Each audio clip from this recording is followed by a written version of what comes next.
All right, we are live. I'm not going to play any. Yeah, why not? Let's play some music. We're waiting for results to roll in anyway, and we're also waiting for. Looks like locals is up. YouTube getter. Yeah. We're all good. All right. Yep, we're live. So let me roll the music, and we'll be good to go.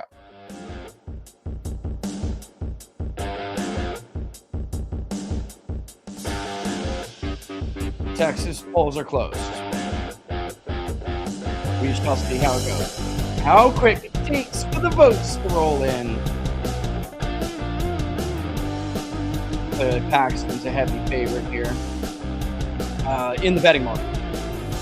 We'll see what happens when the votes come in. Polls are closed. Votes.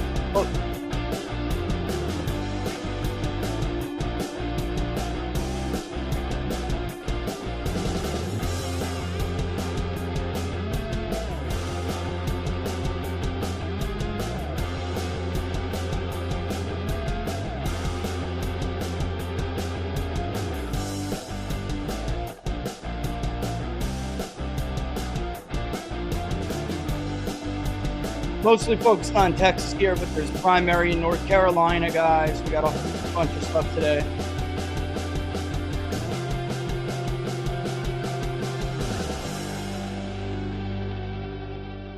All right, we'll go ahead and kill that.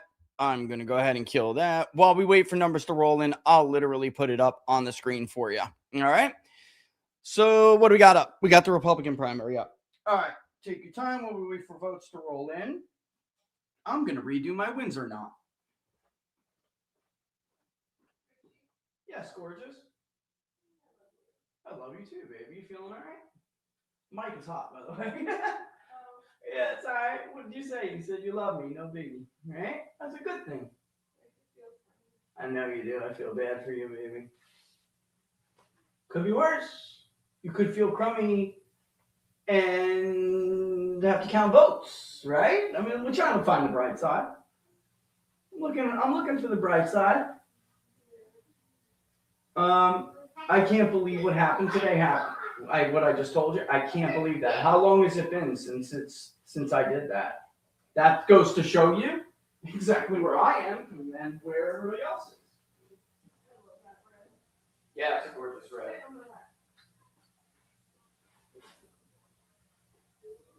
Thank you, beautiful. All right. Text is usually pretty quick for votes, so. Yeah, I'll fix anything. I need more agents.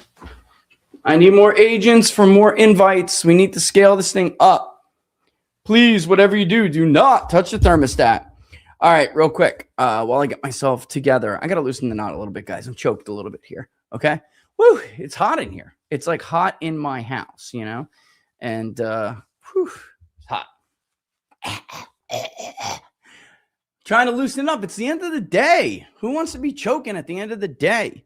All right. Don't forget, if you like the videos, to like them and to share them far and wide. This will be interesting today. Obviously, we can go through it actually.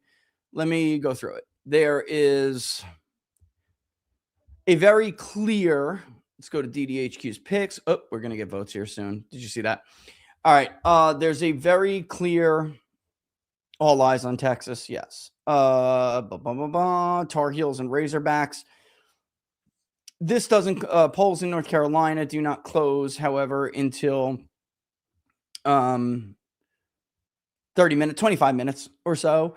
But what I wanted to show you was if we go to the early vote, you can see 290,000 ballots. Let's see, early 290,000. You can see where it's coming from. This looks good for Whatley, by the way. Even though it's not a good turnout. Okay, I'm not going to go. I mean, do I have it to put up? I do. Let me see if I can't grab it to be able to show you real quick. I don't want to spend too much time on North Carolina. But the reason why everyone's like, oh, no, we're doing better in North Carolina. All the Republicans making excuses. The reason why it's not true is that the behavior change matters. So if we saw Republicans change their behavior in 2024, in other words, they did early vote. They started to take to early vote. They no longer were predominantly election day early voters. And instead, they 100% started coming out and voting early. When that happened, then what we have seen in primaries and general elections before is if they didn't show up for the early vote period, they did not show up for game day. So they did not change back their behavior. You understand what I'm saying? Oh my God. You understand what I'm saying? They didn't, if they took the early voting, they didn't just decide, okay, I think I'll go back to being a game day voter. That's not what we have seen happen. They just didn't show. All right. That's what's happening. All right. Let's see if we can get some of this early. Right. So we're still waiting. Tallarico is on Polymarket, on Kalshi, 89%, 92% on Polymarket. Look, there's no doubt. Let me show you why the markets were reacting, despite what you'll see people say. This is what is absolutely awesome about this, and I can make it bigger. Oh, wait a minute. Let me just give a really quick shout out to the guys at Decision Desk, the team at Decision Desk, for putting together what you're looking at, which is called DDHQ votes. This is something that's been being worked on for months and months and months. It is absolutely awesome, and I am able and privileged to have the beta going before everybody else. We'll see how it works tonight, but it is amazing. If I make it bigger, I can show you why I'm so excited about this thing. I have to usually explain this or make my own graphics to show you. While it does show, polling does show a close race. What I love is right here. They're giving us everything we need. You can see the 1 week change in the polling, which shows that Crockett fell somewhat, about a half a point, while Tallarico had gained about 5 points. If we look at the same period, if we look at the same, obviously the same race, not over a 1 week, but month over month, we can see Tallarico surged by 11.2%, while Jasmine Crockett also rose, but rose by moderately less, 3.1%. So what it is telling us is that Tallarico did not get as much of, Crockett did not get as much of a bump than we have seen before. The same thing, by the way, we can go, which I did just notice that Decision Desk themselves did. If we go to the Republican primary, you'll see the same thing. All right, let's go to polling. All right, now this is why it is considered such a close race, although the last movement, the late movement, month over month, you actually see a little bit more for Cornyn, but in the last week, you see that edge is to Paxton, which is why we're all sitting, it looks like a close race, but we're all sitting here saying, if Paxton wins those breakers, then he does have a chance to pull it off. They're both 35, 40. If Paxton gets in the low 40s, it's going to be very, very difficult for the National Republican Senatorial Committee to justify continuing to spend the amount of money that they spent. If they don't, it's, to me, honestly, it's even more disgusting. Almost $100 million spent in a primary because an incumbent senator is not popular. To me, guys, that is honestly kind of gross. If you have that much of a problem, you should probably throw in the towel. I can also tell you that the late breaking report, I think it was Politico, that said that John Cornyn, the incumbent, was only running again in Congress for one more term because he wants to do an amnesty. That absolutely is true. Okay, that is true, and I know that's true. I do. And you guys probably could already figure out why.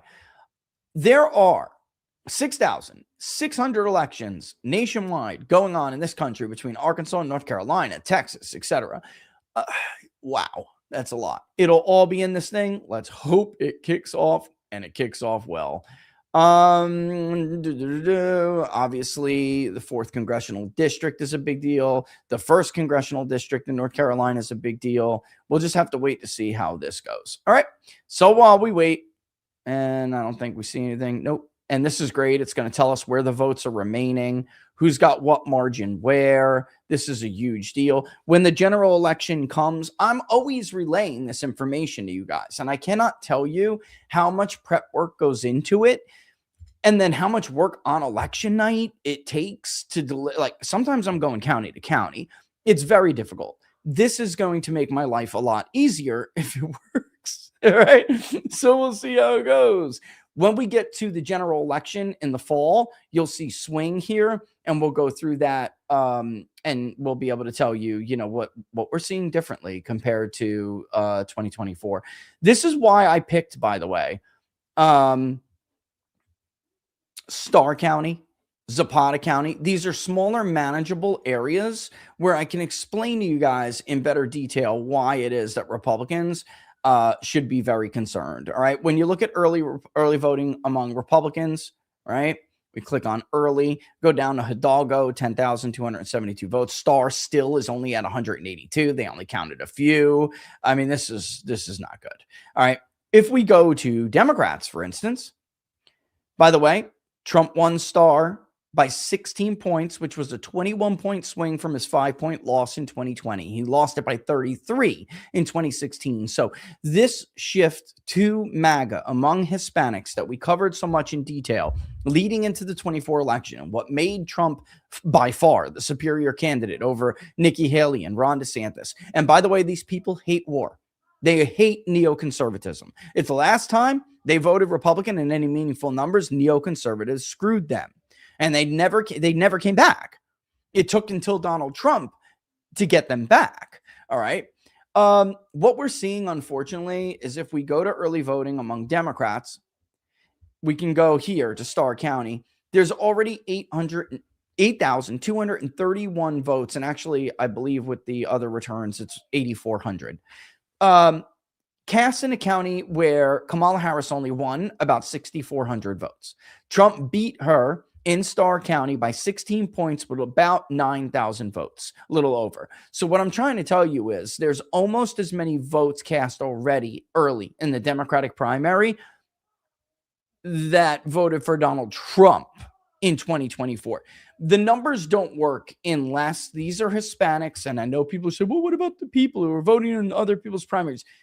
Guys, in our polling data, it looks like 5%. All right. That does not explain a nearly 2,000 vote difference between 2024 presidential level support and early vote in a primary. Okay. It just doesn't. Simply doesn't. All right. So here we go. I'm just seeing real quick if we got anything. I guess we're just going to have to wait, which is the name of the game. I just don't want to talk over results starting to roll in, but I did want to tell you that. All right. Obviously, there are 3 candidates here. Ahmed Hassan isn't getting, if we go to the polling, he wasn't getting a whole hell of a lot. It's not even up really on the board. That campaign was effectively over. All right. So in the Democratic primary, because we're seeing so much increased participation with clearly Hispanics, and because we know what these counties are. Some of these counties are damn near universally Hispanic. And one I just showed you is 85%.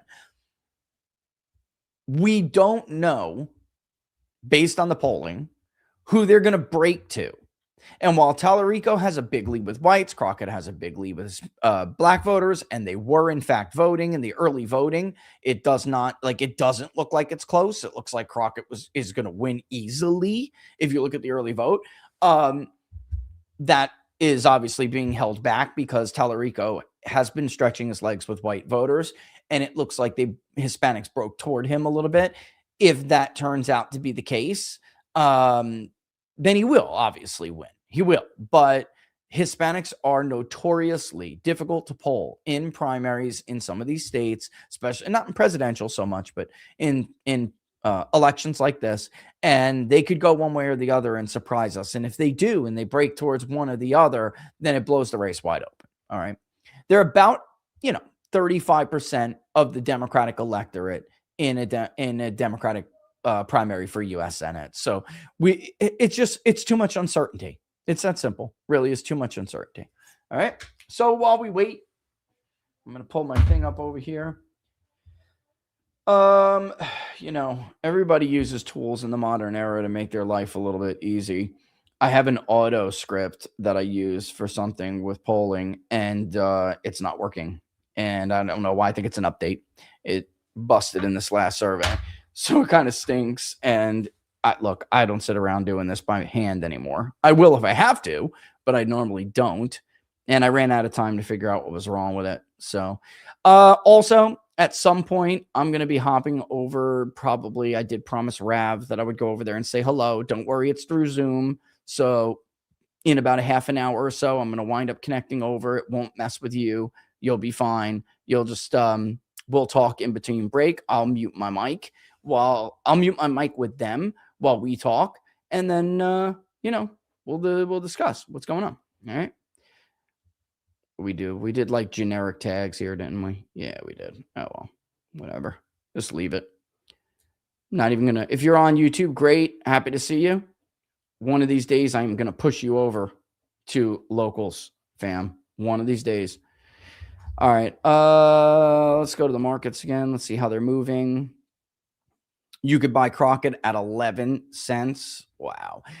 Look, if I wasn't doing these streams, I would be trading like crazy in the fact that I know which votes come in at what times and who is going to look like they're doing better than they are. The markets will move, then you sell. Even if you know that. Okay, let's say Crockett is trading at 11 right now, but we know, and if we go to early vote, you'll see what I mean. Let's do it. Go to the early. We know that she's going to do very well in Dallas, in Austin, in Houston, and we know that they're coming out first. Okay? You buy her at 11. I'm giving you guys some tricks. You buy her at 11, and when that dump comes in, it's always a blue heavy early vote dump. She'll have this big margin. It'll go to 30 cents, and you sell it before Tellerico shit comes in, right? So, like, I'm trying to be, like, good with you. Oh, wow, that's a hell of a question. Yeah, I think Gonzalez is in big trouble, Cynic in Chief. I think he's in big trouble. We'll see. That's obvious. That's up on the board. You'll see I marked a couple of them that are, races that I am watching closely. I put it on my watch list. Nope, I put it in the Texas one, didn't I? House incumbents in trouble. There it is. Texas 2 and Texas 23. Crenshaw is favored to win. If you look at, let's move to Crenshaw. If you look at markets, they do have Crenshaw favored to win. However, Steve Toth already, you can see right here, he's already, it's back to 34 cents. So I guess that's moving a little bit. Let me look at, okay, this is all, that's good. That's awesome. That's pretty cool. Can I shift through there? Oh, I can. Cow sheep primary. Okay. And that looks at predict it. You can see Toth actually raced back up here pretty quick. So, look, I haven't pulled the race myself, and I'm always like at a point. Herrera is favored to win, if I remember correctly here. Yes. And look, I told you guys on videos, on social media at the time when it was very clear that Herrera took a lead. Both sides realized he was in a lead. That scandal hurt Gonzalez bad. Donald Trump's going to be humiliated tonight by his endorsement of Tony Gonzalez, who effectively is a Democrat. Listen, I told them immediately. I got a message the night they gave that endorsement, and they were like, did we F up here? And I'm like, well, why didn't you ask me this before? It's too late. Yes, you effed up. This is not a good guy for you. This guy is a piece of garbage. I don't know what you're trying to accomplish. Well, he's the incumbent, and they're counting impeachment votes. And they've always had this wrong, guys. Their strategy has always been backward. You get rid of the people you can't trust when it comes to this. You get rid of them, and you campaign your butt off for people that are America first. And that is what they should have done, and they didn't. All right, so they just had the total wrong decision. All right, I'm getting word that we should be getting votes within the next 10 minutes or so. Okay, I thought we were going to get a trickle, but we'll wait. Honestly, I think both races here tonight are really interesting, which is why this will be fun. This will be fun to look at. Is presuming all goes well, and if it doesn't, we'll figure out something else to do it on. I wish it would start trickling in a little bit so I could at least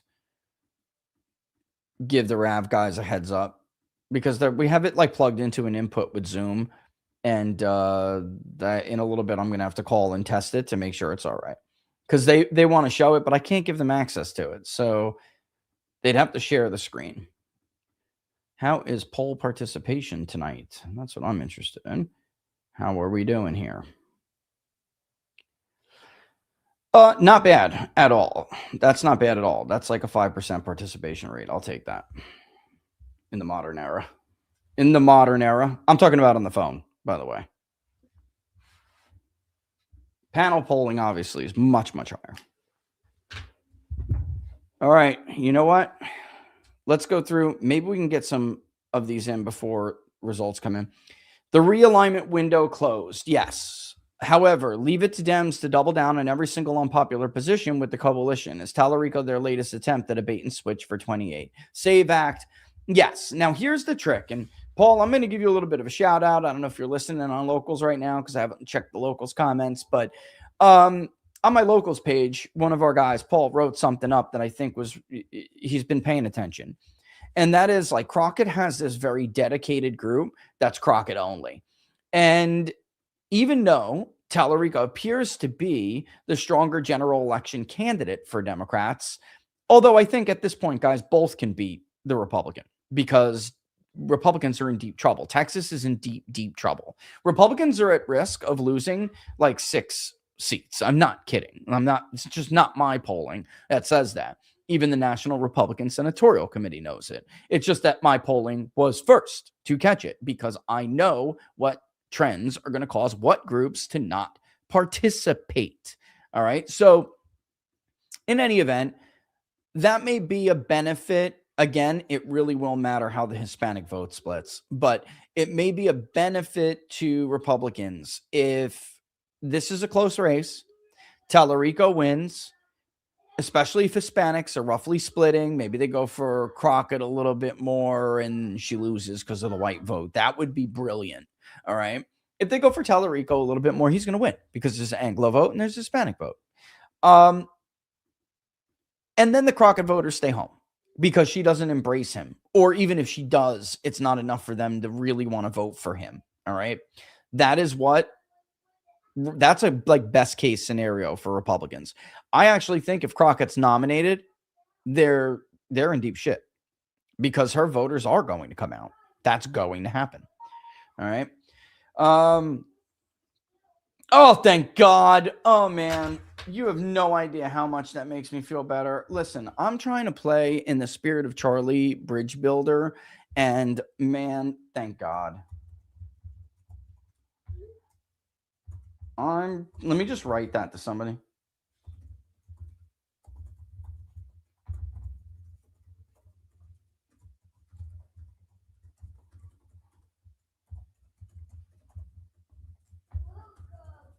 I just don't think anybody on the right, I just don't think anybody on the right can afford to fight with each other right now, especially if you didn't take the time to try to talk to each other first. Like, listen, there are a lot of grifters out there. You know what I mean?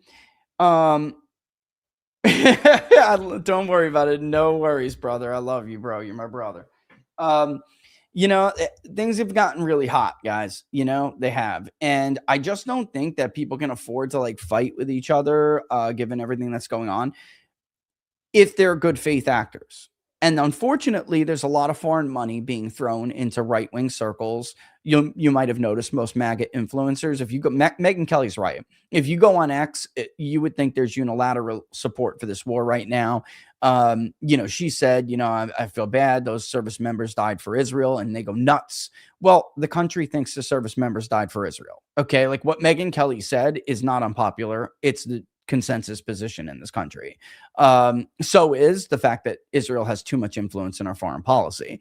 And right-wing influencers, guys, if you're right-wing out there, I'm sorry to tell you, they have completely sold you out. They're all taking money. They all went on the bus. Like Jack Posobiec and I are the only ones who didn't go to Israel. I'm just going to say this right now. If you're like, oh, Rich, name them. Let me just put Jack Posobiec and I are the only ones who didn't go to Israel. So you decide who took the money and who didn't. Okay. It's bad. And I'm like, I'm a pollster. I don't want your fucking money. Pardon my French. Like, I don't want your money. Pardon my bad language. But yeah, Palaway, I think that Palaway, right? Palaway, right? Yeah, I think that, yeah, I think you're pretty much right over the target there, brother. He's trying, he's just losing, Steven. He's just losing. That I'll tell you right now, that article, I think it was America First Posts or something, they put up like, oh, JD, was arguing on, oh, here's what's going on. A judge has extended the voting period in Dallas County until 9 Central. Oh, come on, Laura.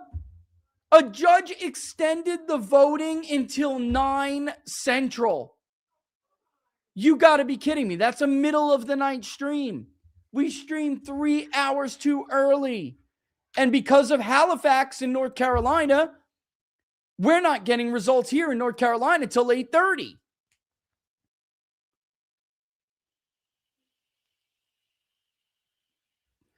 Always liberals. Always liberals. Always, I'm tweeting this. Always liberals. Always liberal. Oh, no, always leftists in blue areas who can't conduct elections and count votes correctly without problems. Don't give me this large population bullshit excuse every damn election day. I've seen massive cities in third world countries count votes more efficient than this. It's ridiculous, man. It's crazy, man. Crazy. This is just crazy, man. Like, I'm so sick of this.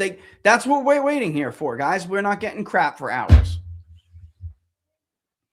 I might as well pull and restart the damn thing. I got to go through your questions, though, because there's a ton of super chats up, which, by the way, Laura constantly reminds me, and she's right.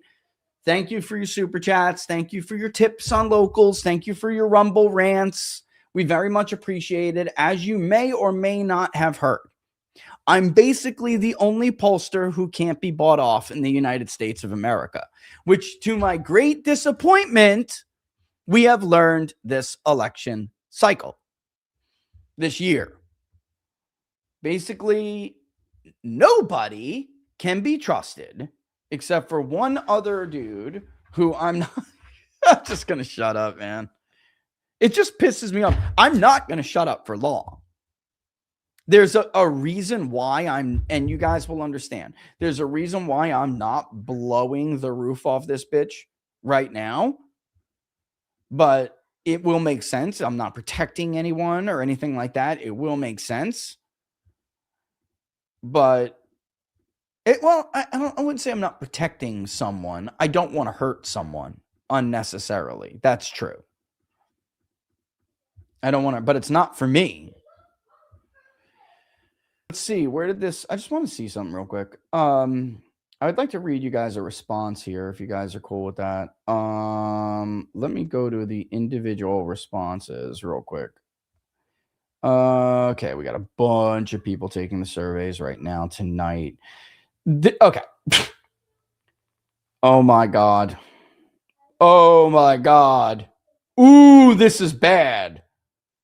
A 4-year college grad, too, with no religion, has children all over the age of 18, married, 50 to 100K a year, lives in rural Maine in the 2nd Congressional District. I'll get to your questions in a second. I just want to give you guys this. Does have a college degree, too. Is of French ethnicity, all right? Obviously a descendant of French Catholics, but she herself does not really go to church. White, 3rd generation, old school Maine. Old school Maine. So we're talking about like Stephen King's It, Derry, Maine kind of place in Maine, which I love. Awesome. I love that part of the state.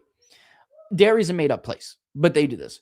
Democratic Party typically hasn't voted in years. Voted for Donald Trump after not voting for a long time. Now says the country is absolutely on the wrong track, is certain to vote this time, is extremely enthusiastic to go out and vote, strongly disapproves of Donald Trump across the board, generally and on every single issue, says they will vote for the Democrat, that it's very important to keep the United States out of foreign wars, trusts the Democratic Party now to do so more than others, thinks Israel has too much influence over Donald Trump, did not think that the Trump administration explained themselves at all when it came to this war, strongly opposes this, thinks Trump has been consumed by foreign affairs, and it appears the rest of his administration runs around robbing the country blind. I feel so silly for supporting this man last year. You meant 2 years ago. This is so bad. That's what made Donald Trump so special, his ability to win like women. Do you remember Pew? We went over the voter validated study on Pew Research, and it was like Trump did better with educated women. But it's not because he like convinced everybody to change their mind. He drove women like this out. She's 64 years old, hasn't voted in years. Unbelievable. I'm just going to go ahead and hold on. Somebody is asking me for something. I mean, shit. Damn, if he did come on, he could carry it.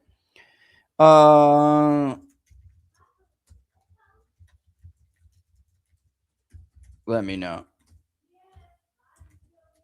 Polling's just it's awful. And like, you see how Barry Weiss is CBS? Now we know Barry Weiss is not a good faith actor or actress or whatever. You see how she scammed that poll, that CBS poll? Didn't include regime change anywhere. Worded it the best possible way and gave people different options. What about days, weeks, months, a year, multiple years? She did everything in her power to get as much support for the war as possible, support no other pollster has found, because of how they worded the question, and didn't word it at all to reflect the reality of what we're doing there. So when you say, hey, do you support just killing the Ayatollah, basically, just airstrikes to kill the Iranian the leaders, like, people are like, yeah, fuck yeah, kill those motherfuckers, I don't care, But if you say, well, what about committing the military now to this situation? Totally different. Do you support using the U.S. military to fight wars in the Middle East? Like, you have to tell them what it's really about. This is what she worded it for Trump. So, because Trump really was hoping, this was his thought process. I mean, Jack and I were talking about this earlier. He knows, I know. He thought this would be 24 hours. He took a gamble. Somebody said, I won't embarrass him, but they're like, the president is basically like a gambling addict right now who's on a hot streak in his mind. And he thinks he's coming up 21 every hand. And you're like, bro, want to do me a favor and pull those chips back and stop for a second? He thought, let it ride on red, baby. You want to do the roulette wheel? We can do the roulette wheel. He said, let it ride on red, baby. Let it ride. Unreal. Just unreal. So now here we are. We're not even getting any Republican votes in the Senate. Let's see. Give it a second to load up. There we go. Nah. Whatley now 99.8. You know why? Listen, I'll tell you why Whatley is such a heavy favorite, even though I'll tell you guys right now, I preferred Morrow. I wish Morrow would have gotten some donors behind her. She ran for superintendent. She's a conservative firebrand. The left hates her. They came after her hard as hell to try to destroy her, and she ate them for breakfast. She would have at least been able to motivate the base. Whatley will not. Nobody came out in the North Carolina primary. It's bad. It looks like Democrats even knew. What about all those registration gains? Let's do the boomer thing. Sorry, boomers. I'm not making funny, but like all they do is obsess on Twitter about registration gains. Like it doesn't matter if nobody wants to vote for you. Like, let me explain this to you guys. Super, super easy for all the idiots who were like 95%. You're already 20% less than you were when Trump won the election. And that is me using a generous benchmark, because when Donald Trump was like rocking and rolling in February and in March and in April, his coalition was even bigger. So I'm being generous and saying, not fair. Let's give him a 3-month honeymoon. Nobody gets a 3-month honeymoon. Delusional people. Sorry, I'm relegated until Laura helps me. I'm relegated to doing this by manual. Listen, again, I will tell you, and I'm sure he won't care if I tell you, I spoke to the vice president personally about that stupid report that he advised the president on heavier strikes. Guys, obviously, JD and Laura,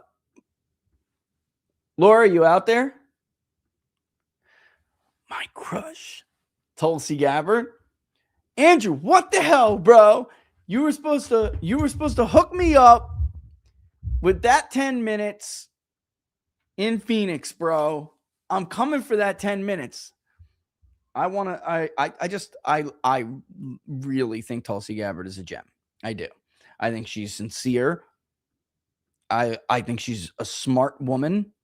She has courage. She has conviction. I see it in her. Soldier to soldier, I see it in her. And she's a good one. She's a good one. Anyway, did you notice they got left behind?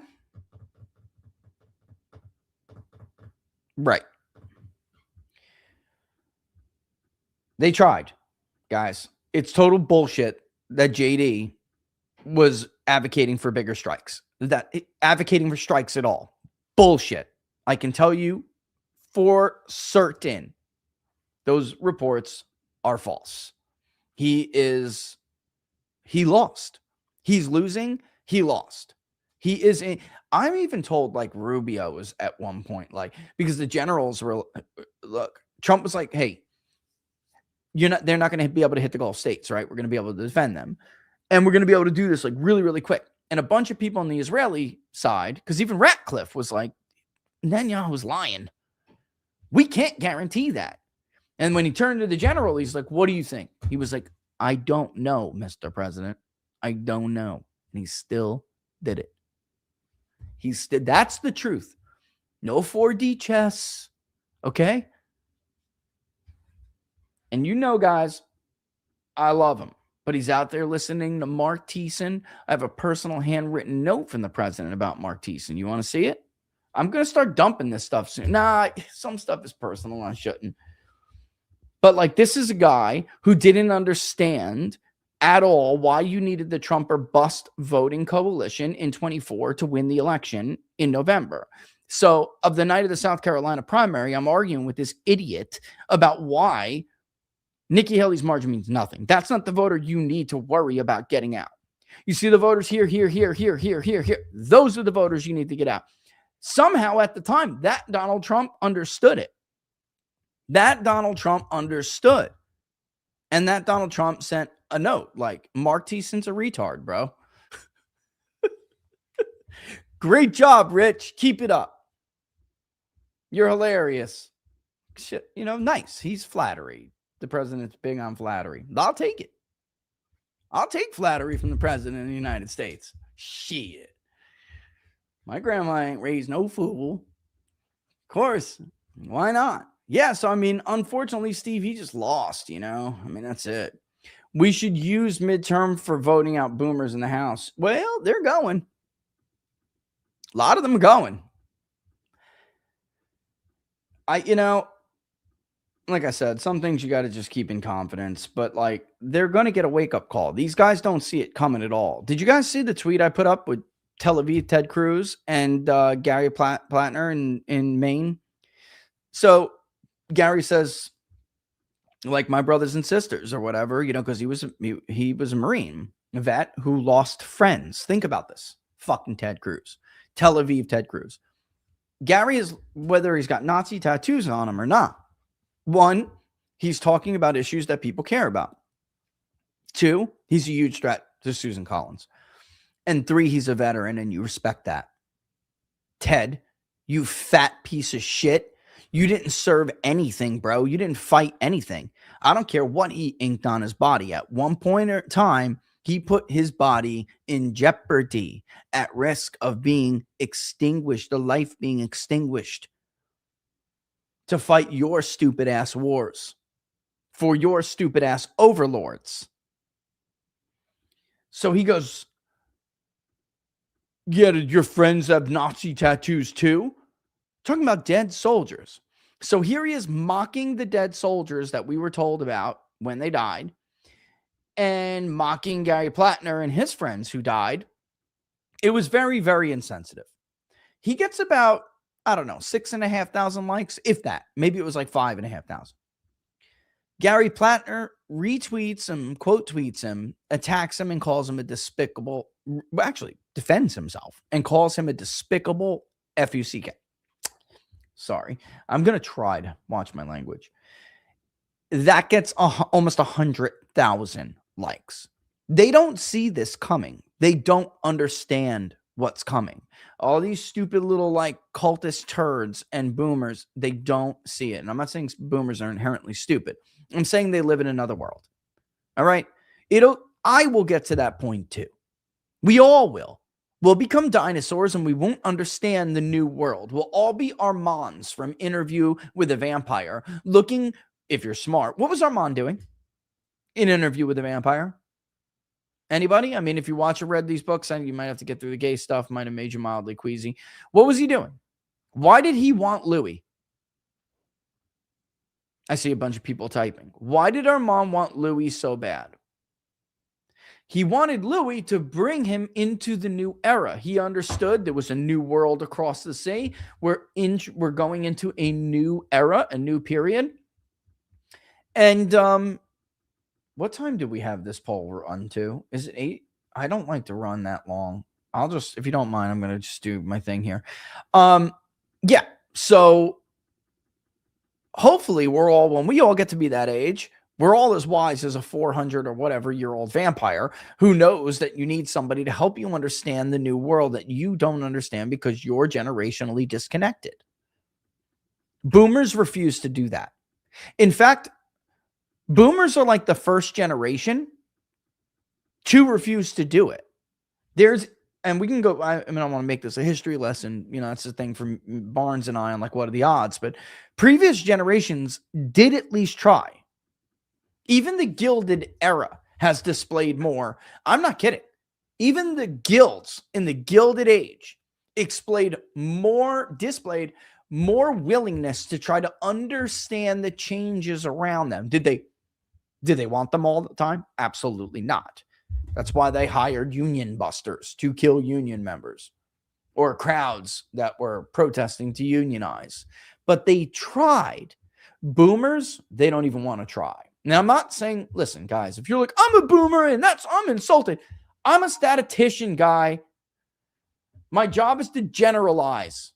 All right? I'm not talking about every single boomer or you or whatever. Like, give me a break. Let me just go and check and make sure that we don't have any votes rolling in at all. Ugh. God, I hate it when this happens. Blech. No votes at all.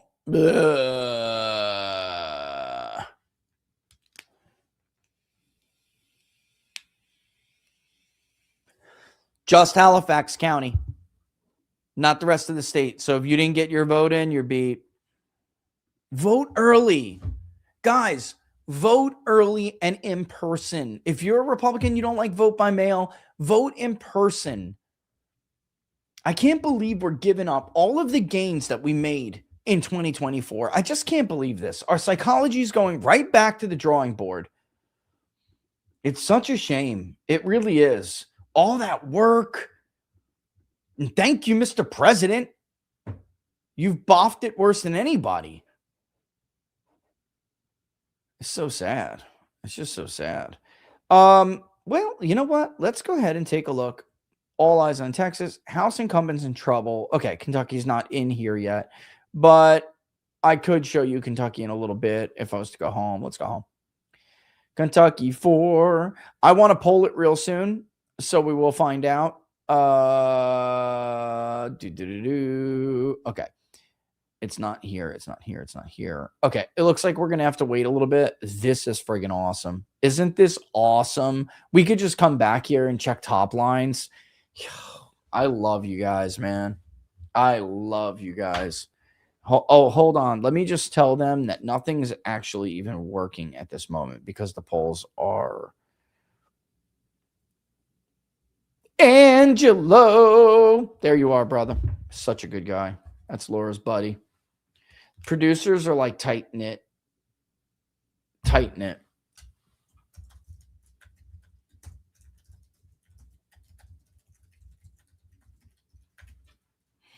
I'm just telling them I'm on the stream right now. There's nothing to test with these delays going on. Like there's literally nothing to show.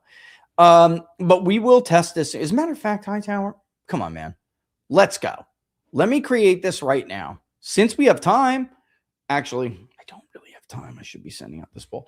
What time do I close tonight? I close. I got to look at the schedule. Oh, 9 p.m. I just don't like calling people.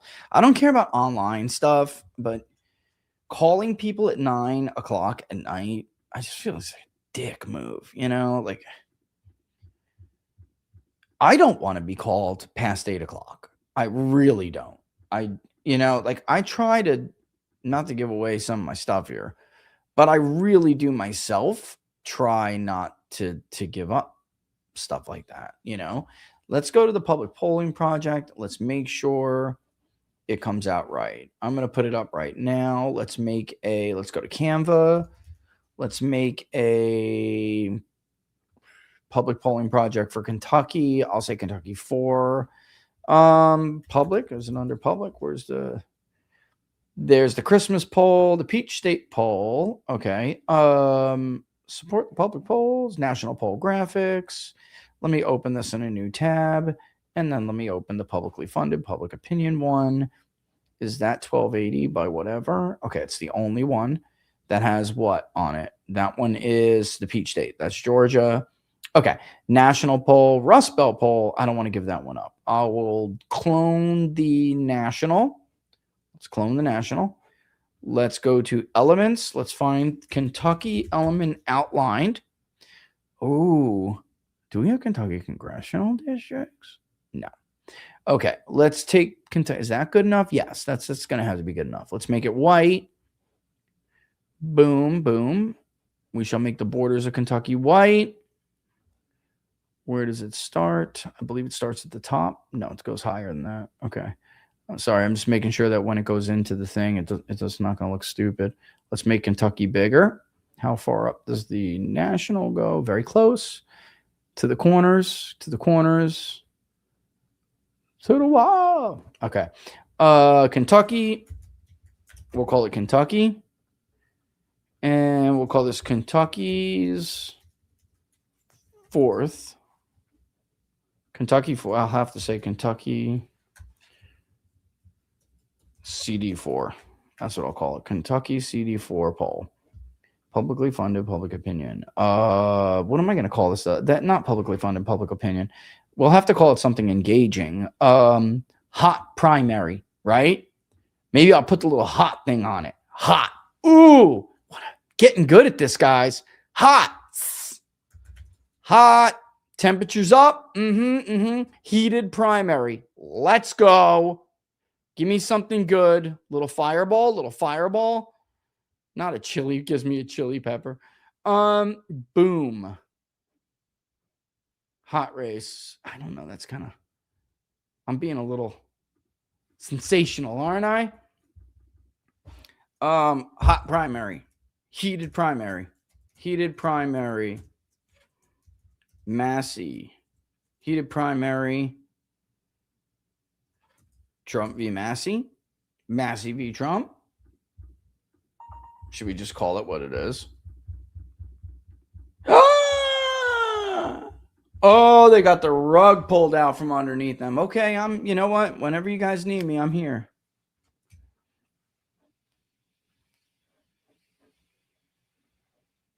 I'm going to just put a hot thing on it. Hot, hot, hot race, hot race, hot. Yeah, I like this. Watch this, guys. You're going to like this, guys. Boom! Heated primary. Kentucky. 4. Heated primary. 4th Congressional District. 4th District. Yes. Oh, this looks good. Heated GOP primary. Let's do it. 4th District. It's got the hot label on it. Oh, this is so good. This is so good. Should I put it over the state or heated Republican primary? I want to call. I don't want GOP. I don't like GOP. Never did. Any votes coming in yet, guys? Am I just talking through all this? Let's just put Paxton up while I'm doing this. All right. Hot. Sizzle. Let me bring Kentucky down a little bit. This should draw attention. Let's see how much we can raise for this thing. Heated Republican primary, 4th District. Oh, this looks good. I could do better, but like I'm doing this like right now, okay? Also, I have to change all the post types. You guys familiar with WordPress? I'm sure some of you are. I have to change the post types because I no longer want to do blog posts for I no longer want to do blog posts. What is this, page 4? Yeah. For our press releases, I want to do them as a post type. Post type. If you're a WordPress person, you know what I mean? Because I can do more with that. And I can like tease the sidebars better about like, join the public polling project. Do this state. Like I have a lot of ideas. All right. National polls Q1. Well, it's not going to be that. It's going to be something different. So it can't be national poll Q1. Unless I make another form within that. No, it has to be different. It has to be different. I have to make a totally different campaign. We could call them primary polls. What is the campaign title? Primary. No, it has to be Kentucky. Kentucky's 4th. Kentucky House District 4. 4. That's what we're going to call it. Brief description. Did I get the select upload thing? Come on, baby. Did I do it yet? Is it out? Get rid of that. Where's the image? I can't believe we're waiting here for hours, guys. This is like so tragic. I mean, what else am I going to do? Stop it and redo it? Bollocks. Bollocks. Current page, page 4, 1280 by 720. Let's go. What's going on? Where'd it go? Graphic 1. Okay, it's there. Well, then what is the deal? Where are you? I have too much crap on my desktop. That's what's going on here. Too much crap on my desktop. Get rid of a demon of our own design. Get rid of CNN's worst of this. Between the numbers, 1 can go. Between the numbers, I want to stay. Charlie, mix of me and Charlie. Mix of Charlie saying things that people say he didn't say that I am now keeping for myself for when they say that, and I throw it in their face. Mark Levin is a Jewish supremacist. He indeed is. Rokana, yep, I'll keep that one. Because, man, no, I'll throw out the Rokana one. I'll dump that, but, man, that is a big deal. O'Reilly exposing the neocons for the frauds they are. Huge. Okay. What is the problem? I'm going to just drag and drop it. It's not, the upload button's not working. Let's just drag and drop. And that didn't work. Awesome sauce. What happened here? What on earth is going on? Okay. Well, while we wait for Massey's thing, Damn, it's already 8 o'clock. Almost. Come on, Rich, hurry up. I didn't, you know what? It's okay because I will just do this amount raised, your goals, progress, set up your campaign, goal, number of donations. No, it's amount raised. It's a congressional district, guys. It's going to be a lot. It's going to be a lot. I'm losing money like crazy. I'm the only pollster who loses money. It's true. Parker! As in like Rav? What's up? What's up? What's up? What do you want to talk about? What do you want to talk about? Let's go. Okay. House District 4. Let me hit edit on the national so I know like what I'm supposed to do here. I messed this up hardcore last time and I don't want to do it again. The campaigns are like different than the overall forms. So I need to make sure that everything's cool. House District 4. Okay. And then there's edit campaign page. Okay. Campaign for, okay. Campaign for Kentucky House District 4 primary polling as part of. Uploading now. Come on, image. There's this good image. It's good. I'll take it. That's Parker right there. Okay. Give me 1 second, Parker. Give me 1 second, buddy. I'm just a little bit consumed. 1 second, dude. I got it. Oh, hold up there, cowboy. Hold up. What is going on? Ah, there we go. Aha. There it is. I'm getting the colors right. This one we got to edit and turn into a transparent. How did I do that? Edit. No color selected. Okay. How do I not select a color here, guys? How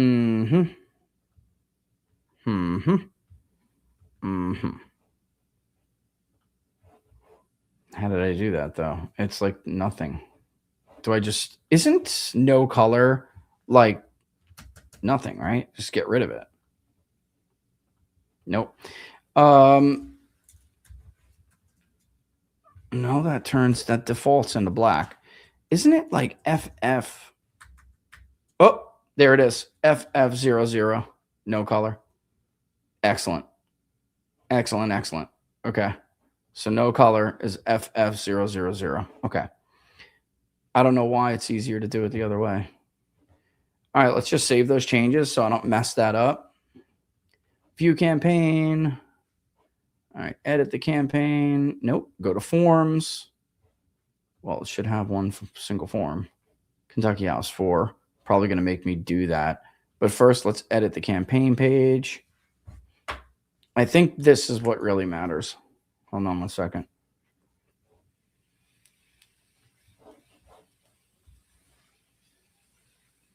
Then I'll go back and I'll just publish it and see how goes the thing. All right. Featured image display a featured image. Indeed, I'm trying to do that. Be the first. Okay, so it's got the donation wall. It's the wrong color, however. I'll tell you that. The button's the wrong color. Use default form. Use the campaign's default form.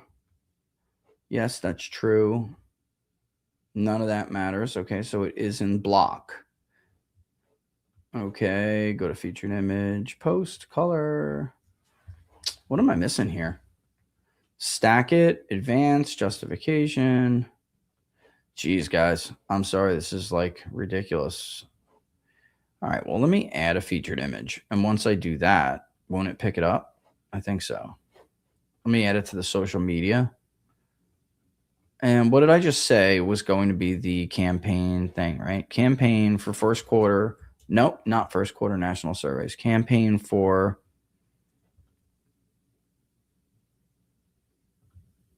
this is weird. Choose a block. Huh. It should say it in it. That's what I don't understand here. Cancel.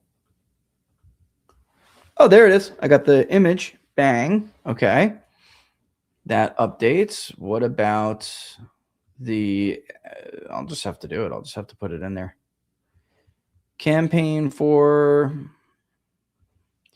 Kentucky House District 4 primary polls as part of the public polling project sponsored by. Okay. Boom. Boom. I don't know why this just won't. Title, insert variable, title separator, site title, right? Site title. There we go. Kentucky House District 4 big data poll. Okay, that's right. Separator, variable, site title. Okay. All looking good so far. Let me put the keyword phrase in. Kentucky House District 4. Then I'm going to do separations. Put their meta description in KY4. That sounds bad, right? KY4. Jesus, Rich. Add a related key phrase. We'll do KYCD4. Kentucky District 4. That's what I should have wrote on the other one, actually. Is that still okay? So keyword synonym District 4. That's what I'm going to do. There we go. Why didn't that give me what I'm looking for? Kentucky House District 4. Weird. All right, whatever. It looks good. It looks good to me. Top donors, recent donors. That's all. Wow. Some people are generous on the national stuff, which is good because we're way behind. Thank you, guys. Let me just click away with this one real quick, send some more. It's going to be time to shut down the polling, unfortunately, soon. Okay, let me see what happens if I just publish it right now. And let me see if it looks decent. Okay, it's there with no... It didn't fully save, so maybe that's why. Let me see. Okay, for some reason, it's not showing the image. I don't know why. That's weird.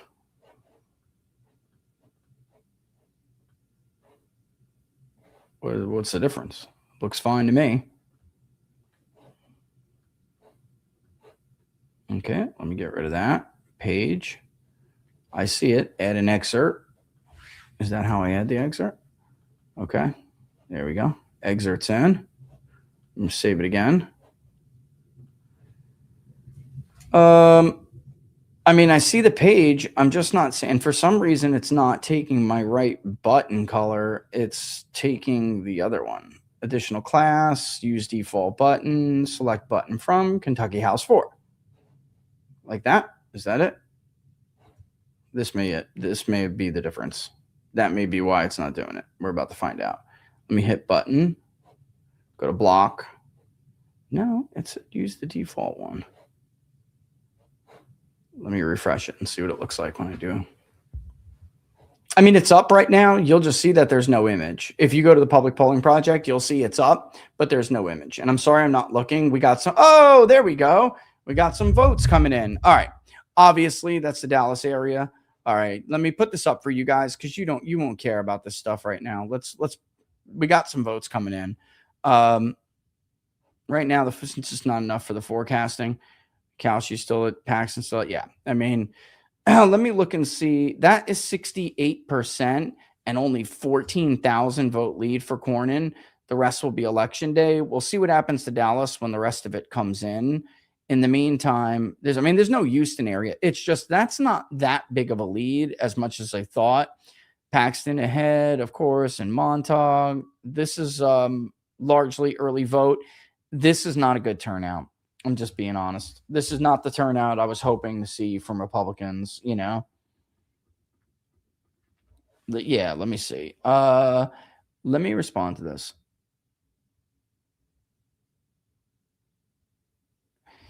Yeah, unfortunately, Texas is dropping a little here and there, but we have to wait for... What was it? Harris County, guys? Was it Harris? It was Harris, right?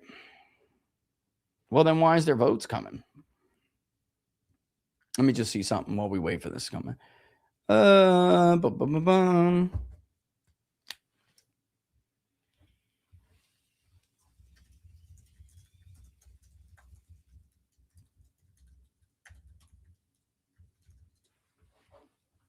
All right. Yeah. 8. So Laura's basically saying 9 o'clock, trying to negotiate it for 9 o'clock so we can have some time here. Let's look at the Democratic primary while we're waiting. Okay. Is that cool with you guys? I mean, at this point, Cornyn plus 21. This isn't what we expect to come in. This is what we think is remaining. Okay. So, yeah. I mean, honestly, for Dallas, I mean, it's not huge. It's quite a bit more. As you can see, Cornyn's getting, I mean, he's getting big margins. The election day should be better. In Tarrant County, that's going to flip. If it doesn't, that's a problem for Paxton. But I strongly suspect that will flip. Hunt is getting about 13% in Tarrant County, which is a big deal. I mean, Tarrant's a big deal. See where Tarrant's going? Because Tarrant County is about, hold on, let me just make sure. DDHQ picks. Let me go to them. Tarrant County is all about Republicans because it's the largest Republican base in the largest Republican county in the country. Sorry, I'm trying to do 8 things at once. And looking at the Democratic primary right now, that's kind of funny that Crockett's winning in Tarrant. I mean, again, it's early. Democrats will not be that different when it comes to election day, not like Republicans anyway, or at least when we usually suspect that. It's not that huge of a victory. Who's this? Bellport, New York. I don't know, dude. Get lost. I'm busy. All right, so we wait. Calci's still up at 20. I wonder how quick these are going to update, actually. We can see that. All right, so you can see Tallarico jumps. He jumped. Boop, boop, boop. Yeah. I mean, I think it's a little early to tell. We don't even have anything from Dallas. I don't know how we'll see what her Austin, Dallas, and Houston numbers. But then again, this isn't a very good. So far, we don't really have any counties to tell us how they're voting. Honestly, this is not a bad result for Paxton. He's gonna pass, and in Henderson, yeah, with 20% left, he'll pass Cornyn. With 20% in Rusk, he's definitely going to pass Cornyn, I think. I mean, I think it's pretty obvious. I'm looking at Tarrant, though, and it does look like it's just not the turnout. It's better than I mean, in some places it looks like they came out, but it's not. We'll see. We'll see, guys. We'll see. We'll have to wait. We shall wait. This is the first votes at 8:09. Do we have any Tar Heel? No, we don't. Whoa, don't you dare. Don't you dare. Oh, no. Don't you dare. Let me go back. Woo, I'm just going to sit here like this. Don't you do it. Don't you do it. Looks like, right now they're talking on decision they're talking about the Senate. Look, everyone has finally realized that the Senate is in deep trouble. Okay. Talking to Parker now.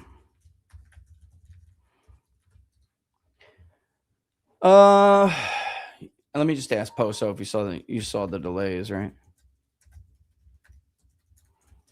I just want everyone to know. I don't know that everybody understands the delays that we got going on right now. All right, let's go through. Well, you know what? All we can do is wait for more votes. So let's go through some more. Massey, will he survive? By the way, it's up right now. I have to figure out how I'm going to get this thing to show. For some reason, featured image is not. Preview. Why will this not show a featured image? Let me save it again. Let me go back out. And once I save it and go back out, I'm going to add a form, which will be the default form, you know? All right. Let me go back out. Let me go back out. Leave. Okay. Forms, Kentucky. Let's edit the form for Kentucky. And we will edit the form for, or we'll just look at it. Excuse me. Okay. Yeah, it's blue. What in the Sam hell is going on here? Buttons, the donate. Yeah. Enable donation goal. Yes. Well, no, it should be the campaign goal. There you go. Header, multi-step form. Sure. Or do I do 2-panel on the last one? That's weird. This is such an old migration guide. Easily up yours to the new form builder. Wow. So you're telling me it's old. 2-panel, no? I thought I did it with the 2-panel. Yes, I did it 2-panel. Okay. Give me a second here, guys. I'm getting it. Slowly but surely, I'm getting it. Let me just grab the... It's not showing the... Kind of sucks, honestly. No, it's not supposed to say support the cause. I mean, this is generic shit. There it is. Kentucky 4. I'm not sure what it says on that form. Oh, it just says whatever it is. So Kentucky 4th Kentucky primary. Let's just call it Kentucky primary. Yeehaw. There we go. Upload the image. There it is. Maybe this will be it. This may be it. This may be what does it. Background? No. Above. Boom. It's looking right now. I'm getting it right now. How are we doing on the votes? Anything else? I'm afraid to update this damn thing. I really am. But I'm going to have to see what it does. Okay. It's all right. Thank God. All right. Let it re-update. Let me go to, there we go.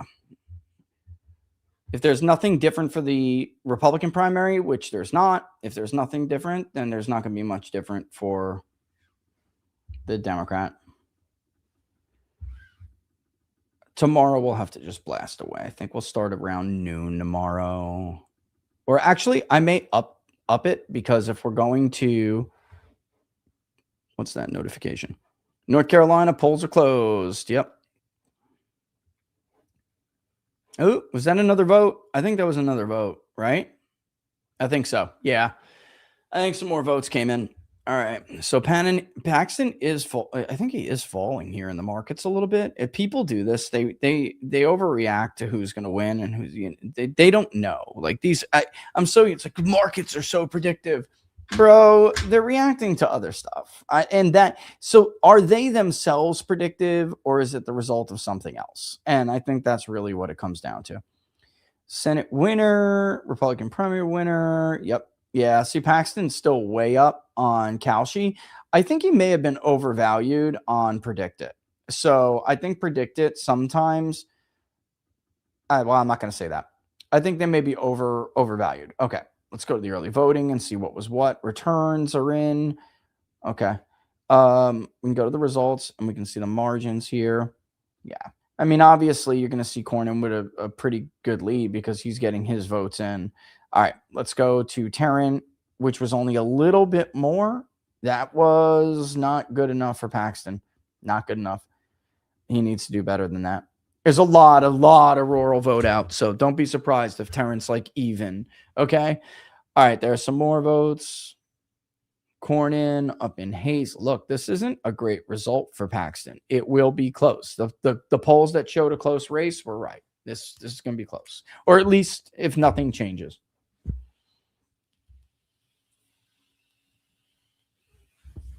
Now that's more like it. So in Dallas, I'm like, that's not that much of a lead, but now that's more like it. So Cornyn's lead in Dallas, it did shrink though, but it did hold quite a bit. I mean, it's a 21-point lead. It shrunk from 24 to 21, in case you weren't paying attention before, but we'll see. All right. Remaining, we don't really even have up. Early vote returns in Hayes, about 7,700. That's Cornyn plus 10. Paxton plus 7. Paxton plus 5. Paxton plus 11 in Hunt.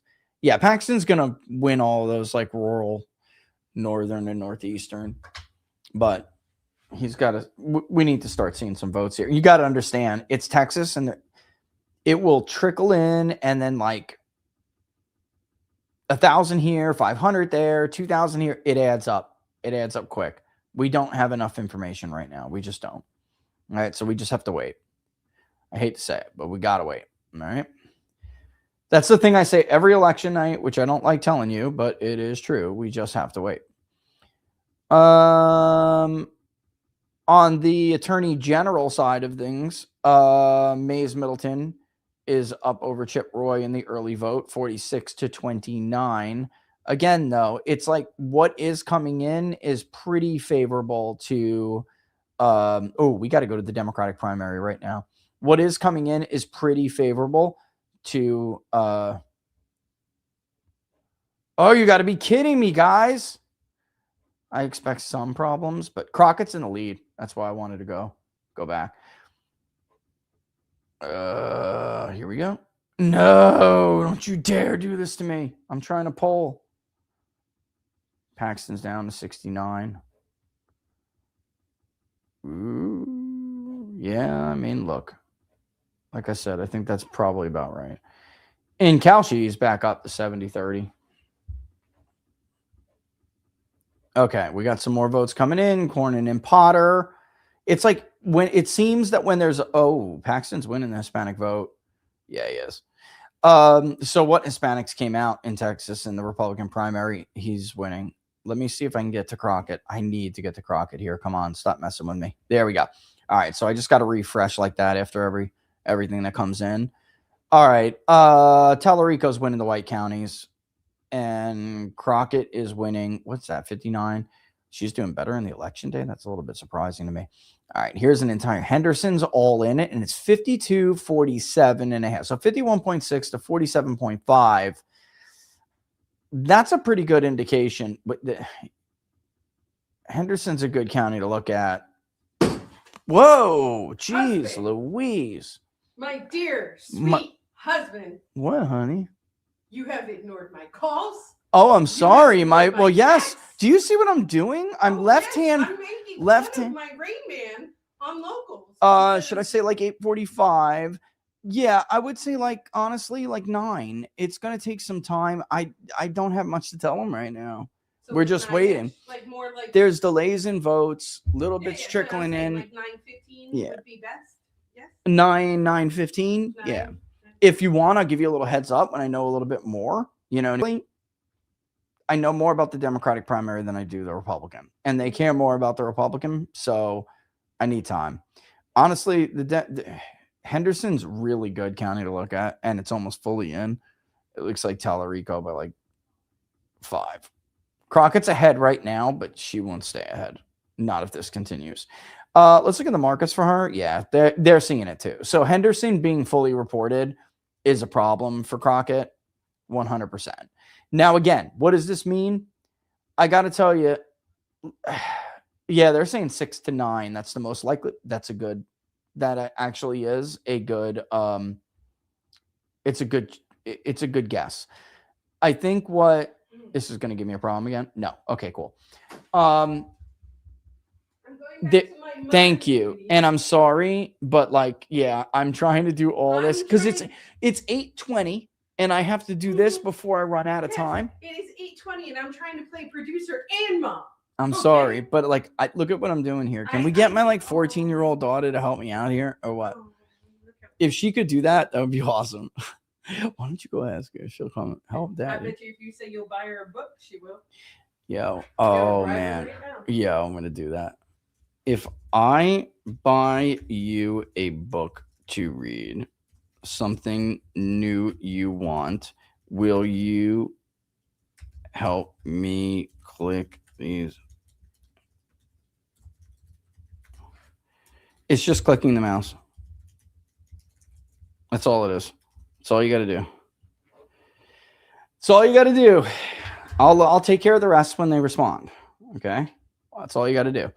All right, again, I think Paxton will probably keep falling because people just don't know what to look for. And he's remarkably holding steady and predict it. What about Cauchy? In Calshi, he's actually gone back up a little bit. Yeah. I mean, we know more about the Democratic primary because of where we're getting votes from. Okay. So I actually do think when you're look at what I'm telling you, by the way, here. So here's Paxton and Webb, which is a small county down in South Texas. It's 41.6 for Paxton, a 31.3 for Cornyn, with 65.6% in. That is essentially 200 votes. All right. It's about a 200 vote margin. Texas has so many of these little counties. All right. And Cornyn's ahead in like nooses, but I don't even think I'll hold on to that once the general election comes in. But little by little, look at that. That's 1,000 votes in Fort Bend. It adds up. So when you look and you see 14,000 vote edge in Dallas, and you know Paxton already closed it from 24 to 21, it's not that much. It's not as much as you think. Now in Tarrant County, if I'm Paxton, I want to see better. He knows what his best friend is based in Tarrant County, and he is very steeped into Tarrant County politics. And if you're Paxton, you want to win. You want to win it. Oh no, that's not the deal. You'd have to come and get it. Part of the deal is that you'd have to come to get it.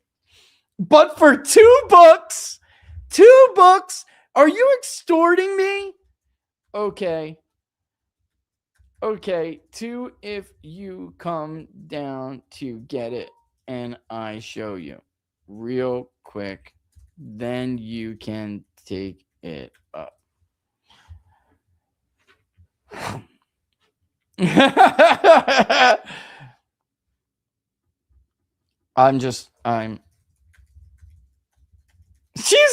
She's trying to, this girl's tough, man.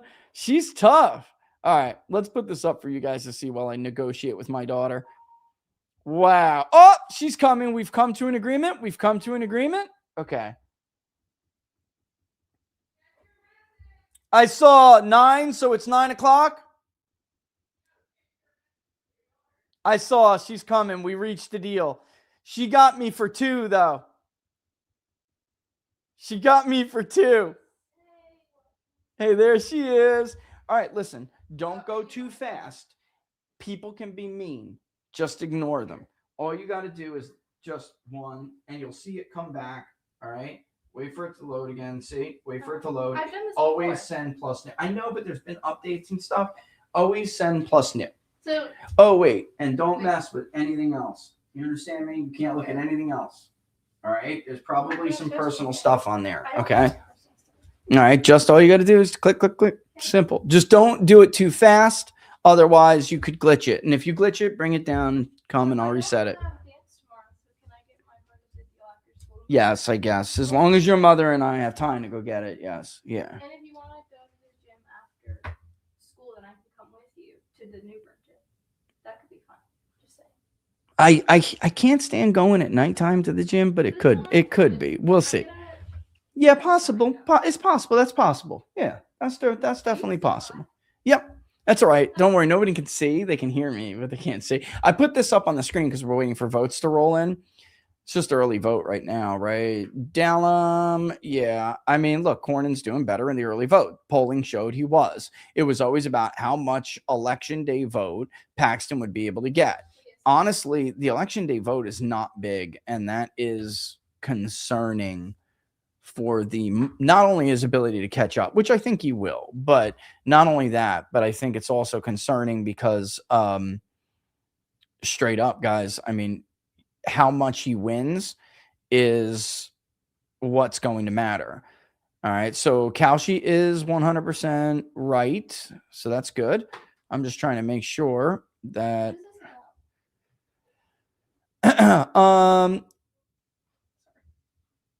it's Paxton versus Tellerico.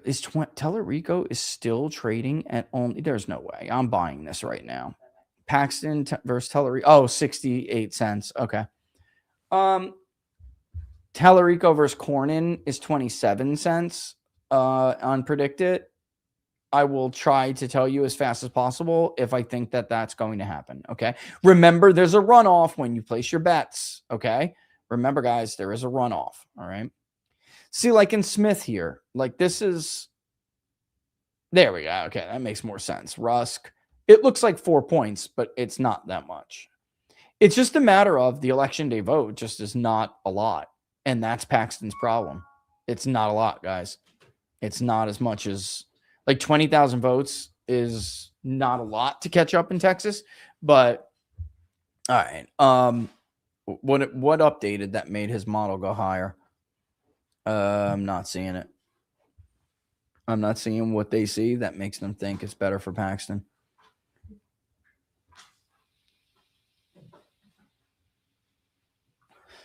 Montauk, well, you'd expect him to carry that. He's going to, like I said, he's going to carry these northeastern counties. Paxton will carry these northeastern counties. Yes. You all bothering me right now. I just got home from a concert. I'm sorry, folks. Listen, you haven't taken a shower yet, and I'm in like an expensive suit. How was your concert? It was. Oh, he lost Dent. No. Okay, wait for these election days. Yeah. I mean, I'm just looking. It's just the election day vote's just not. It's not big enough, guys. I'm not saying he's going to lose. I'm just saying this is not big enough. He's got to make up 20,000 votes. When you're making up 14,000, it's one thing, but he's got 14 net in Dallas, and we haven't really seen anything from Houston or Austin yet. So we'll just have to see. He's doing better in some parts of the state than I think people expected him to do. Cornyn, look, they spent so much money going after Paxton. The problem here is not opinion. The problem is motivation. All right, guys, the MAGA base is in a malaise. I can't stress this enough. All right. This is not as much. Do I think right now Harry Anton's going to get his clip right now? Maybe. Yeah. Life of Brian. I tried to talk some sense to the RNC, but they kept directing me to the Twitter handle iFund retards. Nothing seems to come through. Did they really do that to you, Brian? Did they really do that? Yeah. I mean, or are you joking? Because I think you said that before already, didn't you? I think Barnes may come and join us here in a little bit. I'm not sure. We're going to, in about 30 minutes, I'm going to jump over to Rav, which I'm not leaving you guys. Don't worry. You'll see. I'm just going to bring up Zoom. You're going to hear me say, hello, producer. They're going to say, hey, Rich, you hear me okay? I'm going to say, yep, I hear you great. And then I'll do a segment with them, tell them what I think. We just really have to wait. I mean, I'm telling you, we just got to wait. Right now, I'm not in love with the election day vote. I'm just not. And Cornyn is, look, he's doing better than I think people expected. There's a lot of vote left. I mean, a lot of vote left.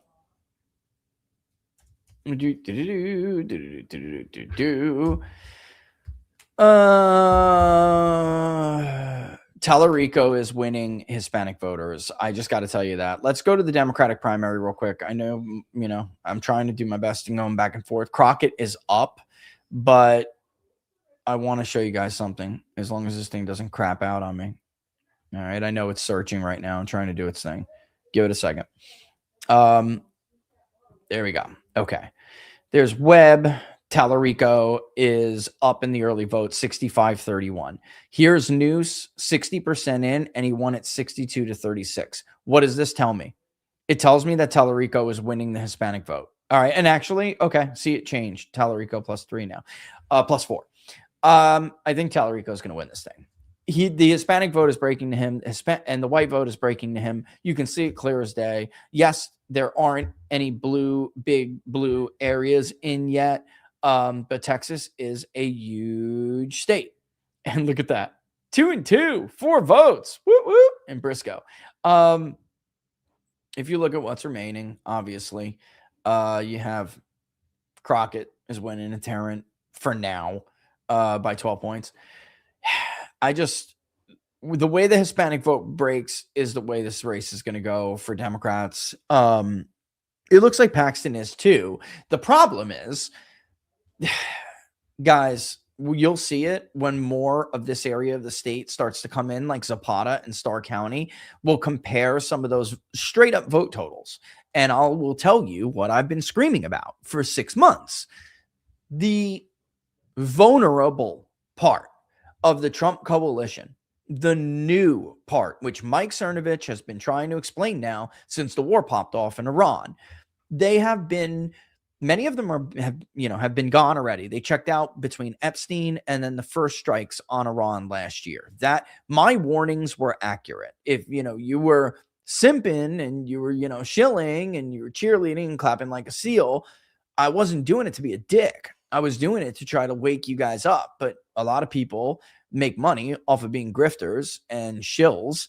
And, unfortunately, you have to be united when you want to right the ship. And honestly, a lot of the SEALs were never Trumpers who are pretending to be Trumpers now.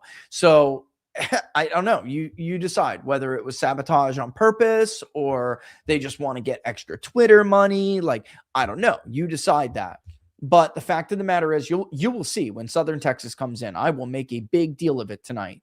The vulnerable elements of Trump's coalition, black men in Texas particularly, 30 and under. Like right now, if Republicans would have governed the way they should have been governing, you would be seeing bigger margins. I know we're in the Democratic primary, but bigger margins for Paxton in and around this area. And he's not getting it because those black younger men who voted for Trump did not become Republicans. They didn't. I said on election night, the number one job of the Republican Party is to rebrand, make sure that MAGA's in charge, America First is in charge, and that the party rebrands to Trump instead of Trump becoming more like the party. What has happened? If you're being intellectually honest with yourself, guys, what has happened? They have become more like Trump? No. Trump has become more like them. Voters soundly rejected neoconservatism, and they got neoconservatism anyway. They soundly voted for a domestic agenda, and they got a neocon foreign policy agenda. So you can see it. A lot of these voters went back to the Democratic Party. It's clear as day. And it will be even clearer, even though that's up on the screen, it will be even clearer when that South Texas numbers start to roll in greater numbers. So while Paxton is winning it, unfortunately, a lot of them are voting for Tallarico. And so we'll see what happens, especially in Zapata and in Starr, Hidalgo. That will be interesting to me. El Paso definitely will be interesting to me because those are among the most Trumpy Hispanic voters. If they're going to Tallarico, this thing's over. It's done. And I actually think I'm not calling it yet. It's not fair to Crockett to call it, but I think that she's in deep trouble here, which is good for Republicans. It's good if Paxton is the nominee, okay? And Cornyn's lead, as you can see, is like, what are we at now? 8,028. That's a little less than it was before. It's down to Cornyn +6. Again, here, these are areas where look at the vote margins. Trump got 30+% of the black vote, male vote in Texas because he was crushing it with black men under 50. You would see, because Paxton is definitely the Trumpier candidate. And oh, by the way, if you want Paxton to win and you wanted him to win soundly, Donald Trump is the one to blame here. Like, Donald Trump could have put Paxton at 55%, but he's playing the safe kind of cowardly game. Well, I might need Cornyn for a conviction vote in the Senate. Dude, he was untouchable when he went into office. He could have done whatever he wanted to do. They just made the wrong decision. Not cowardly. They took the less, what they believed to be less risky, and it was the wrong decision. And God forbid Paxton is, let's say, and I'm not saying this is happening, but let's say Paxton is defeated. That will crush the remainder of that coalition even more. Okay? That will crush the remainder of that coalition even more. I got to tell you, I'm at the point where this thing for Tallarico, this thing is over. I'm trying to be nice, but this race is not that close. It won't be close, like from what we're seeing, unless something is dramatically different.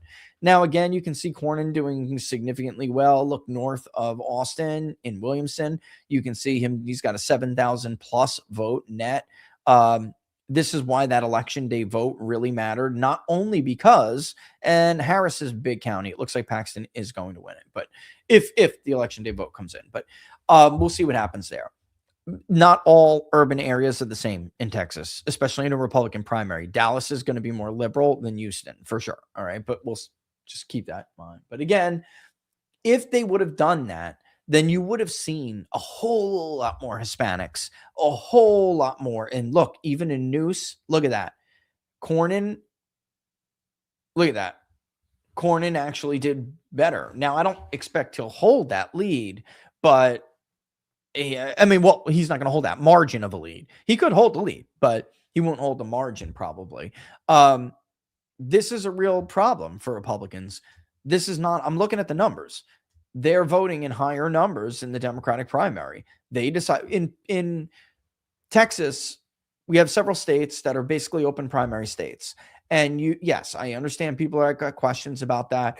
I'm telling you, our research did not show a whole lot of like trick crossover. Like Democrats are voting for Cornyn. That's not, I'm sure it is happening, but they have their own primary that they're very, very, that they are, very interested in. So they're not going to go out and in droves vote. Now, Wesley Hunt is playing spoiler here for Paxton without a doubt. Those are definitely more Paxton voters than they are Cornyn voters.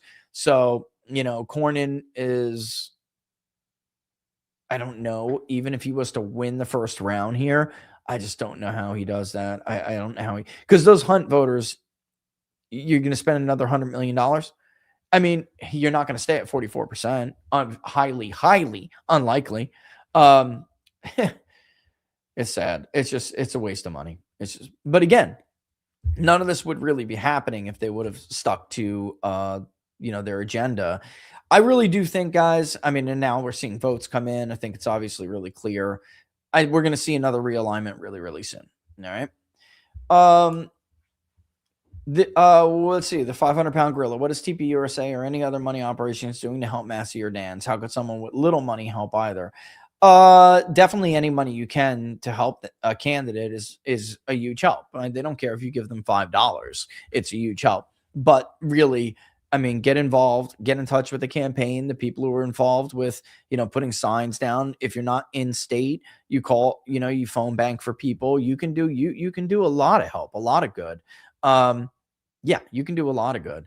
What else? But no, they're not doing much of anything. And Charlie loved Matt. This is why Barnes, and I understand I played like I played what's the word? Arbitrator and referee today.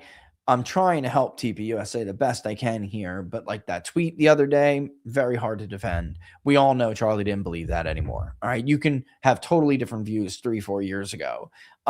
He loved Thomas Massey. He loved him. So what would he do? I mean, come on. Paul Dans, his number one target in the U.S. Senate was Lindsey Graham. And groups like this want to see certain things out of campaigns, which is fine. But like we all know if TPUSA would get behind Paul Dans, he'd raise more money immediately. Right? Right. So, I mean, sometimes you got to walk off the plank. For me, I feel like, because by the way, Dans isn't even asking TPUSA for money. He's just asking for the endorsement. He doesn't want money. He doesn't want anything. He just wants the endorsement. For me, I feel like you got to fight, especially in the hour that you're in. You got to step off the ledge and you got to fight. You don't have the luxury anymore. You just don't have the luxury anymore of, so wait until you get X amount of dollars in the bank. Like, wait until this, like, we're out of time, guys. We're out of time. Like, we can't survive John Cornyn's, Lindsey Graham's. Like, I'm not trying to speak like a partisan here, but the biggest problem to any real change is the Rhino Republican conference in the U.S. Senate. And yes, the House is bad too, but the House is subjected to more passion. The Senate is subjected to more money. Okay. That's the issue. Speaking of which, there we go.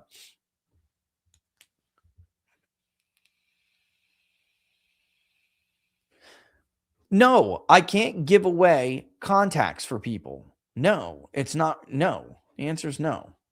Sorry, that's not for you guys. All right. Hold on. I will text him and ask him, but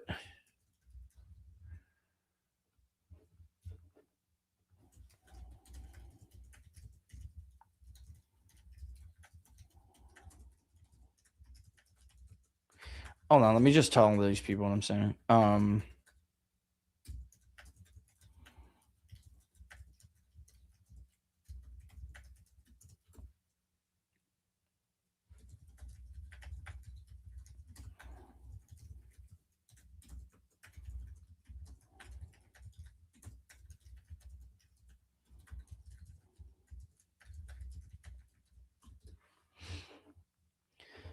Favor time. Yep. Well, that's dude. I probably have the most IOUs out of like anybody. I have so many IOUs. It's ridiculous. Why? Because I just do favors for people. I don't necessarily even expect them to do anything back for me, but I definitely do favors for people like crazy. Ah. Hey, buddy, I'm live right now. Yeah. Well, yeah, can you just say, I know, but I'm waiting for votes to come in, so I'm like texting you. I'm literally with like the screen's up. They don't see me, they hear me. but like we're just waiting for votes. You know, Texas, like, they're backed up in Dallas, and North Carolina had issues in Harris County. So like, I mean,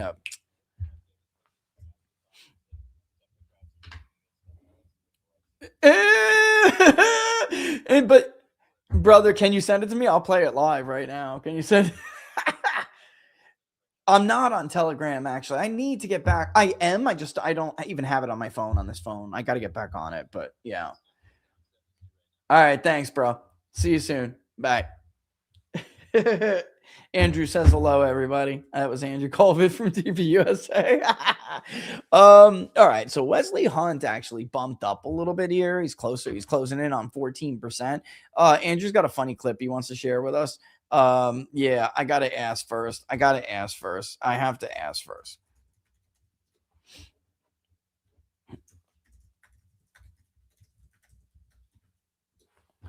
Laura's so funny. Somebody asked for a number in a group chat, and it's like, you don't give out stuff without asking people first, you know? And Laura's just like, no. Oh, Andrew, you're the man. Oh, this is going to be great. Okay, guys, I got a clip I need to play here real quick.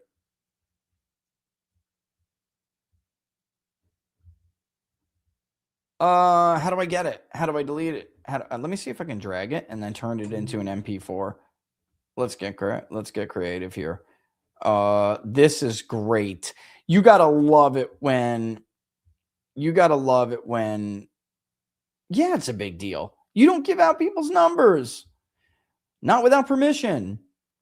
Where did it go? I know it just fell somewhere.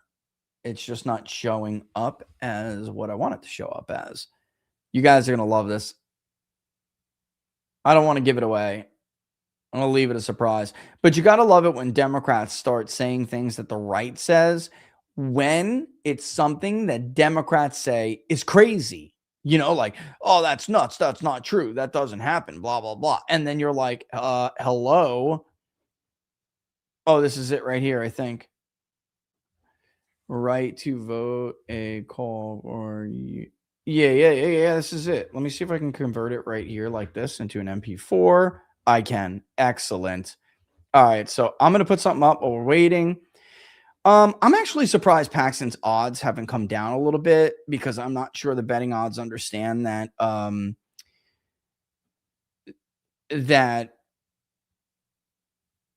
why do wonder, you know what? I do wonder that. I think Laura's over here shifting comments.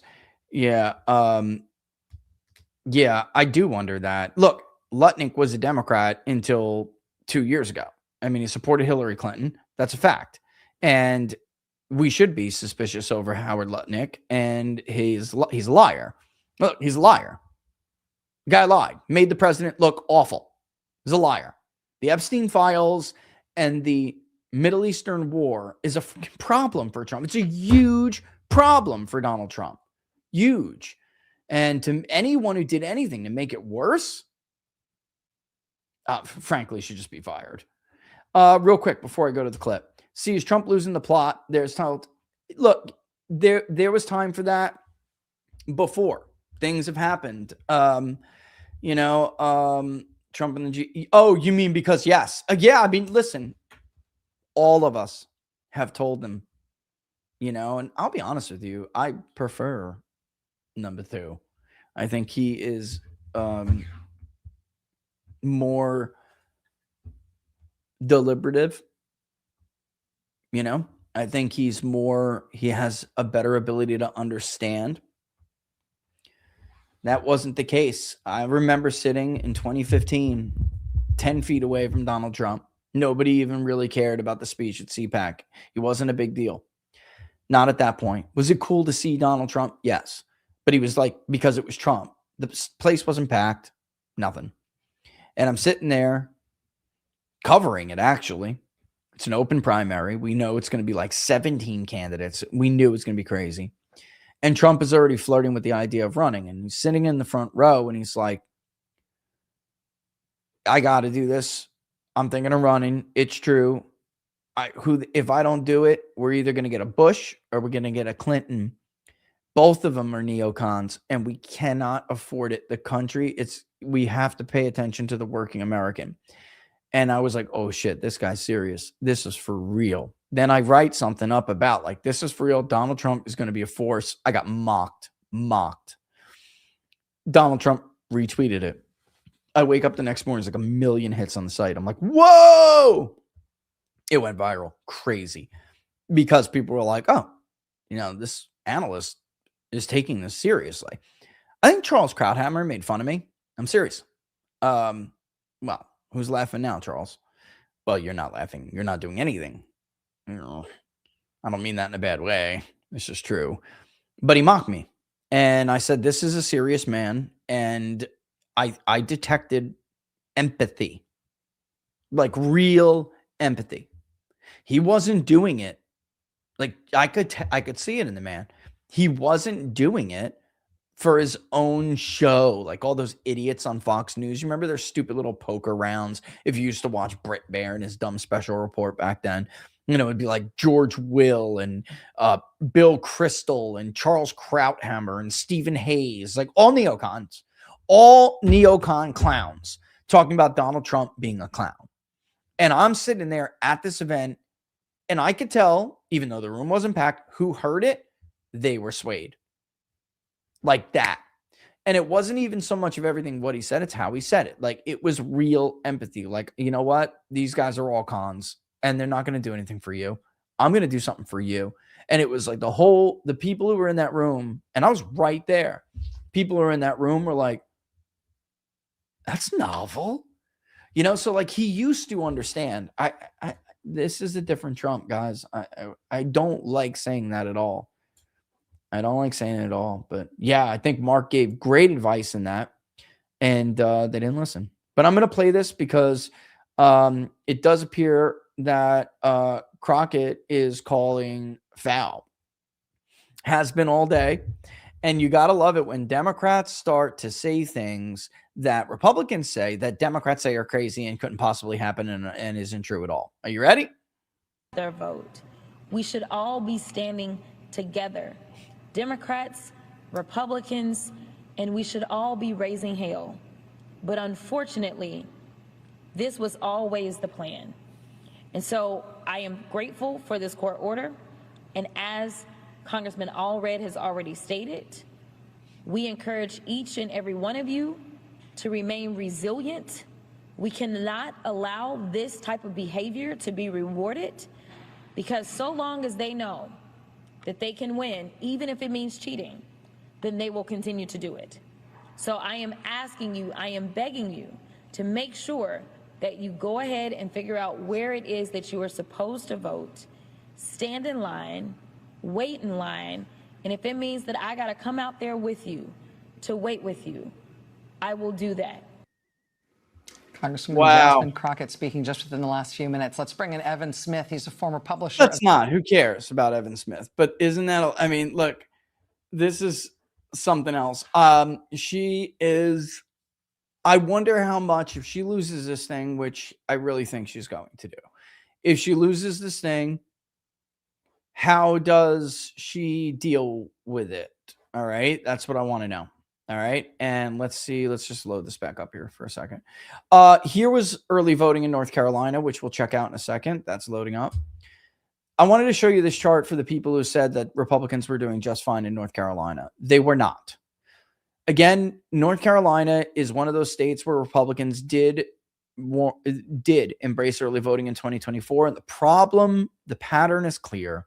The problem is when they do not vote in the early voting states where they took to early voting, we're not seeing this huge election day turnout. All right. That's just a fact. It's just a fact. So, Democrats are going to be, yes, guys, yes. Democrats are going to beat Republicans in turnout, I think. Yes. I think it sucks that to have to tell you that, but Harry is almost assuredly going to get his clip. And Cornyn's lead is falling, but that's where we're at here, guys. I mean, that's it. Damn, David. David just putting salt in the wound. You listening, David? You here, brother?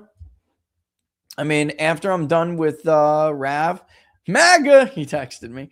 After I'm done with Rav, I'll send you an invite, David, because you've been a canary in the coal mine as well. People didn't listen to you. They mocked you, even though you spent $250,000 of your own money to try to be an America First voice in Congress. And, they ripped it away from you. You were right.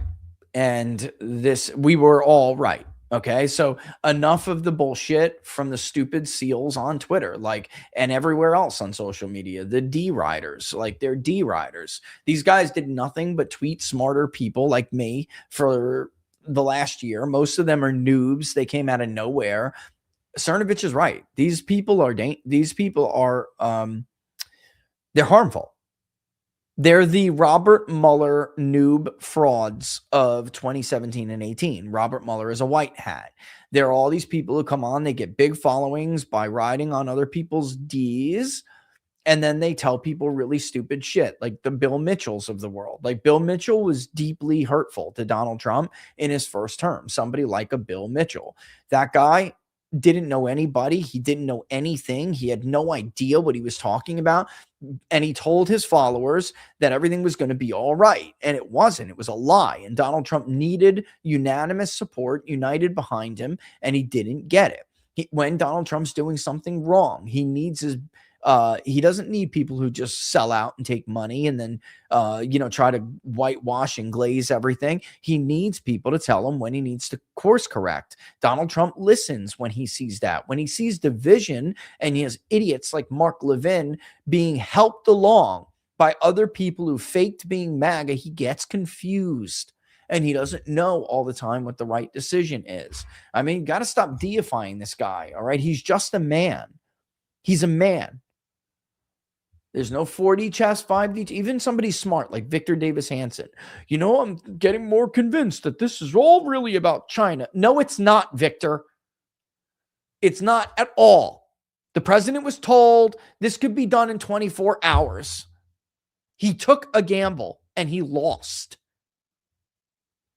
And the party that does this, especially when they lose, go in the dark ages. They go in political exile for years.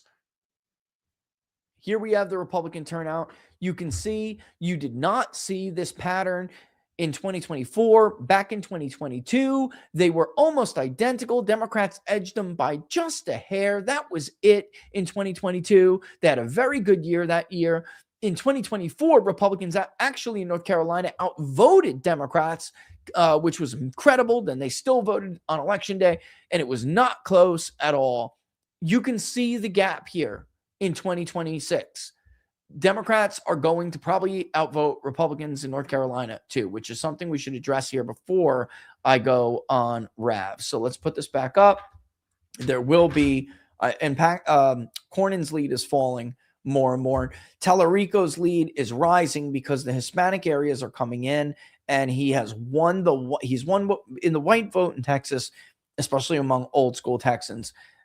political operatives is referred to as the Anglo vote. So if I say that, I'm not mocking anyone. I'm telling you that this race is basically over. Tallarico has won this race. The only question is whether he will stay above 50. There would have to be a Crockett surge in the Rio Grande Valley outside of what we're seeing, plus some.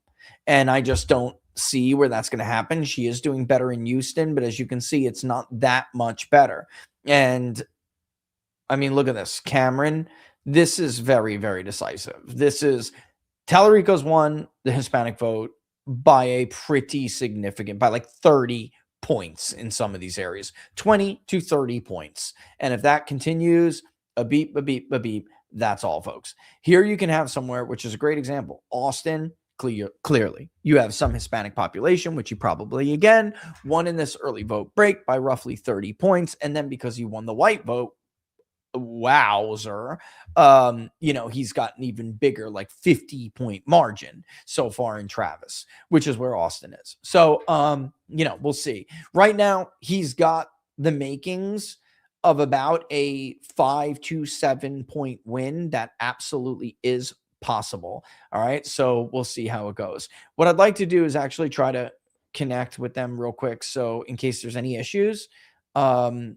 happens. Okay. So let's see how this goes. Oops. I think I might be opening the wrong one. If I am, I think I opened the wrong one. Yeah, I did. Shite. Hold on. Shite. I opened the wrong Zoom call, guys. Hold on. All right. Bear with me. I want to get rid of some of these tabs because I'm like Mr. Tabarama. Oh, the Kentucky 4 thing is up. I think you can probably contribute to it. I've got to get the form up. The votes started to roll in, so I abandoned it. Let me publish the form real quick, and let me see.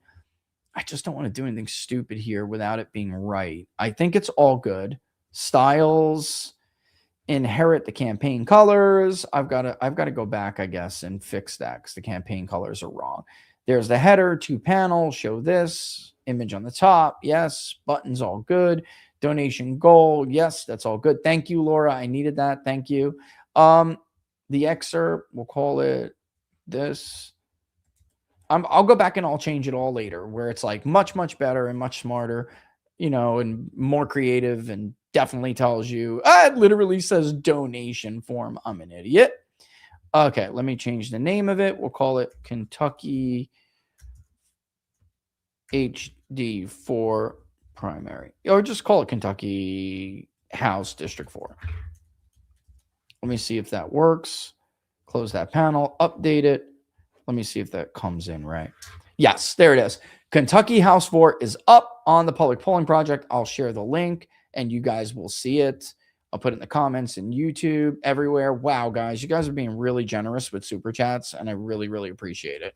All right. And same thing goes for locals. I got to figure out how to best get Rumble rants in here because I don't know if you guys are ranting or not. Whoa, that's me. Let me just see. I did that on purpose to see if I can see what's going on with the rants. And I very much appreciate that, guys. I mean, that's awesome. I have 0 likes up on this thing right now, which is all. I didn't even promote this, and I have like quite a bit of. I don't know if people are watching on Twitter or where they're watching from, but the audience is pretty significant. All right, let's see if we can go ahead and connect with Rav. All right. Yeah, I mean, yeah, Crenshaw and Gonzalez. You want to see that real quick before we do this? House incumbents in trouble. There's 2. Herrera is stomping the dog shit out of Gonzalez. I mean, this is so funny. There's a lot more votes that need to come in, but Gonzalez is supposed to be, doing his best in these early vote dumps. And okay, that's only a little bit. We'll see how it goes. Come on, 12. I'm waiting for Toth is beating Crenshaw, and that is not a small lead. Crenshaw's done, dude. Oh my God, Crenshaw's in trouble. Oh, Biden! I'm sorry, because I know a lot of people from TPUSA and they like him and shit, but like, I just bought it too because he had the edge. But there you go. Betting markets, there you go. If you bet against Dan Crenshaw, you could pay out right now. You don't even have to wait. Don't do it. Do whatever you want to do. I'm not giving betting advice here. I'm just saying, like, that was a winner. I don't know if I think Barnes may have had that. I think he may have. I think he thought Crenshaw because this war stuff throws incumbents out. And the only reason why Cornyn is doing as good as he's doing is because Cornyn is $100 million in. Okay? That's why. All right, let's try to connect with Rav. Okay? Boom. Hang tight, guys. I'm going to do this the best I possibly can. Denver will pop in and Denver will say, hey, Rich, can you hear me? You'll hear all that. It shouldn't mess with your mic at all. Let me just test this. Check, check, check, check, check. Everything looks good. Excellent. You'll hear the back end. Oh, I'm in already, Laura. Am I in the wrong one?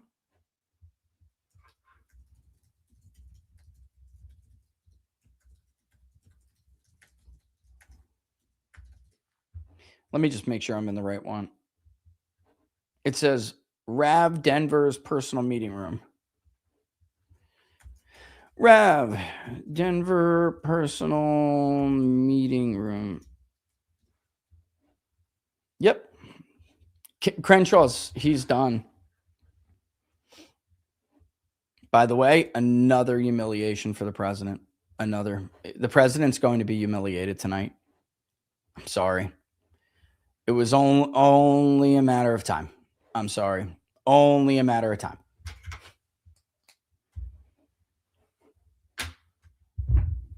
I'm going to write the president's endorsement team has humiliated him tonight. Cooked. Endorsed all these rhinos and now is getting absolutely fucking smoked. Pardon my French, smoked. All right, let's go back to the Senate seats because while I'm doing this, I want to make sure you guys watch this as this comes in. There's a drop pretty bit for Paxton, but the markets are still holding for him. That's a pretty significant drop, though. They were all the way up to 83. People are probably taking their money, too. He's still way up on Kalshi, way up. Look, there's a lot of votes to come. That's why. Well, there we go. As being a rhino, and of course, I'm on he Stinchfield. doesn't like it, but Dan Crenshaw's a guy, Steve, that literally Oh, tries okay. to trick people. You guys are going to hear Rav, Remember okay? that video? Like, that's just a me. Hey, how's it going, Mr. Maris? Living the dream, boss. How you doing? Fine. That's spectacular. You thought you were on Stinchfield, huh? Yeah, I did for a second there. Trying to really literally hurt somebody that's just doing their job. You're a loser. Yeah, he's co-hosting tonight with Steve. Cool. And Steve Toth is an amazing conservative. So this goes hand in hand. When we talk about, you heard Don Huffines, and I know a lot of people around the country don't know the name Don Huffines, but he's a conservative firebrand here in Texas. He ran against Abbott. He's a nemesis of Greg Abbott. Now you get Toth, who could be Dan Crenshaw. I will lower this for you guys a little bit. Ben's point, MAGA is taking control of. Sounds good. And even a guy like Beau French, instrumental in Republican gains in the Dallas and Tarrant County areas. All of this tells me that Texas, look, I never want to say that they're not going to take Texas because I know that that's their. There we go. I'm just lowering that for you guys a little bit, even though you probably do want to listen. Where the state is and where we're headed, all of this to me is more signs. Now, it's a Republican primary. It's not the general election. But all of these are really good signs. And if Dan Crenshaw were to fall, boy, that would be a sweet deal for me. Crenshaw's in trouble. Is Poso back up? Let's go to Poso. Poso, Dan Crenshaw.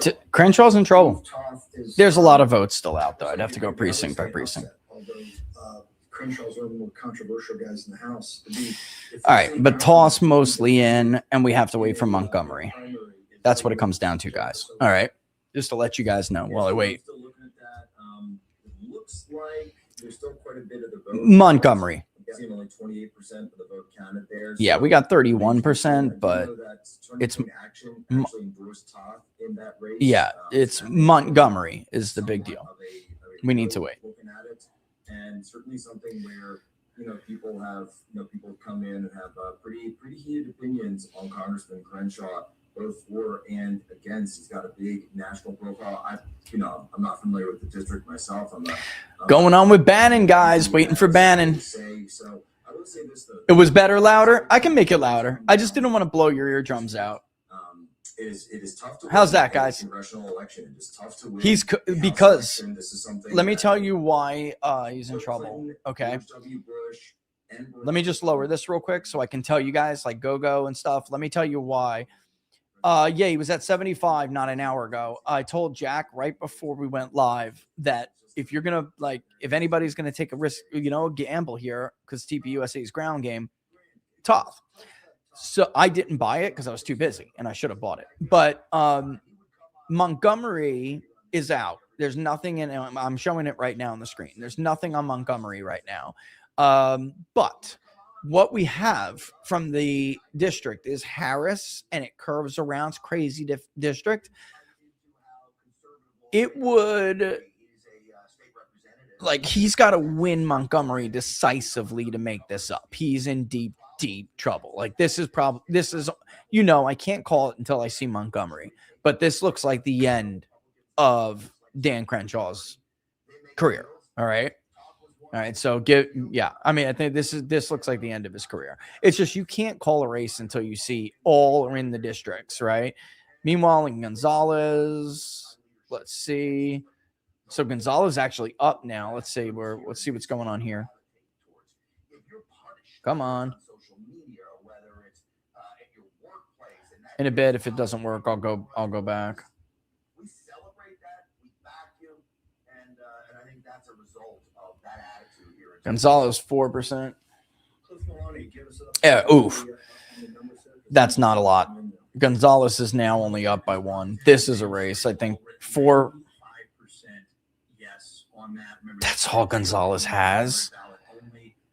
Oh my God. This is a resounding yes from the Republicans. Oh man. Awesome. Look at one other race. The flag for everybody out there is the Tony Gonzalez. Yeah. Herrera primary. If Herrera wins all of these little precincts, like look at this. Yeah, it's not enough, but. I'm obviously rooting for Brandon Herrera. Great Patriot, goes by the AK guy on social medias, but Gonzalez is kind of under fire right now. The whole scandal that broke. And this is where you got to be careful though with these little crooks. It's just true. I'm looking at North Carolina. Incumbents in trouble. Potential GOP pickups. Tar Heel and Razorbacks. Let me just go back to Texas real quick because they're going to ask me about Texas. Cornyn's holding steady. Do you have a breakdown of what percentage is in and where they stand? Yeah, we've got 4% in right now, so not much. It's about 47% for Gonzalez. Cornyn's rising as far as 18 cents. You can get it for 27. I wouldn't get that. All right, let me turn it back up while we wait. Jack, so do we have John Guandolo up yet? Okay, now he's waiting. If I turn it too low, though, then I won't be able to hear it. While we wait for Bannon, let's go to the Democratic primary. 95%.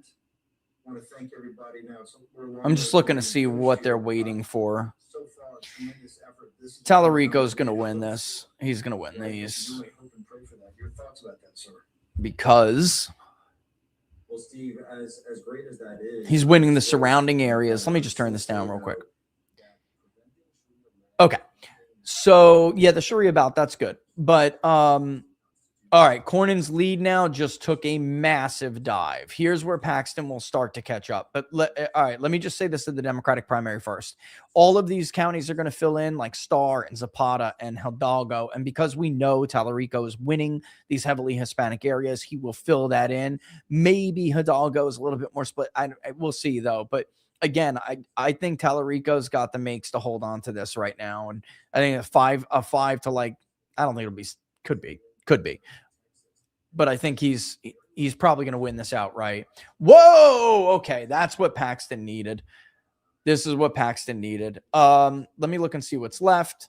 They're holding back a little bit in Dallas. Okay, Lubbock, we have nothing in. If Paxton carries that, it is not the same as like some of these other areas. Election day in Houston, Paxton will take the lead with that. So this is where Cornyn starts to dive. Okay.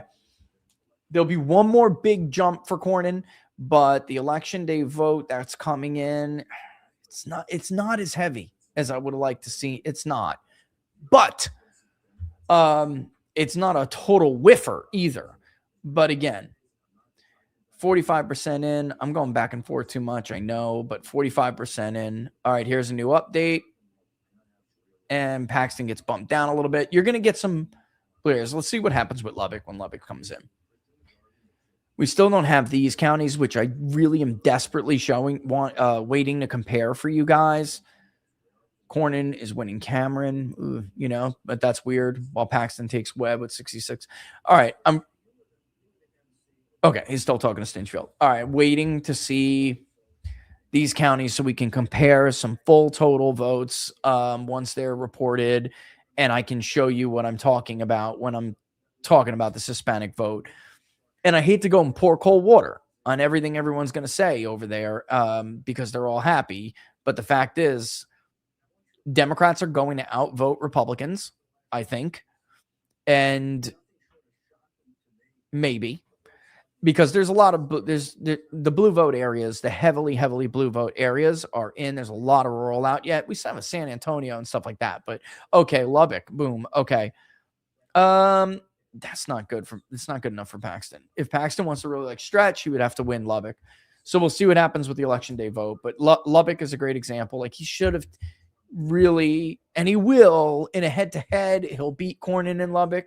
But it'll be, well, maybe not, actually. We'll see. Let's wait and see what happens. That's the early vote margin.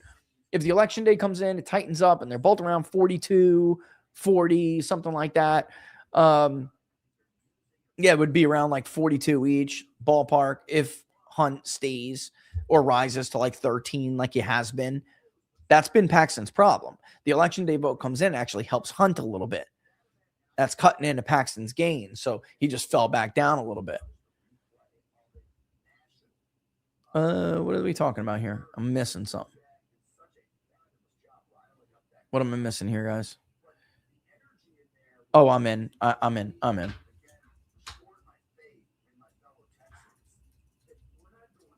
All right, let me just tell her. I hear what Stinchfield is saying. Let me turn it up for you guys so you can hear it. And have Muslim communities, they picked the wrong state. Go try that in Minnesota, and you're being successful at it in Detroit. But don't come into Texas and think that's going to go down. And clearly it's not. And you got Ken Paxton. And even, earlier, Steve, I said that President Trump makes Greg Abbott stronger. President Trump makes every Republican politician stronger. For some reason, these politicians get backbones and President Trump is in office, including Greg Abbott. Greg Abbott wouldn't have gone after these communities if President Trump wasn't in office. That's true. So true. You guys agree with that? We have leaders that are pushing back. You guys agree with that? Paxton, at an attorney general level. So it's going to be hard, but they're not going to give up. Just know we're not giving up either. All right. No, this will fight. We're going to go to commercial break here in a second. I want two of the unsung heroes on this Prop 10. And right now, Prop 10 has 95% of the Republican voters approve of the proposition that would prohibit Sharia law in the state of Texas. Jenny Story. I want you guys to hear this. And the great Amy Mack. I cannot tell you. Yeah, Bannon's giving a shout out right now to Amy Mack and Jenny Story. Obviously, the stories are from Patriot Mobile. Getting this amendment smoked. They have almost unanimous support among Republicans. All right, we got some time. Let me ask them to just give me a heads up so I can do my show. Can you just give me a heads up when he's ready? Because I'm doing the stream over here. You might pop in on me. Just what I'm worried if I turn Steve down too much, I go to they're in commercial. I go to talk to you guys and then boom. Yeah. Amy Mack, look, these people the stories and Patriot Mobile, they came through here. They parachuted in, they came through. This thing was having a problem, oops. Oh shoot. I'm going back and forth. Angelo. Let me try Angelo. Let me try That's partner Angela. Yeah. Okay. Okay. Yes, she does say it, Steve. Can you hear me? Yeah, Crockett, she does say it. Yep. Look, Tallarico didn't steal 8 points. He's winning. He's winning. I do think, again, I just want to repeat this because there's a whole lot more people watching who are not watching before. In a way, look, both of these candidates would have been a problem for Republicans. Republicans are in deep, deep trouble this cycle. There's just no way to put it. All right. I mean, I understand people are like, Glaze and stuff. I get that. But I'm looking at real numbers and they're in trouble. And the good news with Tallarico is that he may not get the Crockett only vote. And that may be the saving grace for who I think eventually will be Ken Paxton. It's just sad that $100 million was wasted in this primary. I think it's pathetic. I really do. I think it's tragic. I think it's tragic. They did not have to do this and waste this all of that money when it looks like Paxton's going to win anyway. What do we know about Steve Toth on Bitcoin? All right. This is a Rumble rant, which I finally caught the Rumble rant. Steve Toth, vetted by TPUSA, supposed to be more, America first. I've not personally met him, so it's like really hard for me to go to bat for somebody that I don't personally know. However, I do trust Tyler's judgment. I trust Andrew's judgment. And if they think, look, Crenshaw is a rhino and he's a neocon. All right. Crenshaw is part of that, and I'm a veteran myself, so do not take this the wrong way.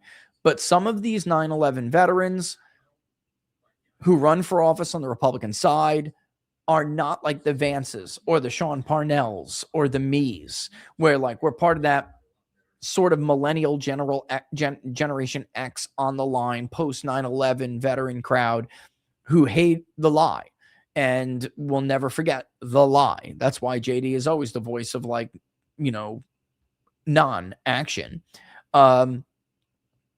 Dan Crenshaw represents the other side of that.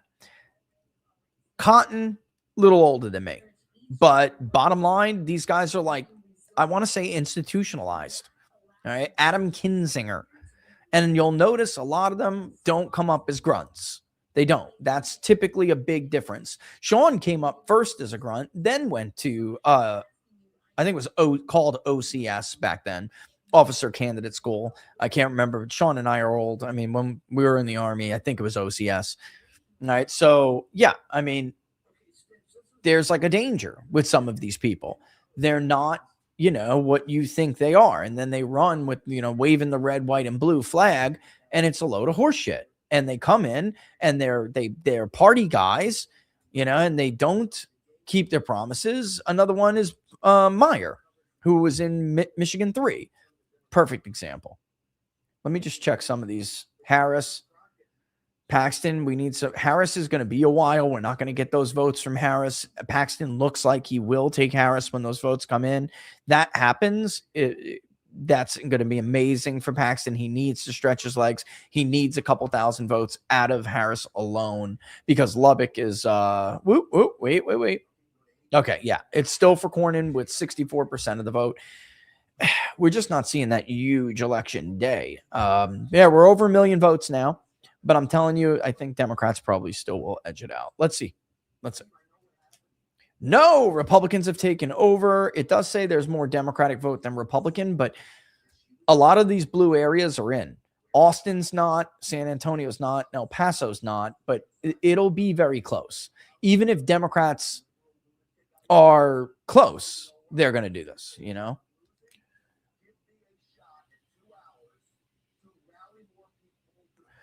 How do I support the people who killed Charlie? Are you serious, bro? Come on, bro. Do I think his wife killed him? Are you kidding me? Come on. Not even getting there. I think that, but don't get me wrong. I'm not taking anybody else off the hook. I'm not. I mean, Cash, I would love to see the Discord messages. I just find that all of these assassinations end up being some sort of government entity that nudged these nutcases. This guy was, in the case of somebody like this, I think Tyler Robinson absolutely pulled the trigger. But being radicalized so fast should be a red flag. We have seen this before. Malcolm X was killed by somebody like this, or some people like this, and the FBI nudged those people. So, you know, I mean, it's just true. That's a reality. It's a fact. All right. Okay, let's keep going through some of these while we wait for more votes. All right. Rich, having the Democrats already won through redistricting anyway. Yeah. Yes. Even if the Voting Rights Act, I tried to explain this to people. The Voting Rights Act had to be decided earlier rather than later. Look, what are we doing right now? This is a primary. Now we're doing it in Texas and North Carolina, but states will have their primaries soon. Even if it comes in early summer, it's not good enough. It will not be enough time. States will not redraw. They won't. So, and then you know what's going to happen after Republicans get their asses kicked in November? It'll impact state legislatures. And those state legislatures will be the ones who actually do redistricting, and they will do their best to dilute the impact of getting rid of Section 2 of the Voting Rights Act. Guys, this is why I've been shooting flares in the air for 6 months. This is a problem. It's like there's a hole in the hull of the sub. All right. We're taking on water and we're going down. And if anybody doesn't see that and cheerleads like an idiot, they're stupid. And I really can't abide by the stupidity anymore. Like there's now a little thing called votes. And the votes very clearly demonstrate that I have been right. It's not dooming. My job is not to be a party, cheerleader. My job is to call it how it is. This is how it is. Does JD understand how betrayed the electorate are with the admin that the middle ground never trusted the GOP? Does he get that, or is he out of touch? No, the vice president very much gets that. Very much. Yes. Let me see. Let's check that. And that's Rocket Boy. I appreciate everybody. Thank you for the super chats, by the way. Yeah, that's it. I mean, that's the case. Let's see. Incumbents in trouble. Toth is obviously, did Toth win Montgomery? If he did, it's over. Oh my God. Crenshaw is cooked. Crenshaw's cooked. I'm going to tell Jack and Bannon now. Crenshaw is cooked. Crenshaw's done. He's done. He's done. It's over. It's over. So Steve Toth has, the only question is, where are we going to end up here? Dan Crenshaw's cooked. Let's see how this is going with Gonzalez. All right, we still have a lot of Herrera is coming down, but Herrera is still heavy. He would still be the heavy favorite here because outside of all of these, look, it's just enough for Gonzalez to keep Herrera out of the lead if he's going to win all of these counties. We'll see. It's going to be, we're looking at 11%. We'll have to see how more comes in, but there's still, no, this is all in. No. Wait. Is a beta male. They try to do I thought I heard me. I thought I heard Barris. It was beta. All right. That's a good margin, but Crockett. All right. Looking at the watch list. Let's take a look at the Tar Heel real quick. All right. This race is over, right? Okay. Done. Michael Whatley is the nominee for the Republican Party. Don Brown, let me just say this. I hear he's a very nice man, but he would not get out and let somebody else have like a more serious challenge. He got 16%. Thomas Johnson got 5.7. This is terrible turnout. Roy Cooper, way ahead, 75%. 85. Democrats are going to win this seat. They're going to win this seat. Whatley's in trouble. This is incredibly predictive. Oh, okay. I thought it was me. Heard. Primary vote is incredibly predictive of, especially in a battleground state, of general election outcome. Democrats will have outvoted Republicans considerably when this is done. This is very bad result for. This tells you too, because you can have independents pull a Republican ballot in North Carolina.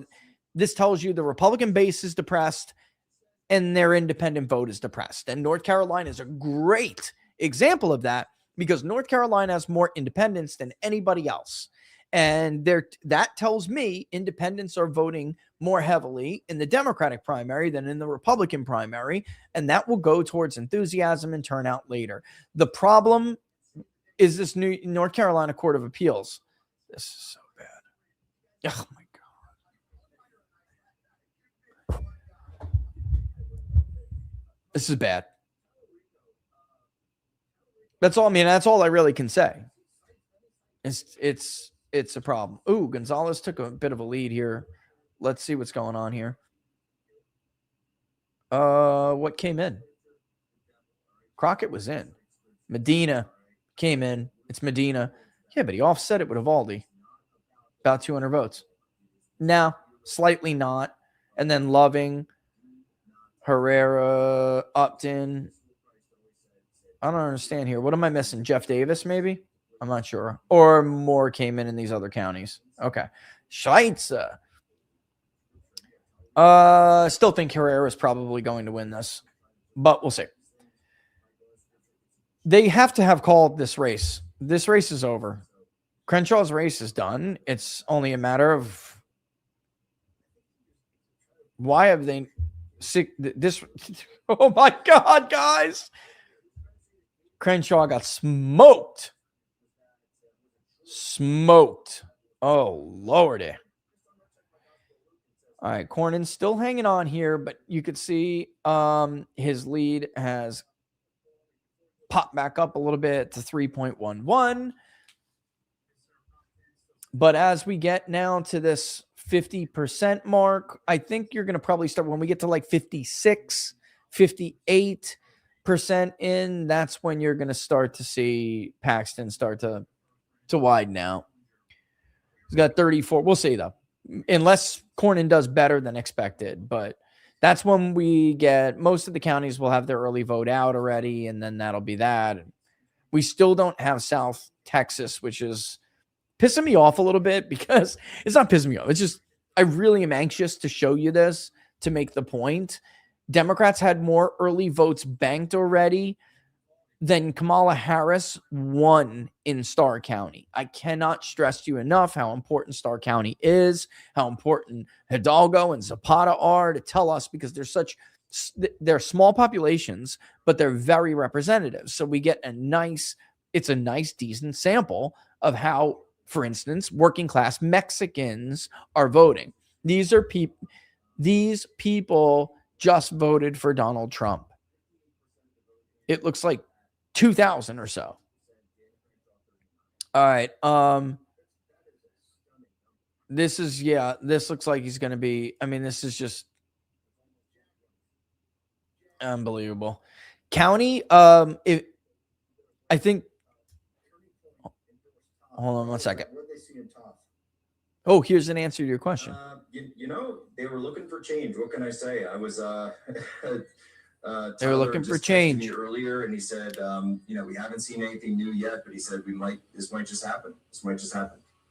Unbelievable. Short commercial break. We're back. This is Real America's Voice. Election night coverage. In the end of the day, Herrera did have looks like harder race because it's more diversified district, but we'll see how it goes. Again,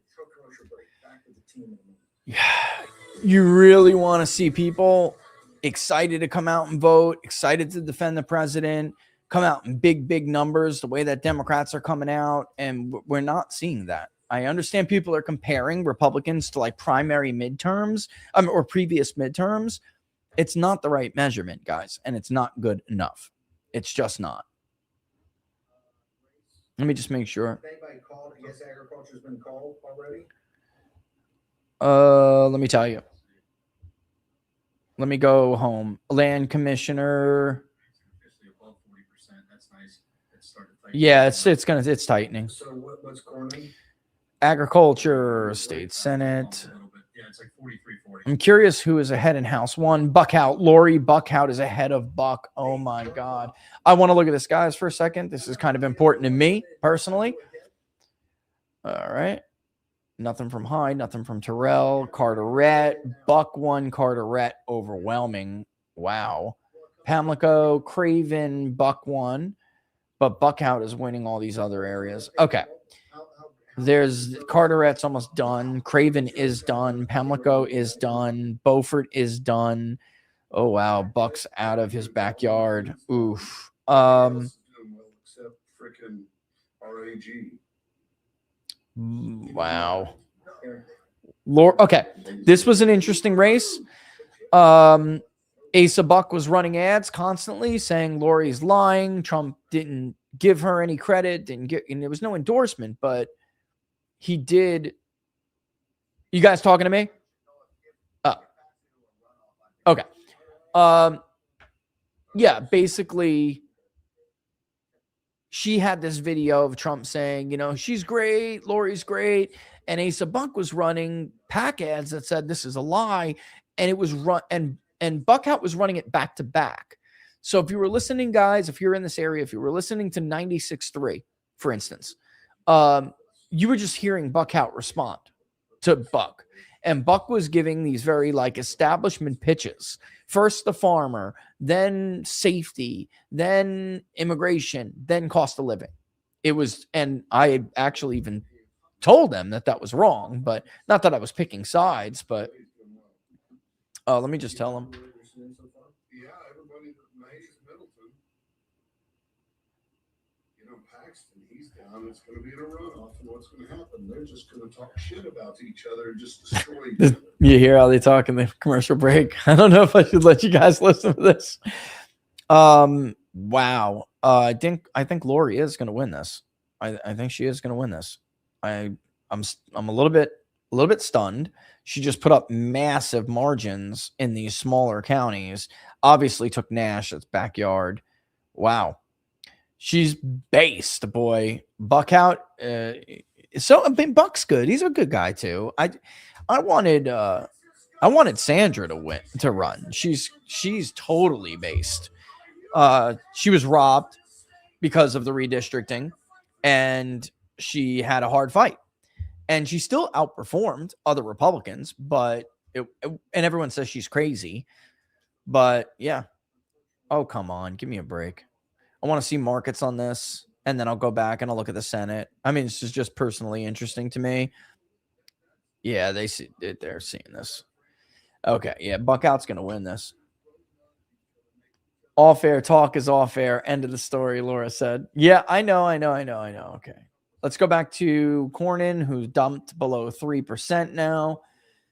I think, like I said, when we get to 50, just under 60%, it will get more favorable for Paxton. It just will. All right. So he's got 33,000 votes to catch up to now. It's Hunt sitting there with that 13%. And if you're looking at where Hunt's getting it's coming from Paxton.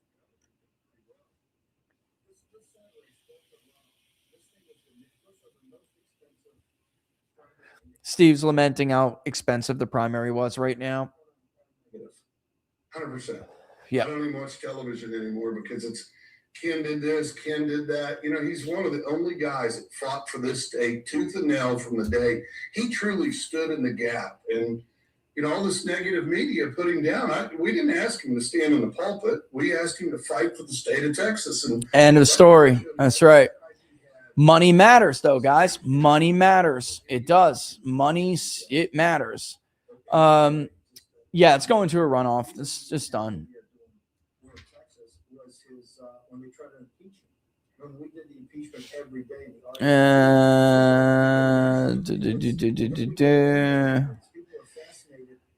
Well, just to answer that one question, Austin is his backyard, I think.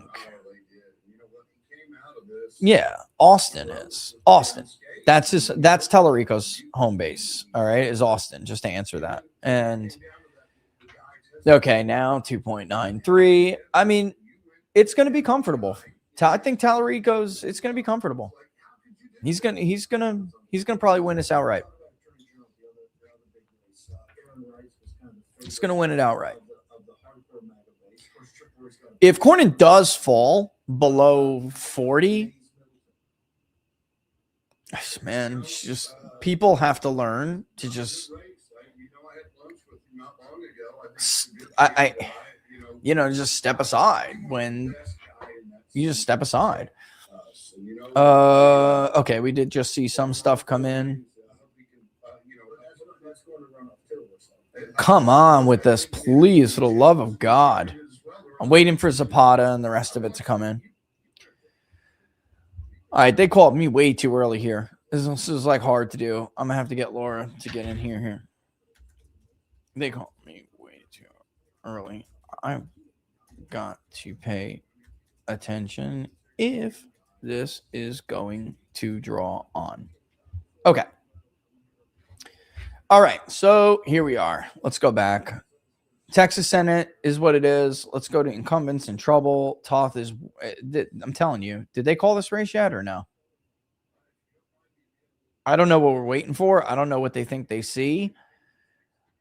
Hallie Schaffner will be by the way, someone looking at some of the race calls. Hallie Schaffner will be the Democratic nominee in Arkansas for the U.S. Senate.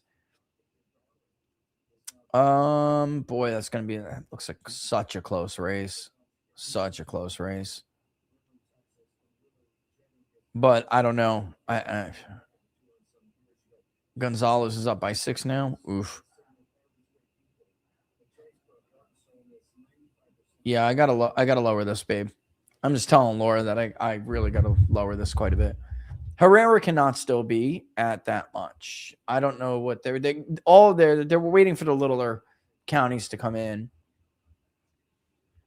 It was definitely the consensus with both campaigns that Herrera was ahead. And there are the markets. Tightened a little bit. That tightened quite a bit, but still showing that he's the favorite. How was the early voting returns? Okay. I'm looking at this because I'm seeing where Gonzalez got his votes. Okay. And that's about it for over here. I mean, as far as big chunks that he's going to get a huge lead on, the rest are small. Bexar County, heavily Hispanic. He's basically a Democrat. So it's a very Democrat Hispanic area. And again, though, the sad thing is watching this, I'm going to lament this all night. The sad thing is that this was Trump's coalition is not imprinting onto Republicans. It's not. There's a lot of these. We saw this in New Jersey too. Gloucestershire County, great example. Barnes and I did shows on this, by the way. In case you guys didn't see it, for what are the odds? We went over it little piece by piece in these areas that really are predictive, that really matter. And it was very clear. There wasn't just a swing because of turnout. These people were going back. They voted for Mikey Sherrill. Funniest outcome, Democrats take control of the House and Senate in 26. Then they impeach Trump. Vance delivers on what he campaigned on and wins in 28. Oh, snap. God willing. God willing. That would be a hell of a scenario, wouldn't it? Cynic in chief can't be bought. Entices with flavored popcorn. Yeah, I mean, this is where we're at. It's a sad state of affairs. I thought I created the polling critic industry. Let me just make sure that. Okay. I created the polling critic industry. I literally made it up. All right. As a thing. I didn't make it up. It needed to be done. It was a market that needed to be made. And I thought that I was going to have some company for a while. Honest company. And as it turns out, I will not. Hey, Rich, I'm an 18-year-old guy in high school. Just want to thank you for being the main reason that I love political data and elections. It's unfortunate so many people attack you. Appreciate you. Noah, thank you. I appreciate the super chat too, by the way. 18 years old. You know, save the money. Save your lunch money. That's the best advice I could give you. I very much appreciate that. This is what comes with the territory. I will say this, you know, X is definitely the main driver of that. That website has become a cesspool. A cesspool. Domestic thing is one thing, you know, like domestic bots and influencers being paid off. That's one thing. And you see, by the way, Gonzalez's lead is falling here because there's been some votes that have come in that helped Herrera. But the issue is the foreign money, my guy.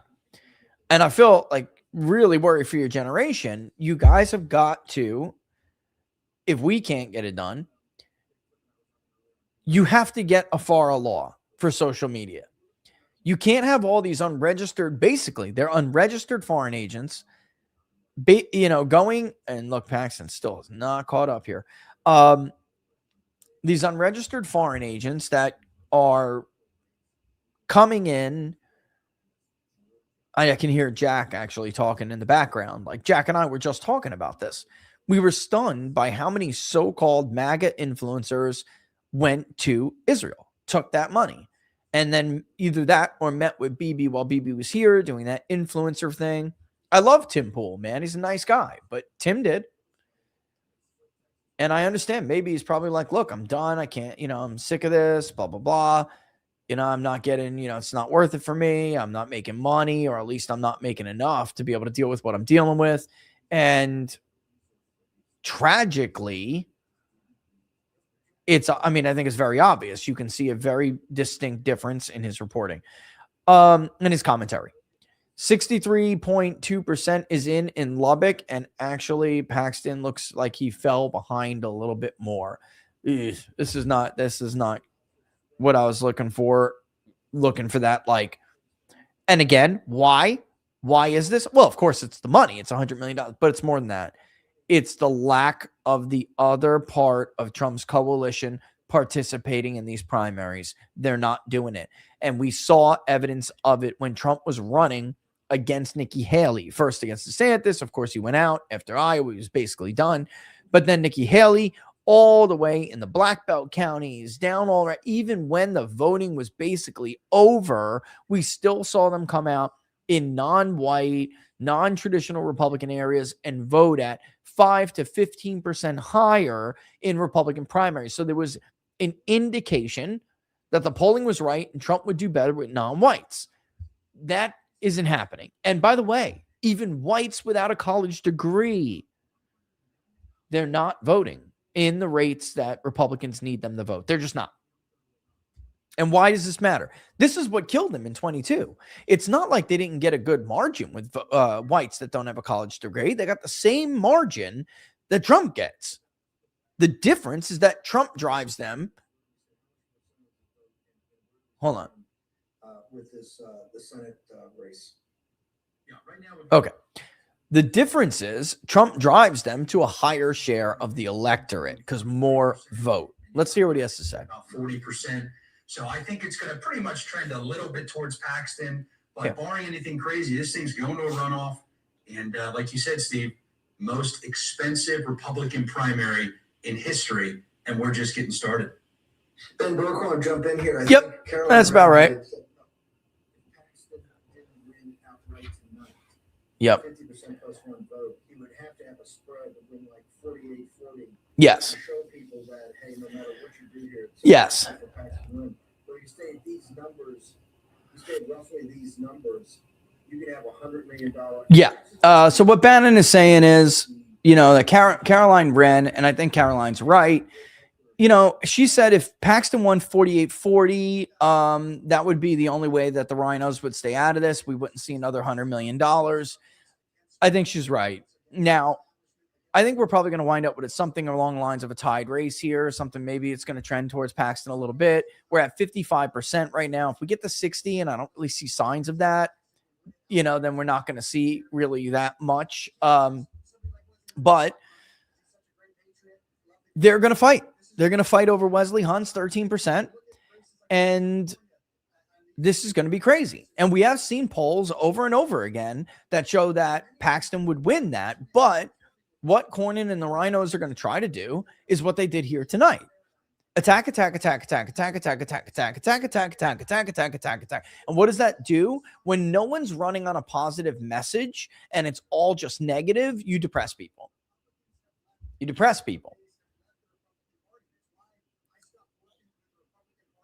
And right now, by the way, I don't know who's speaking right now. I think maybe it's Ben Bergquam, but he's right.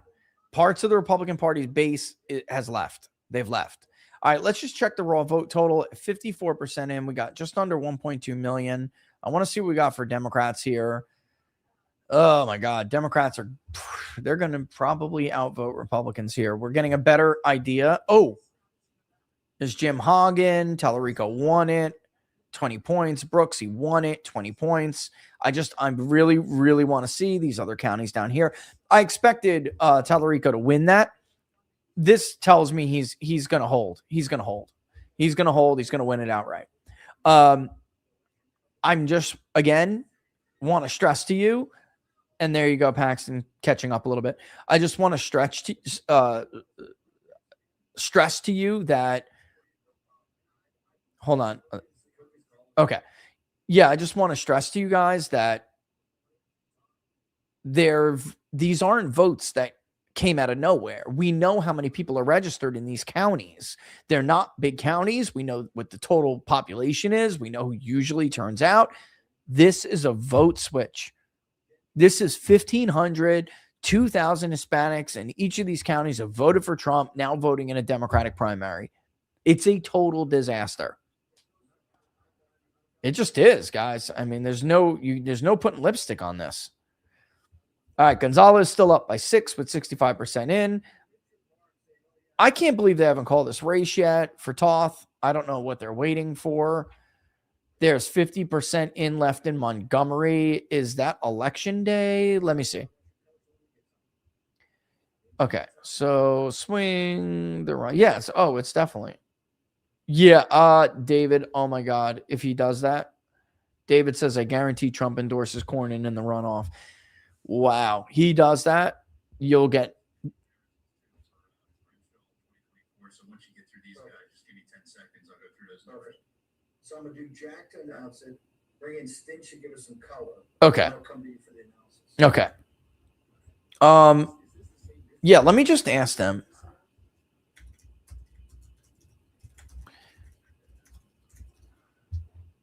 It's just, honestly, if you want, I'll come back.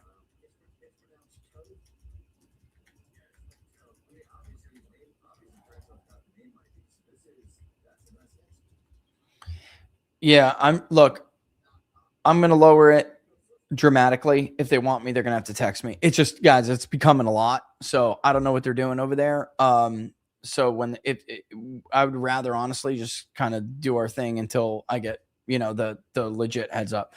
Okay. What else? Anything else of interest here? Let's check.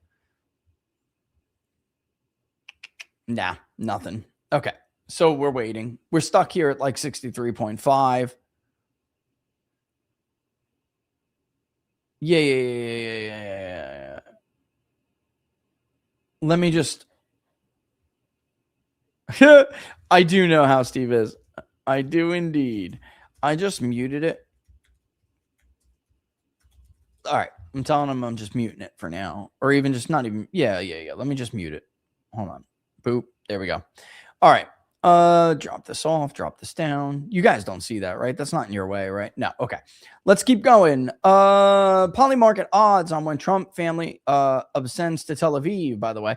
You know what, man? They might as well make that damn market right now. Family has known Bob Menendez for years. Was tough to admit he was a crook too. Yeah. Yep. Does Don Brown have a chance in the North Carolina? No, that's over. Herrera beats Ernest Gonzalez by double digit. Not yet. Wait, we're waiting for the littler counties to come back. Woofy, we're waiting for the littler counties. That's what we're looking at right now. So don't be shocked by her Gonzalez's lead. And you can see the markets there, like very clearly, because these are expected to be more Herrera friendly. Paxton is a SOB, but screw Cornyn. Money to split on the GOP. Yeah, I mean, this is what's going to happen.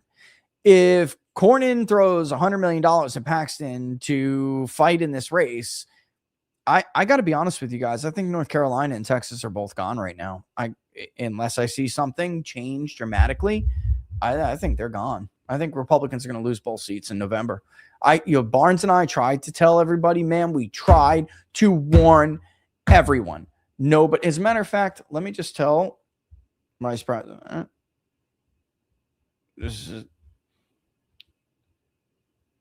these results are disastrous.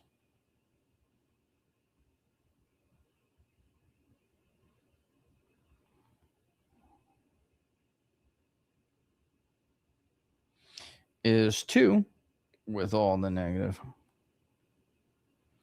Texas will see Dems historically outvote Republicans. It's a disaster. It's a total disaster. Oh, let me joke and say, want to come on and talk about it?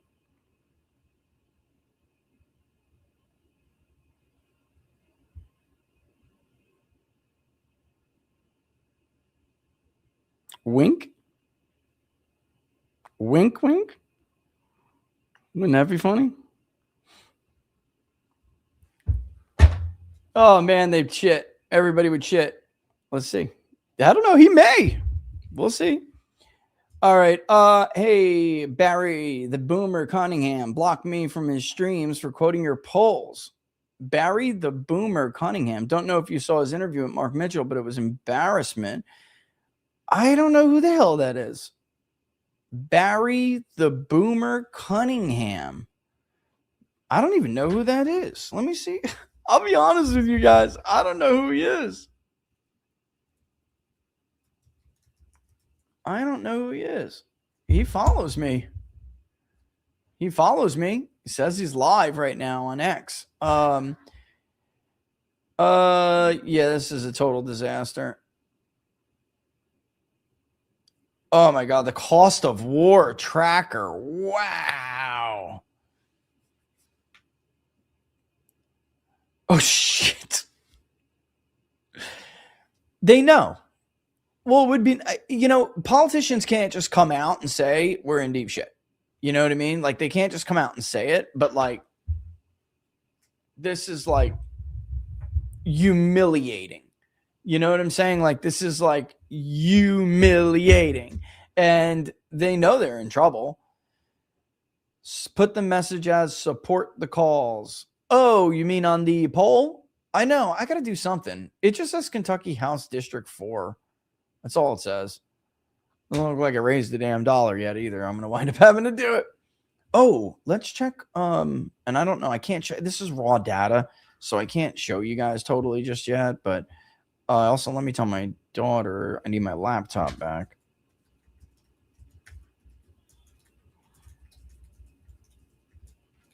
Leave it on my back.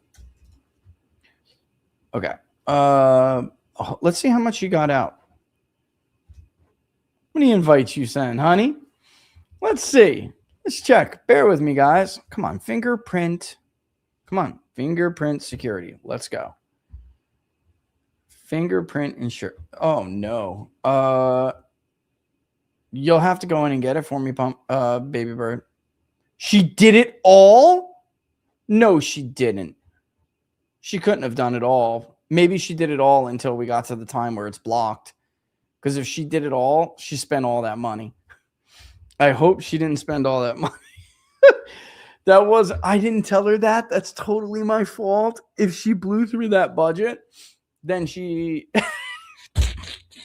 It's all right. I don't care. But it would be my fault anyway. So it doesn't matter. I'm just curious, guys, if you don't mind. Give me a second and let me look at what's going on here. Oof. Certain to vote. Man. Oh my God. Oh my God. Oh my God. Oh my God. Oh my God. Donald Trump's strongly disapproval rating tonight is 48%. Oh my God. Holy crap.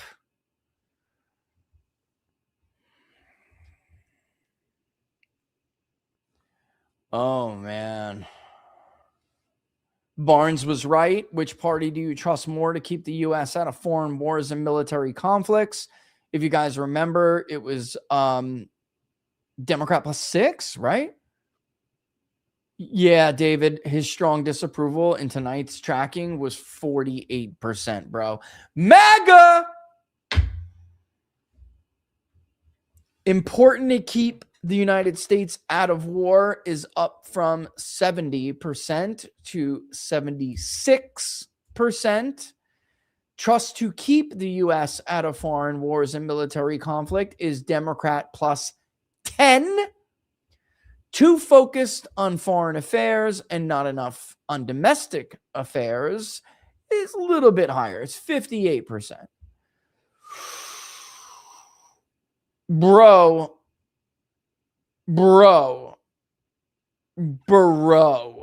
The sample is R plus 7.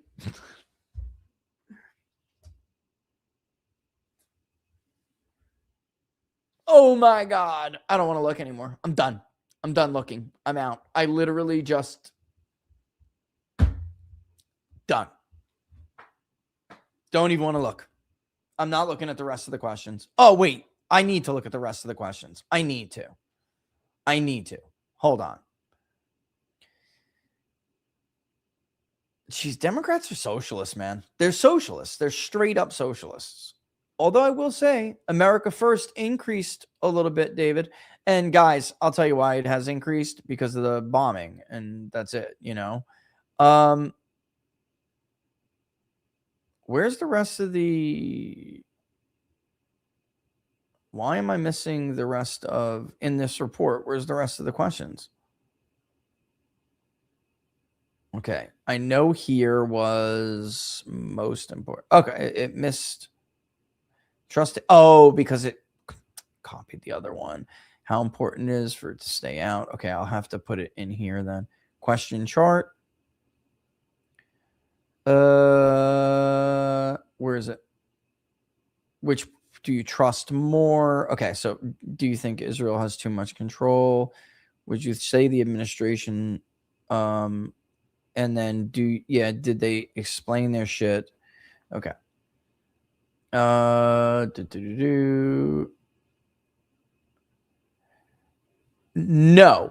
62%. Israel has too much influence over Donald Trump. 52%. And then yo.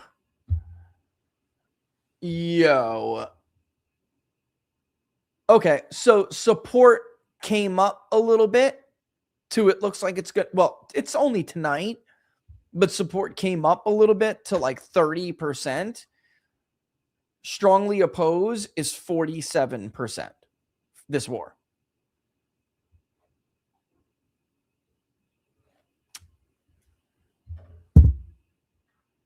So bad. So bad. Yeah, they are. Especially in a battleground.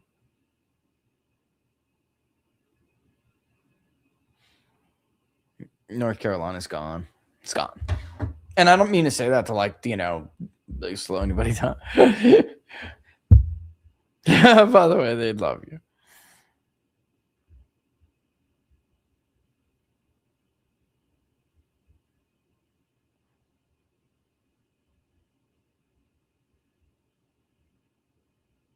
Yeah.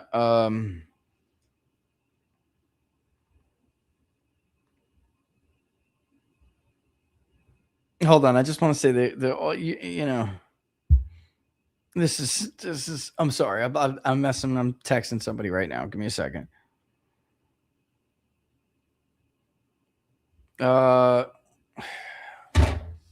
Okay. All right. Let's see how much Paxton. We're now at the 55.5% mark, which is when we should start to see. Now, there will be blips and bumps because, look, you have Austin out, right? You have some parts out. Ooh. Jim Hong. Okay. Brooks, Paxton. Yeah. This is nothing. This is nothing.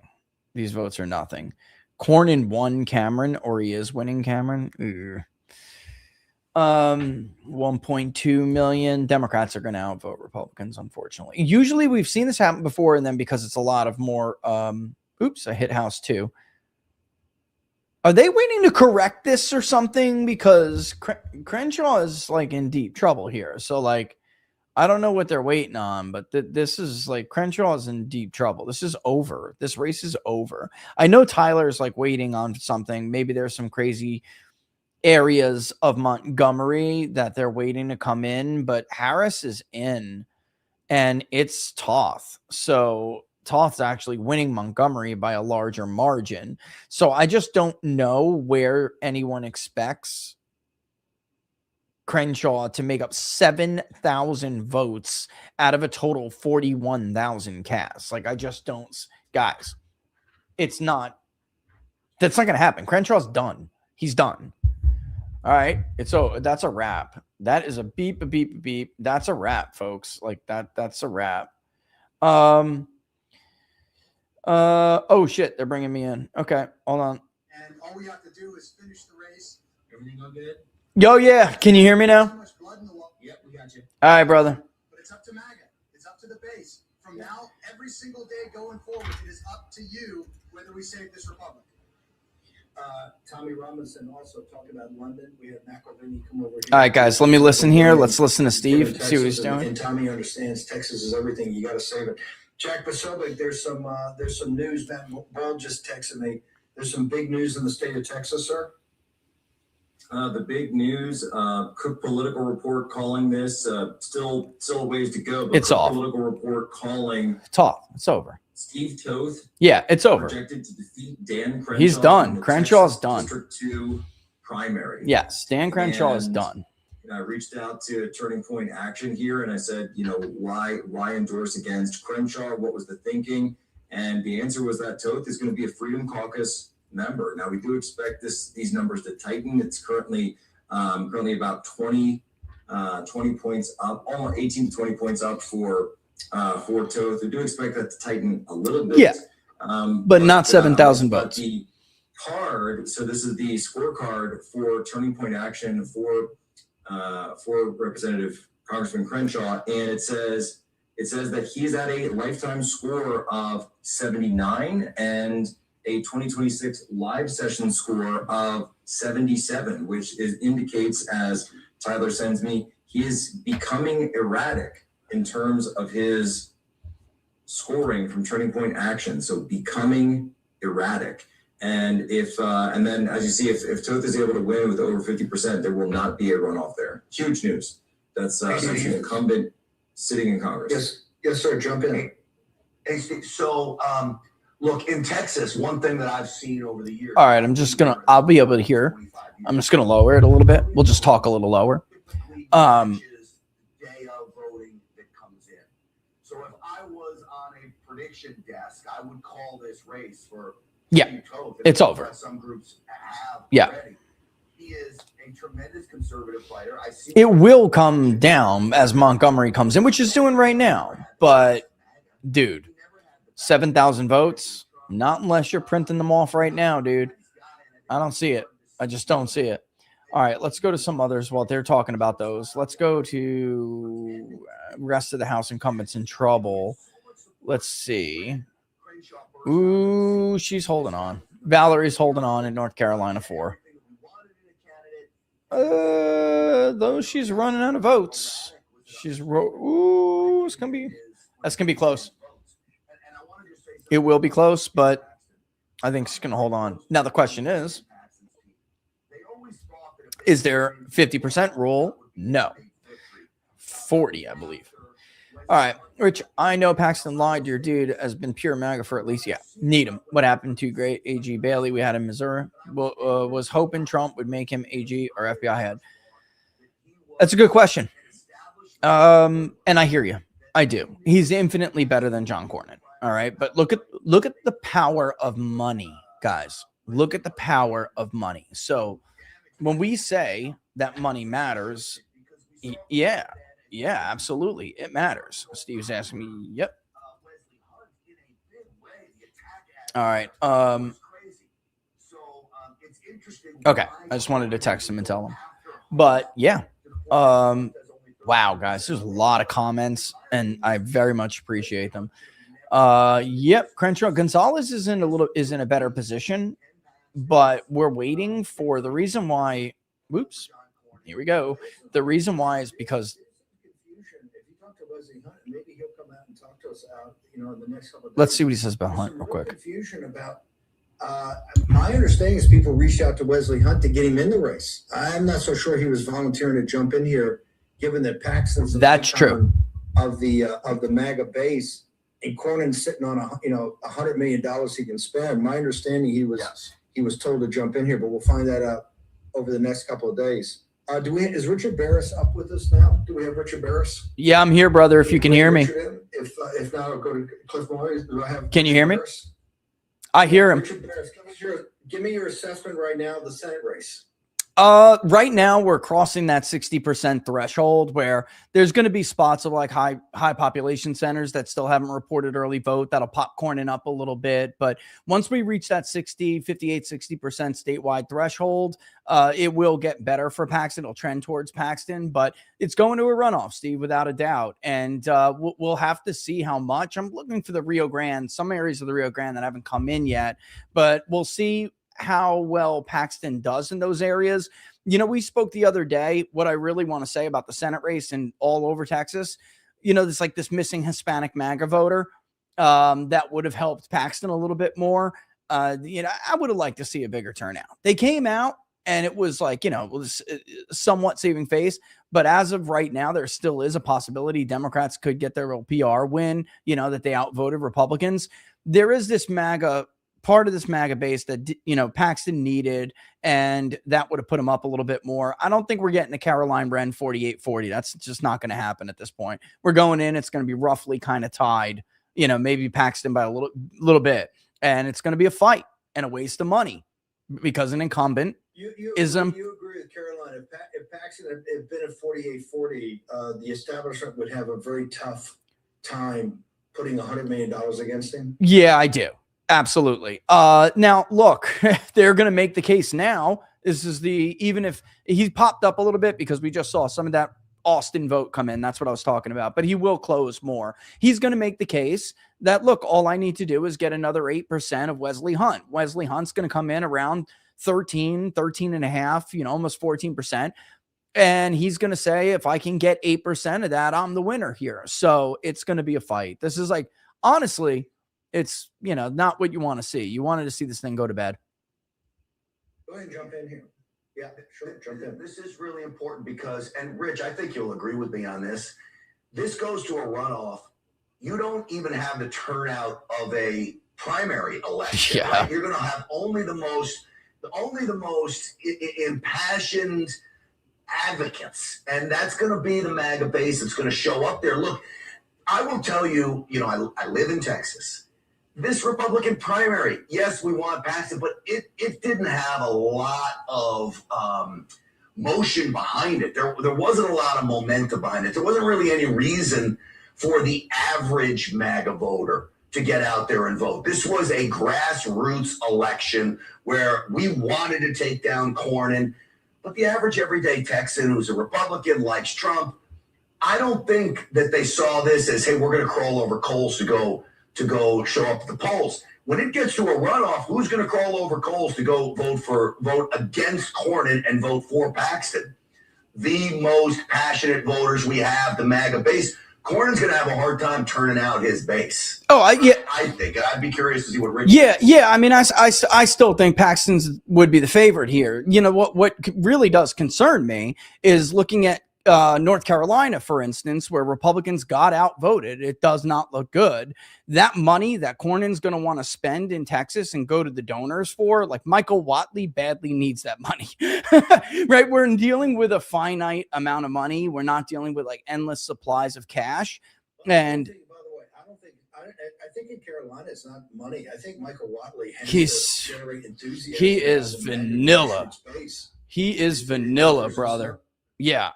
Well, Whatley's a good guy. I know him, but he has not inspired the MAGA base. They just don't think he's MAGA. And Steve, does Whatley go on your show? Do what? We've never asked. Does Whatley go on?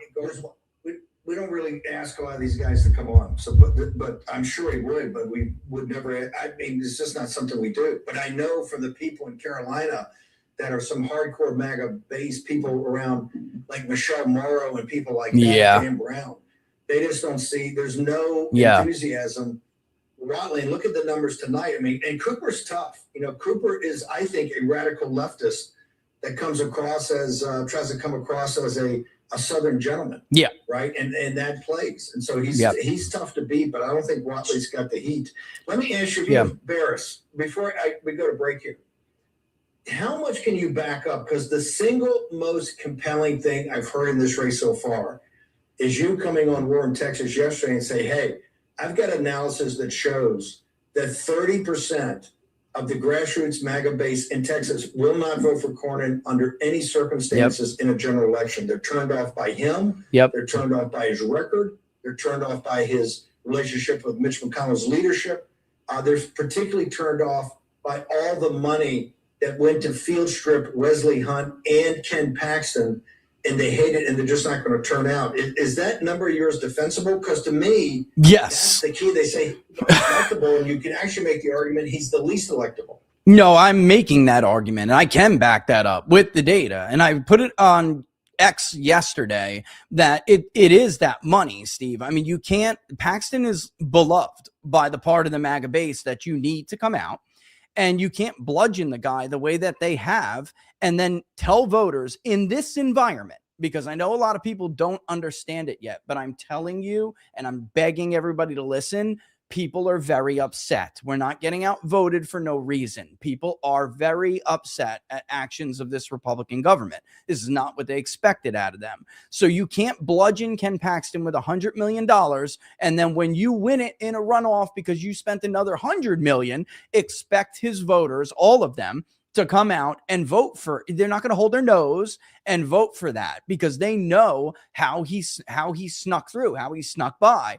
It's money. And it's the system, this this perception of it's a rigged system. And if you got the money, you make it. It doesn't matter. Like it's almost like a hopeless feeling. So their revenge for that is saying, I'm not coming out for him.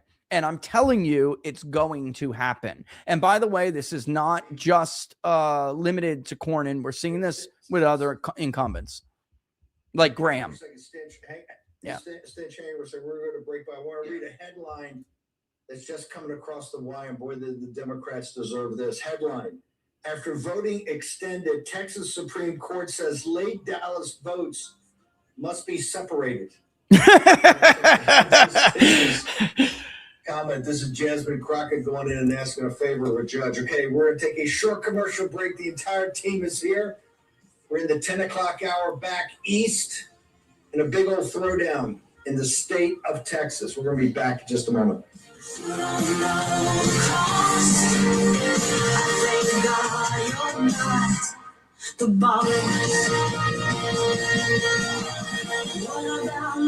Let me just lower this volume a little bit, guys. You gotta love it when a Democrat goes to a judge with a Republican argument. And then notice how the Democrat gets the ruling. This is like, hey, Steve, can you? Oh, okay. You can. I don't know if you can hear me. I just want to point that out. Notice the Democrat goes to the judge with the Republican argument, and the Democrat gets the ruling. You know, that's. And I watched this in North Carolina too. Same argument I've seen Republicans make a dozen times, and they never get the ruling. And the Democrats, of course, do it. They have bare evidence, but it's there. Some absentee ballot tampering. The judge orders an entirely new election. You know? And by the way, Republicans won that election by a wider margin than they won the original by. But it's just they make the same argument, Steve. They get the ruling. Republicans make the arguments and they get no remedy. Hey, Cliff, do you think how much percentage of the vote do you believe will be in by in 45 minutes at the top of the hour? Will we get to like 80 or 90%? I mean, we're at 54%. You're talking Texas, correct? I thought Texas was over 60. Yeah, I got 60 on my side. Yeah, I got a little 60, over. sorry, just yeah. Updated. Yeah, I don't know. Barris, what do you think? You think we get to 80% in the next hour? I think, you know, they had the problems that they had earlier in the night, and we're going to get now to the election day, and it'll start rolling in quicker, or at least usually it does, right? They got that extension. Look, if it's going to be a runoff, we can punch out at the top of the hour with no problem. But yeah. If it's going to be, if something's going to surprise and pop, we want to be around if you'll know. Paxton makes a run at this. You'll know by then. You will. I mean, I'm already looking at some of the, again, some of these like Rio, Zapata's not in, Star's not in. It'll tell us a lot more about how working Hispanics, Mexicans especially, but. Those are so sparsely. Don't you have to look at Houston and San Antonio? Well, yeah, but it just tells there are small samples of demographics that'll tell us how they're going to vote other places. I know it sounds crazy, but it holds. You know, like that's how Tellerico's, he's going to hold on. He won those groups. We know it's not just that Austin's his backyard. We know he's winning Hispanics by a certain margin because we got some of their votes from, you know, that are predictive of the rest of the state. With Cornyn and Paxton though, Steve, it's different. They're winning some here, they're winning some there, you know. It's not definitive. Are you prepared to fight for this state? Are you prepared to fight for your country? Welcome back to our coverage. Cliff Maloney, what do you got for us? Talk about the Senate race and the AG race, this Attorney General race. Is that also going to run off? Yeah, looks like it will. Steve, I just want to make one thing clear. I'll get to that. I'll answer your question. But this Crenshaw situation, I want people to really understand this. Dan Crenshaw won his race by roughly 19 points in 2024. Now, the district's changed a little bit.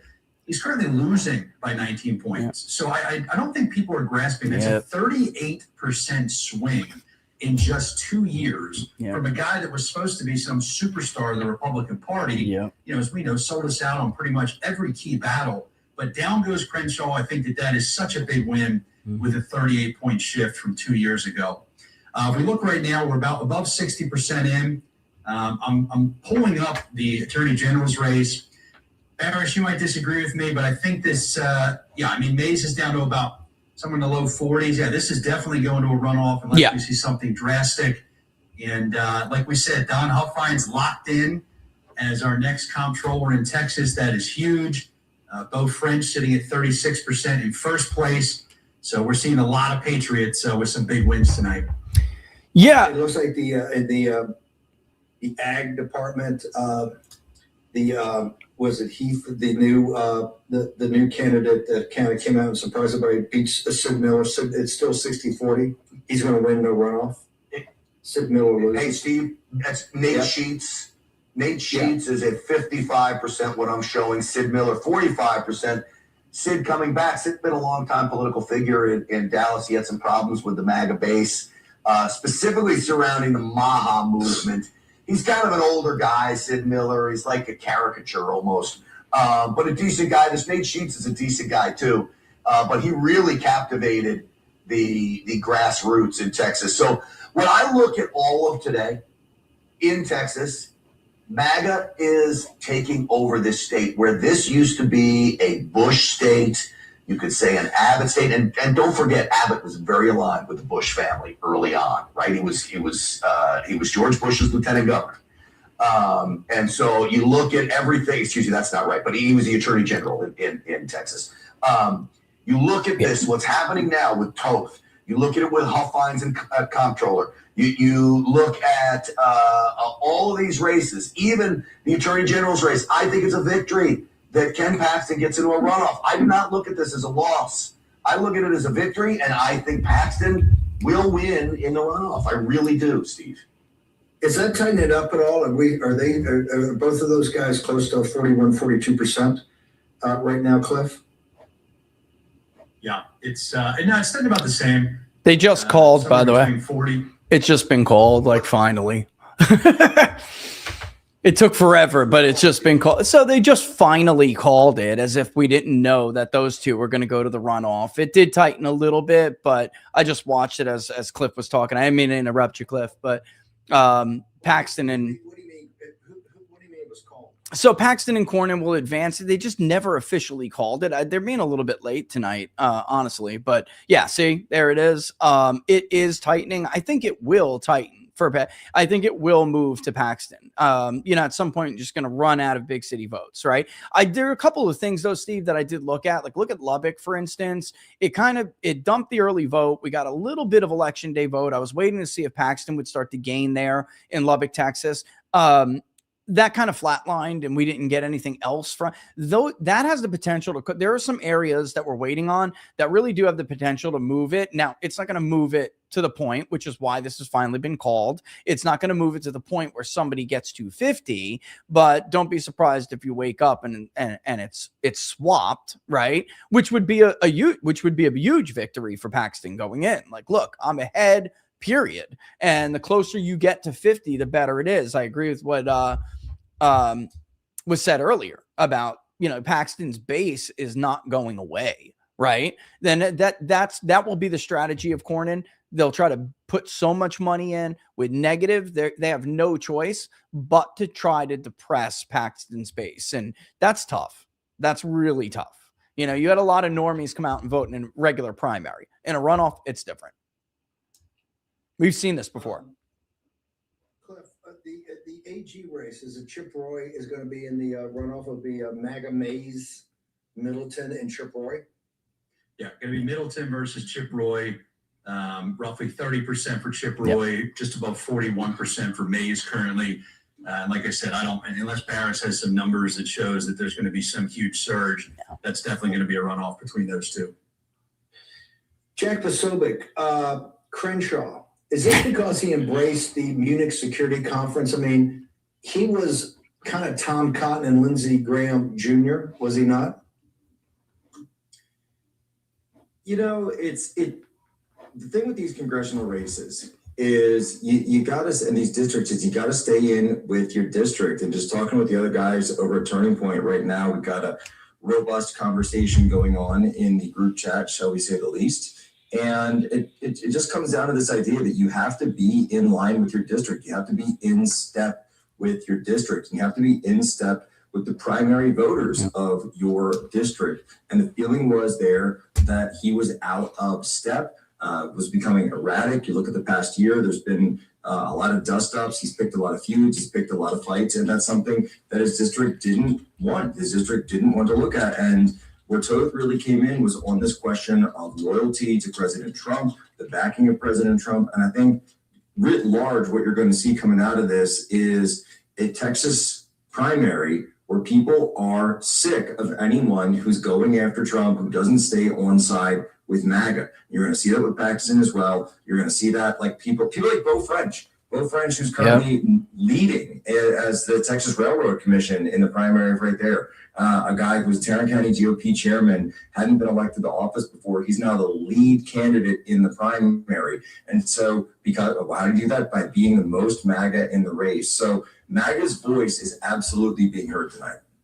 Steve, let me just say something about Dan Crenshaw. Remember, this is a guy that criticizes shows like yours and mine and Jack's. Yeah. This is a guy, he called it angertainment. Yep. And criticizing the MAGA base. He would criticize the populist movement. Angertainment. That's a pretty good hook. I didn't hear that. Angertainment. Oh, yeah. I don't know. I don't get that angry. Jack, you, Steve, no, we're happy guys. Look, but the reality is He criticized that. Steve only gets angry when he watches Mark Levin. Yeah. So let me explain too. He was hell-bent insane for Ukraine. I mean, this guy was a Ukraine monger out the wazoo, where you couldn't even ask questions against Ukraine. That was not sitting well with any of us. And so those are the types of things you asked what I got in arguments with him about. Ukraine was one of them. Like, he didn't even want people asking questions about the money being spent in Ukraine. Just write the check. And that's not going to play well, not in a conservative Texas district, and not over and over again. Does this show, Jack, I think President Trump, does this show the political muscle when Turning Point Action, when Tyler and the team want to put their shoulder to the wheel to something? Because, like you said, it's a 31-point swing, 34-point swing. Look, it shows you. I mean, I'm not going to get too far ahead of it, but it just shows to show you that Turning Point Action still has a very strong credibility with the base. The Turning Point Action and the Turning Point brand, of course, with everything that Charlie did to build that brand, to make it what it is, absolutely has a huge role to play in these primaries. It's something that people look at, and it's something that people look at in terms of where a candidate stands with the president. That if you have the Turning Point Action brand on your endorsement, then that is something that people are going to say, oh, you know what? I know that logo. I want to go for that, because that is something that goes in. And look, it's a huge upset. There's no question. Obviously, a lot played into it, but Turning Point certainly played a big role. Ben Berquam, let's go to the headquarters of Ken Paxton. We have any Sarah Gonzalez from the Blaze came in and fired the crowd up a little while ago. Do we have any idea if Ken's going to come out? Because they're saying essentially this thing's called. Looks like unless there's a miracle, I don't think that's going to happen. This is going to go to a runoff. Any sense of is Ken Paxton going to come in and address people tonight? I was just asking. I was actually just down with the crowd. We got some major War Room fans down there. I came running back up here. They wanted to take some photos and say hi to you.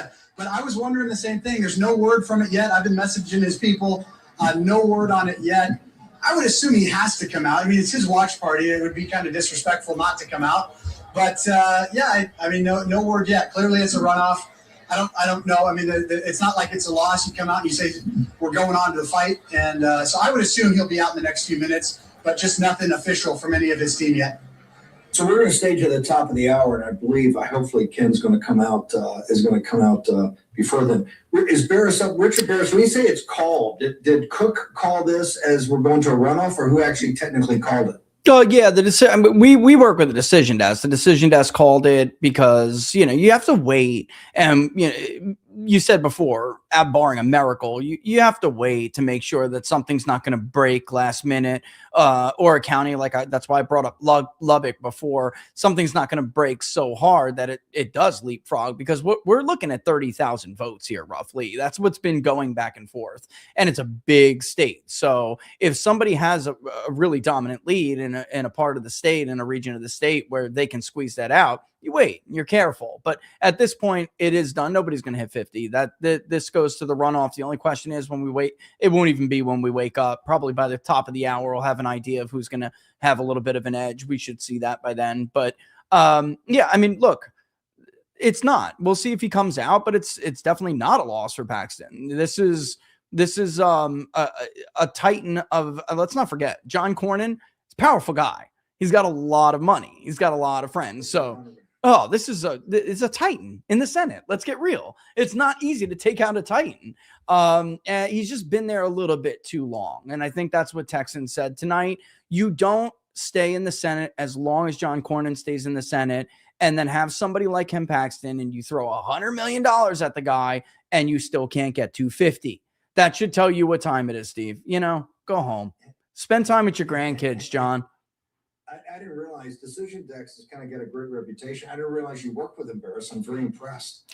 Oh, yeah. Short commercial break. We got the entire team here on Texas. We're going to go to the top of the hour. Decision Desk has already called it that Paxton and Cornyn are going to go to runoff, folks, and this could be pretty brutal. Short break. Back in a moment.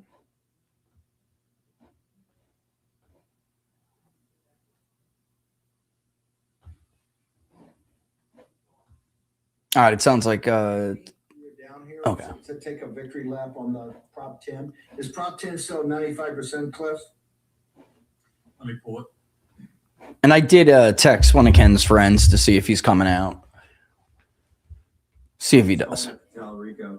Yeah, he's going to win it outright. He's won it outright. It's done. Yeah, he's going to hold it. Yep. He won the white vote sufficient. They're going to use that to browbeat. They're going to drop a poll tomorrow that shows that Paxton was. Yes. Yes, Steve. Yes, that's definitely coming. Frank, I'm going to come right to Gaffney. Let me just repeat what Steve said. Ken is going to come out. He is. Okay. He's coming out? Can we come right to He's going to come out. They haven't told me when yet. Not right now. They said they're waiting for a few more numbers, but he'll be out shortly. Okay, cool.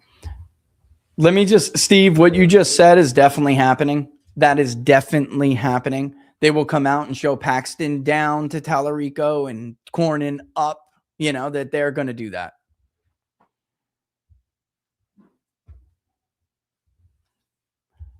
And people listening on the other end definitely prepare for that, because they're not doing what we do in the polling, which is like model out who will show up based on what matchups there are. They're not doing that in other public polls. All they're doing is asking the same sample of people, who would you vote for if you come out? That is not the same thing as projecting who actually will come out. So that's what they did to Trump. We just got the word from Ben Burkholm, who's at Ken Paxton's headquarters. That Ken is going to take the stage here in a moment. I want Frank Gaffney. By the way, Tommy Robinson was good enough to join us from Ken Paxton's headquarters with Ben Burkholm and warned us in Texas, and he said he's here. He's shocked what he's seeing about the Islamic invasion. Frank Gaffney, one of the core team that put this together, 95% approval by the Republicans on Prop 10 to prohibit Sharia law in the state of Texas. This was kind of we were looking for a number with a 9 in front of it, which we thought would be a huge victory. This is even better than we thought. Frank Gaffney, your thoughts? Well, first of all, let me say thank you to you, Steve. You really put this on the map, not least by coming here to Texas and devoting so much time to it on the War Room. It's been a great team effort, and so many of the people that you've had on and will have on, I think are going to attest to it. But what I really wanted to emphasize is the work has just begun.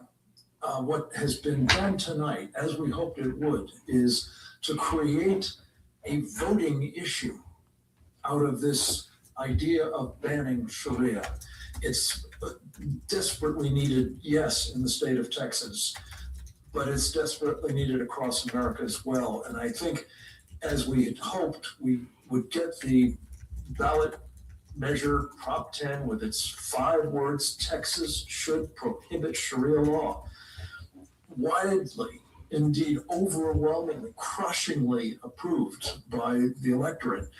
It sets the stage for what's going to come up over the next few months here in Texas, for sure, in the run-up to the midterms. Listen, guys, I just muted myself. Check the comments. I want to tell you something about this. Like, this guy who's talking right now, God bless him, is one of the reasons why Republicans aren't voting right now. He's a neocon. He's been in D.C. for many, many years, and he's a think tanker.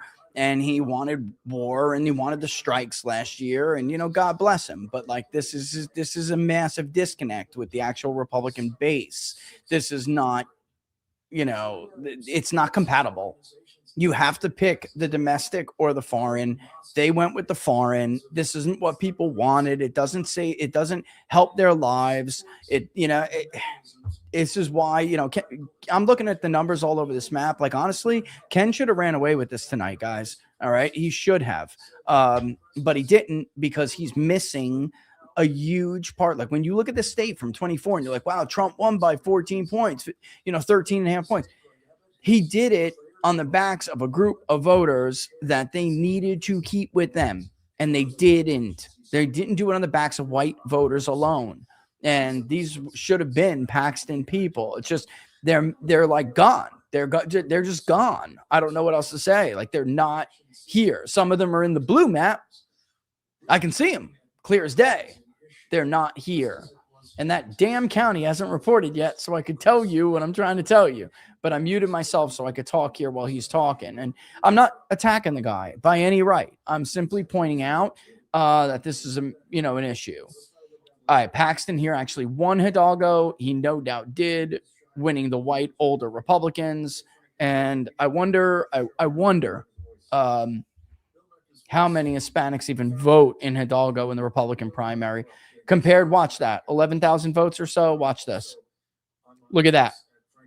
Yes, they traditionally vote Democrat, but Trump just did so well with these people that you would have expected, not expected. You would have expected they would have known that your number one job is to hold these voters, and they didn't. They lost them, and it's going to be tough. It's going to be extremely tough to win in November without them, because you have independents swinging one way. Look, by the way, Paxton has dropped considerably. It's now Cornyn 49. I told you, man. Be careful with markets. Be very careful with markets. We're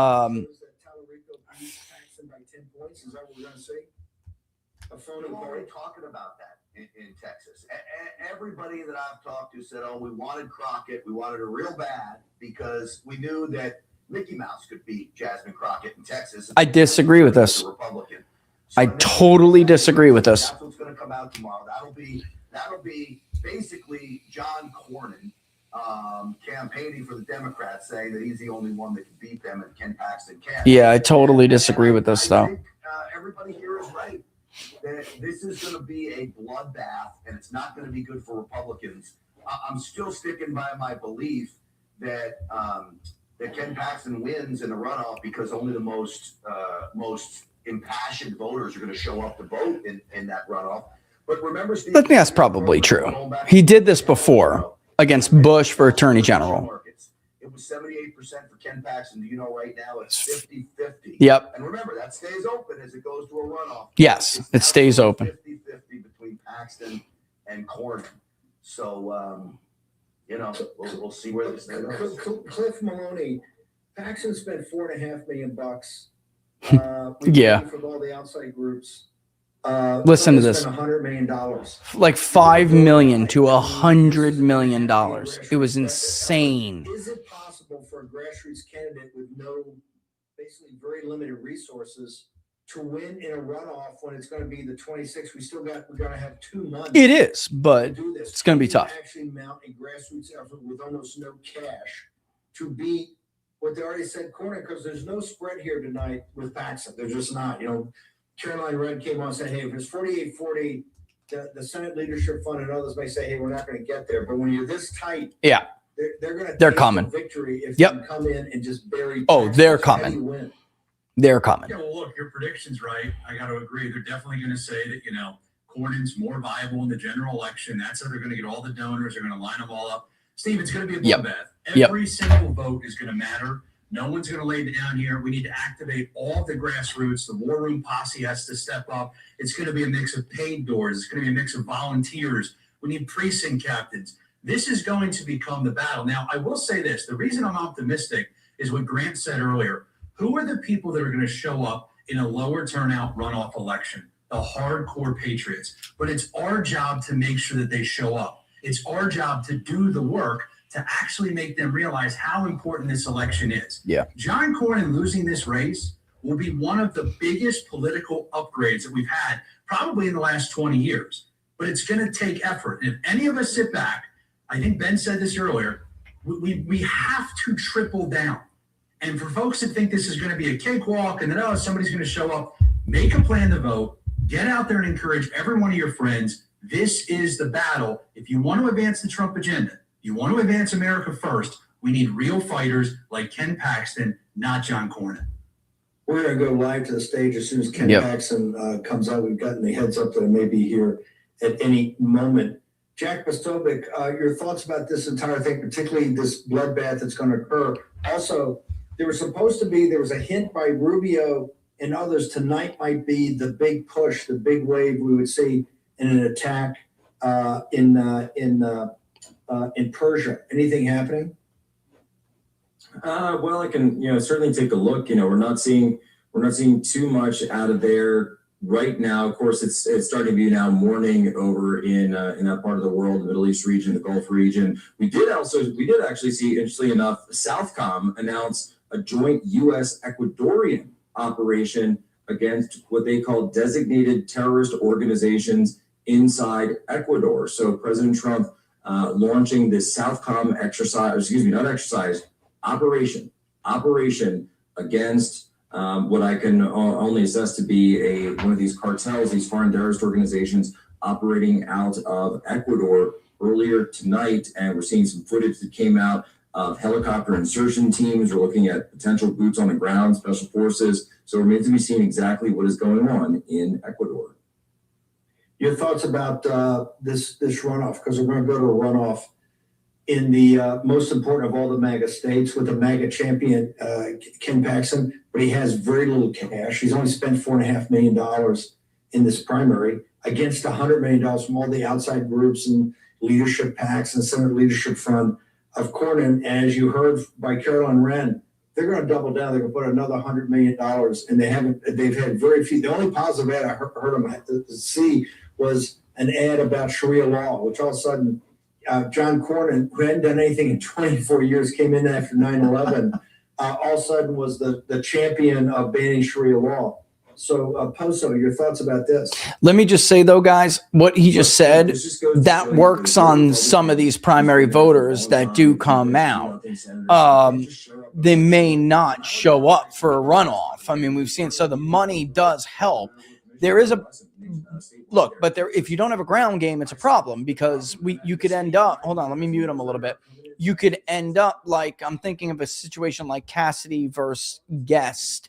Cassidy actually won. He ran into a runoff with Guest, but he won. That was for Mississippi 3, but he didn't have a ground game. And Guest buried him. Well, the Congressional Leadership Fund came in with Kevin McCarthy and buried him. Spent money that should have been spent, by the way, going after, Hillary Shokin, or at that time, Spanberger, who's now the governor of Virginia, going after David Gillio, going after Joe Kent.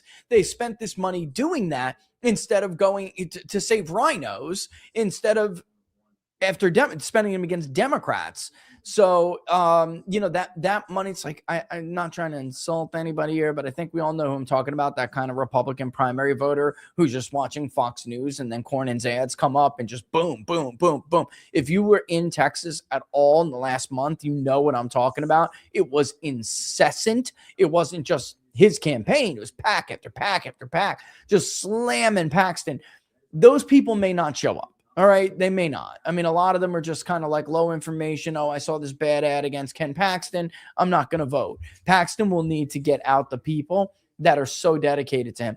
Honestly, Donald Trump is killing himself, and he's killing his own voters by leaving John Cornyn in the United States Senate. John Cornyn is a conviction vote waiting to happen. So even if he does get reelected, he's a conviction vote waiting to happen. So, I mean, hold on. Wait, let me just tell with election night.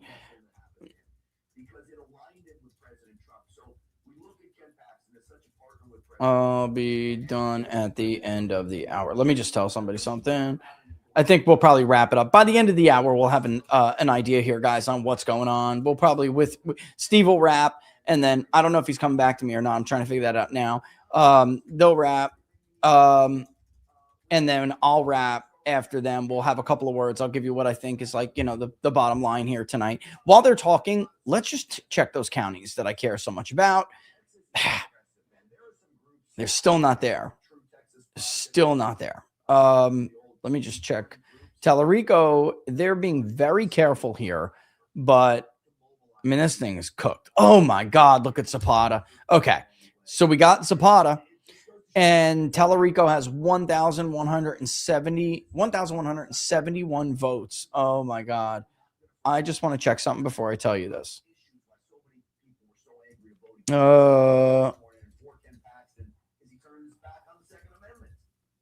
Actually, I have the vault. What am I doing here? But it's all right. I don't want to go jump all over the place. Some insider information. This is Texas Congressional District 20. All right. Kamala Harris only got 1,877 votes in Zapata County and in 2024. And right here, you can see it here that Tellerico is 700 votes with a half remaining. I mean, that's insane. And there's no way, guys, there's no way that that can happen unless there are already people who voted for Trump, unfortunately, in 24, now voting in the Democratic primary. There's just no other way. There's no other way. That's going to narrow, but this is one for everybody to follow for the runoff. But there's about 15 to 17,000 votes still out. Yeah, there'll be a runoff. Yeah, he's right. They're just talking right now about the runoff. Gonzalez and Herrera will be in the runoff. That's humiliating. Even if Gonzalez ends up with a lead, that is humiliating for Donald Trump to have endorsed such a scumbag like that. It's unbelievable. And just so everybody understands, Zapata County, Donald Trump won 61% of the vote. And he did so with 2,970 votes, 3,000 votes. I mean, damn, guys, they're going to have that in the Democratic primary. This is a problem. This is a huge problem.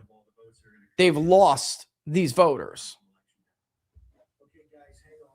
We're going to go to the last segment of this hour. All right. Paxton's supposed to take the stage. We're obviously going to cover that. Okay. Commercial break here on Real America's Voice. Our election night coverage. Okay. All right, they're good. So I'm muted. Okay. Let's go back. It is tightening a little bit. Like I said, as because they'll run out of blue. Some of these like bluer areas are holding back the votes, and they're going to be more Cornyn friendly. So every time some rurals come in and Paxton gets an advantage, they just pop it back. And now we're looking at like a 50,000 votes, 40,000 vote spread, which is actually less. It's about 39.8, which is about less. Oh, okay. He's not talking about. Okay. Yeah. Paxton's going to be coming out here in a second. This is good. $5 million to 100 million. Holy shit. That's so disgusting. That's so disgusting. That's just a gross amount of money, guys. All right. While we're waiting for Paxton, let me try to get through some of your comments. All right. Where was I? Crenshaw and Gonzalez both losing. All right. So what will Fabrizio tell Trump after this night? It means nothing as long as you win a short, victorious war. I know. It was just totally, the endorsement stuff is a major problem. Obviously. Would you rather have quarter terms throughout the 4 years or have it all 100% in 1 year with everyone having the same terms? That's interesting because what you're talking about is trying to find an answer to rent seeking, right? That has exploded after the ratification of the 17th Amendment, specifically in the U.S. Senate. I don't know if there's you have term limits, you have ideas like this. I don't know if there's an answer to it. That isn't so presumptuous, to make you I'm smarter than the founders. I think the founders had it right. Rent seeking was considerably less, even though you can't stop it. It was considerably less, and average tenures were considerably lower before the passage and the ratification of the 17th Amendment. That is a problem. We need to think about how red each states are, and think about how many states would pull back their rhino senators. Like, for instance, do you think Bill Nelson would have survived in Florida? No way. Bill Nelson would not have survived in Florida. The state would have recalled him. I mean, we can go over and over and over. It takes too long to get rid of these guys. And that's why the founders set it up the way they did. You don't vest power even in the hands of the voters. You don't vest power in the hands of one area too much, even if it is the hands of the voters. You just don't, because it's dangerous. And look, John Cornyn can come out and spend $100 million. Ken Paxton has 5. Congratulations, John. You spent $100 million to get 40% of the vote. You're going to end up roughly 2 points ahead of Paxton, probably 2.5, maybe. Fraud is how Tony is winning.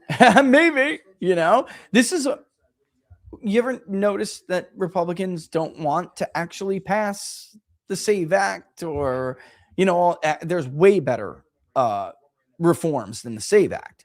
You ever wonder why they fight it too? I mean, the establishment loves to cheat just as much as Democrats. They just don't get away with it as much because they're not as smart. Democrats are smarter. Oh man, my favorite popcorn was Jam and Bean. Oh my God, that was so good. I don't use them anymore. Well, I think my code still probably works. TPP. If you guys buy popcorn from Jam and Bean, I bet you my discount code still works. TPP. For the People's Pundit, they have the best, the most like natural and clean popcorn ever. It's so good. So good. I didn't vote in the primary, but hearing Crenshaw lose is firing me up. I will vote for Paxton, not because I like him, but because Cornyn spending $100 million and losing is funny. I love you, Patrick. That's so great. I absolutely love that. Ooh, he's not talking to me, right? Oh, yeah, I'm here, Steve. I'm here. Anything you see of interest before Ken takes the stage? No, you know, I mean, it's coming in. We're almost to 70% now. It is ticking down. It's 2 3/4. I mean, I think that's just basically what we're going to see. We'll end up somewhere in the ballpark of 2.5 points, you know, maybe a little, give or take. I mean, it'll end up there. I mean, this is where this thing ends, right? And I was listening to you before. I mean, what I have to add, and some of the people over here are commenting. I mean, $100 million to get a 2-point edge. It's just think about it. It's an obscene amount of money to keep a guy who 30% of the base doesn't want to vote for anyway. And look, I'm going to say this, and I know a lot of people are probably going to lose their, you know what, but I mean, Cornyn is a Trump conviction vote waiting to happen. He is. I mean, once these primaries are over and I would just caution voters out there to think about this. Once the primary is over and they feel secure, these guys are unchained. So just, I mean, that may be something that they would put in their hat. He will vote to convict. Yes, absolutely. Never. Let's go. Ben Berquam, you're in the room. Tell us what it's like. Yeah, well, the energy's definitely picked up. We're cameras up on stage right now. It doesn't hurt that our very own Alex Stein, Primetime 99, is his district. He's in the house now, too. So we got a whole Real America's Voice News team in the house. But the energy's high. Alex Stein, 99, is really funny, and even in real life, I actually think he's funnier in real life. He's a nice guy, very affable guy. He has always been to me. Only win by 2%. It's time to go. It's disgusting. $100 million to win by 2%. It's ridiculous. How bloody is it going to get, and how much is that going to affect the general election? That's the problem, is we end up stabbing ourselves instead of and so hopefully that's the point. That's it. That's it. The problem with the rhinos. So, but tonight was a rhino hunting night, and it was win for MAGA tonight. Cliff Maloney or Richard Barris, just overall aggregate, are the Democrats going to say, when you look at the total aggregate number, are they going to be able to point to NGOs and say, we blew out the Republicans, yes, you got to give us some money because we can end it? Yes. What's the status of that? Yeah, they're going to let me look. You know me, Steve. I always shoot it straight. They're going to be that Harry Enton clip is getting clipped right now. You'll see it tomorrow by the end of business day tomorrow. That will be in everybody's inbox. They're going to open up the checkbooks. They're going to say, this is our year. I will give Republicans this. There were a lot of voters who were Crockett only voters. There is a little bit of a silver lining here. Tallarico won the Anglo vote, which is what you call the white vote in Texas, and he did wind up pretty decisively winning the Hispanic vote. But in some areas, it wasn't as decisive as I thought it was going to be, which is why the race remains as close as it is. And then she overwhelmingly won the black vote, which was incredible participation for her. That is not guaranteed come November. So it'd be interesting to see how much, given her comments already tonight, how much she embraces him and helps him. That will matter a lot. But yeah, I mean, at the end of the day, they're going to have a victory. Like, they are going to smell it. They're going to smell blood in the water. They're going to run around saying, this is our year. North Carolina was already pretty ugly looking, and they're going to say, you know what? We're good over there with Cooper. We're good in Georgia with Ossoff. Let's go hard at Texas. So Texas, you got to fight. It's real. Yeah. There were some other names that ran these same victory laps. We can go back to Wendy Davis, remember, in the pink sneakers, and her thinking that she was going to be big Victoria statewide in Texas. You got Robert Beto O'Rourke, who also was supposed to have the big victories here. They've been telling us they're going to take Texas for a really long time, and every year, and I think Richard would confirm, each year, Rich, it seems, I mean, you've been on with me on election nights where Texas margins get bigger and bigger and bigger, it seems, over the last 10 or 12 years over Democrats, Rich. Well, for Trump, and in the Trump, like for Trump, this is what I would caution everybody. Ted Cruz, he got saved by MAGA in 2018. And this is why I brought up that Cornyn vote. Because, you know, what you can expect out of John Cornyn, because the atmosphere in 2018, we knocked off Bill Nelson in Florida. I remember, I mean, it was a feeling that if Democrats take the Senate, then we won't be able to defend the president. And I think we're going to need to resurrect that sentiment really soon. Stench, have they had in the past? They've never done this. No, Steve, never. Deranged about Trump. Isn't that their motivating force? They've never had somebody they despise as much as President Trump and his MAGA base. Isn't that the reality here? Look, I get paid a lot of money to do this, but I'm going to say something that most people out there know. This is the problem with Democrats across the entire country, including Texas. Yeah. They have nothing. They have nothing but we hate Trump. We are deranged over Trump. They have no policies. They have no ideas. Are you going to run on reparations? I don't think that's going to work in most of the country. It certainly isn't going to work in Texas. So you're spot on, Steve. And Real America's Voice doesn't need to pay me a lot of money to tell you that Trump derangement syndrome is everywhere, including Texas. When it comes Hang on, we're going to take a short commercial break. I think we're not. We're going to blow the break. Okay, fine, fantastic. I want to just give for our viewers.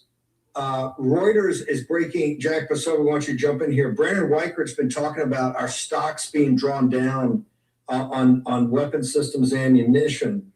Reuters is breaking a story exclusive. Defense executives plan to meet at White House as strikes on Iran diminish stockpiles. Jack Pasova, this is a big one. The Koreans are already telling us, hey, guys, you bait and switch us. You can't take back the THAADs. We can't give up the Patriots. The Japanese are about to say that.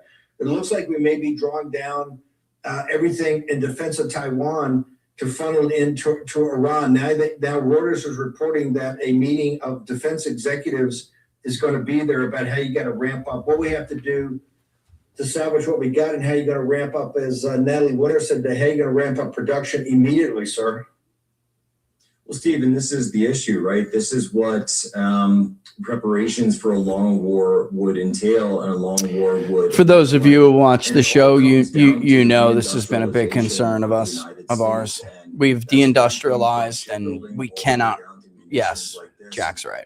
Yep. Let me turn it up for you guys to hear. At length about the need for reindustrialization. It's all about bringing these supply chains back to America's heartland and reshoring this with America's manufacturing infrastructure. Secretary Besson's talked about this. The entire administration's talked about this. Yeah. But at the same time, Steve, reality is still reality. This is the same problem the United States had when we were backfilling so many of those interceptors, so many of those Patriot systems for Kiev. And I would be on here on War Room Proper, talking about this over and over about how those Patriot systems were so expensive and how it was causing so much of a struggle for the United States to get those out. And that was just against the Russians. Now we're doing this against the Russians, where the United States is becoming the supplier for the Ukrainians against the Russians, the entire region of the Gulf nations against the Iranian war machine, and protecting our own bases in the region, not to mention, by the way, of course, the ballistic missile defense of the United States Navy for 2 aircraft carrier strike groups, one in the East Med and then one off the coast of Chabahar. So again, Steve, at the end of the day, as much as they want to push efforts for this, they might even see the Defense Production Act get rolled up. At the same time, there are still hard and fast realities of the outshoring of America's manufacturing base that are going to come to bear here.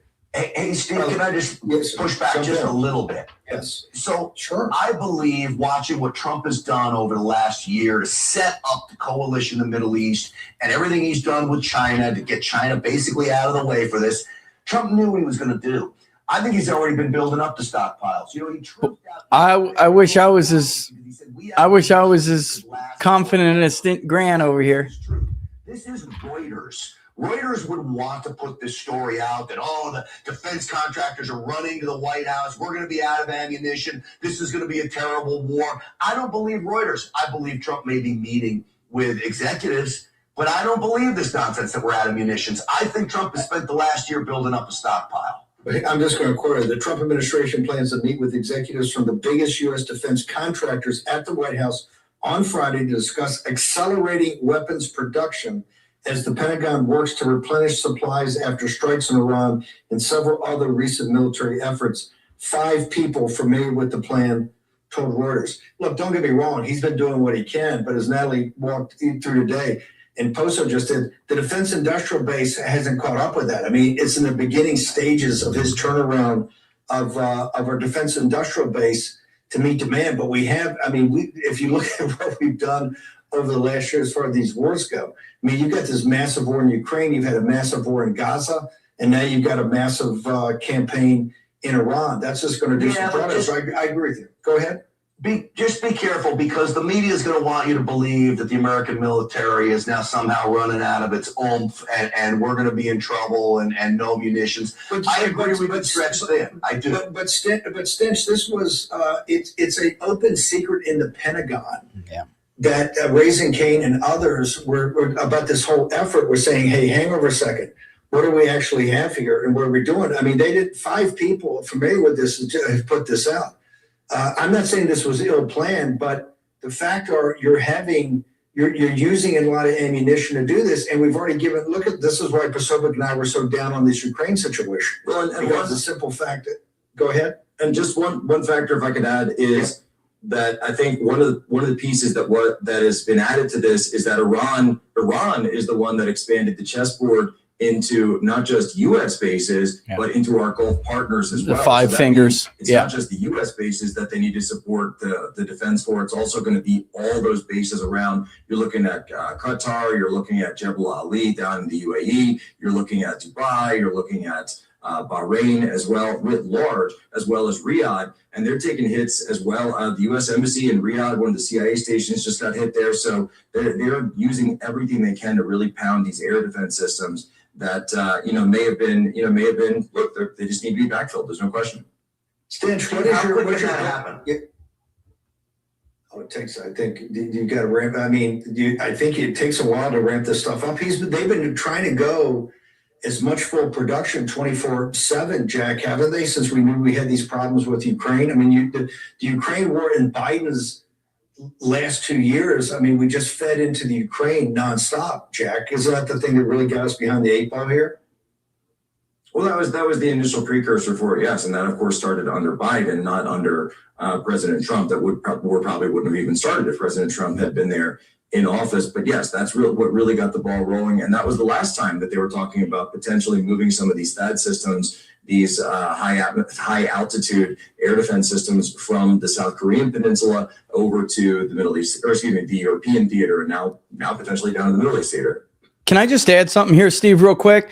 I mean, we're doing election night tonight. Dan Crenshaw went down. I mean, this is why it's important Dan Crenshaw went down. When Donald Trump's trying to negotiate an end to the war in Eastern Europe, you had people like Dan Crenshaw who are all for this. This is what they do in Congress. This is their business, right? So this is why it's important that, voters, Crenshaw is a scout, but voters keep doing this, because when the president is out there trying to negotiate an end from this, there's constant pressure from these rhinos on Capitol Hill to keep these missiles flying. And this is the end result of that. I mean, there's got to be realistic about what we can do around the world. And some of these representatives are not. Ken Paxton's taking the stage right now. Let's go ahead and cut to the stage and Ken Paxton for his comments.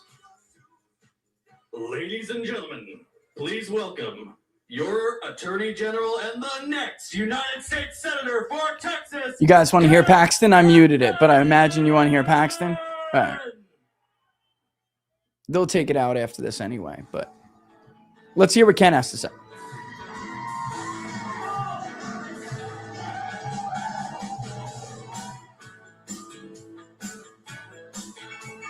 Texas first. That's good.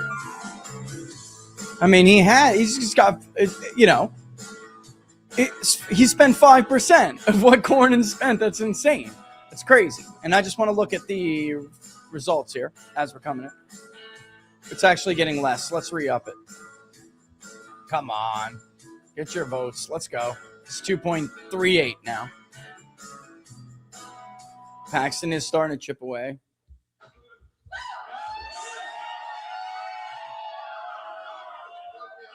Well, you know, John Cornyn said he was concerned about a bunch of radicals who were going to show up to vote today. It looks like you all showed up. I want to start by thanking my kids and my grandchildren for their constant love and support. I think I speak for every parent and grandparent in this room when I say this. Our children and their future are what we are fighting for every single day. For us, this is about saving America for the next generation. I want to take a moment to thank you all and every supporter across the state who's taken the time to volunteer, to vote, to get involved in this critical fight. And thank you to the Paxton Patriots for dedicating your time and your resources to support this effort and help us get our message out all across Texas. Yeah, baby! Together with your support, we just sent a message loud and clear to Washington. We are not going to go quietly, and we are not going to let you buy the seat. I want to tell you the last time I felt this kind of energy in one room, I was actually at Mar-a-Lago when President Trump announced he was running again in 2024. I don't know if you remember, but it was right after the midterms and everyone was turning on the president. The establishment, the media, and most Republican elected officials. He's doing this on purpose. Were lining up against him. He's doing this on purpose. I just want to tell you, obviously. I was proud to fly to Mar-a-Lago and be one of the only elected officials in America, along with my good friend, Congressman Troy Nehls, who stood with the president the night he announced his campaign.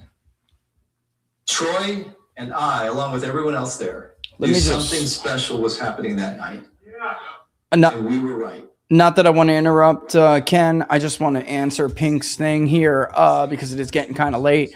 Any insights into the Iowa primary? I mean, this is what you see. Oh, Barnes is in here. Holy shit. Barnes, how long have you been waiting, bro? All right. You know what? I'll tell Steve I got to go, bro. All right. All right. I've been, holy shit. I had no idea. I did not even hear a beep. Damn. Okay. Let me tell them I gotta go because that's about it. All right. Okay, I'll just leave. I had to leave. I just gotta go, guys. All right. Sorry. I know you guys probably wanted to well, probably not. You'd rather hear Barnes, you know? Like, hey. Well, listen, let me just get this question out. Look, it's always worth fighting. So, like, you know, get on that call list, do your thing. Now you see the overwhelming power of money that is, I mean, Paxton had $5 million, guys. He had $5 million and he got Cornyn's PACs and his campaign combined. You're talking about $100 million they threw at him, all to get a 2-point lead so far, Robert, which I, by the way, don't think is likely to hold. I think it's probably going to be dead even when this is over, but or very close to. Yeah, I mean, they're asking me for final thoughts. I'm just going to tell them I had to drop off. I did have to drop off. I ran into a hard out. Was just about to text. All right. Yeah, I mean, it's coming up on that anyway. Yeah, I mean, always worth fighting, right, Robert? What are your thoughts tonight, Robert? Oh, yeah. I mean, I think Jim Carlin, is doing the Lord's work up there in Iowa. We had him on with Viva yesterday. By the way, we went through the 1776 Law Center items, and he was yes, yes, yes, yes, yes, yes, yes, yes, and absolutely yes. So so good on that. So give me the rundown. So what is the is it 40 40 20? Is that where it's about? Yeah, let me put it up as big as it's actually 40. All right, let me exactly say 42.52 to 40.6. If I refresh it, you guys will see that it'll update on the right. It's now 1.9. So it was just 3.5. You know, it's going to keep falling. Texas is a huge state, guys. So, you know, there's all these little counties that come in. The only thing is, like, Robert, I see things like in Lubbock. I would have expected Paxton to carry Lubbock. He lost the early vote. We didn't get hardly any election day vote. Ooh, there you go again. By the way, it's even closer now. He's going to start filling in these eastern counties as the election day comes in. He'll take over Harris. But like Lubbock is still 3,000 votes. Some of it did surprise me. You know, I mean, the bottom line is that's money, a lot of money. And San Antonio, I thought Paxton would do better there, although there is election day vote. It's just, you know what happened? And I know people are like, what are you talking about, Rich? There's so many votes there. It's not enough. It's not enough when you're running up against the establishment. When they go against the Democrats in November, they're going to have a ton of money. North Carolina, we got our ass kicked. That seat is gone. Roy Cooper's going to win. I don't want to say that's true. I live here, but Whatley's vanilla. I'm sure he's a very nice guy.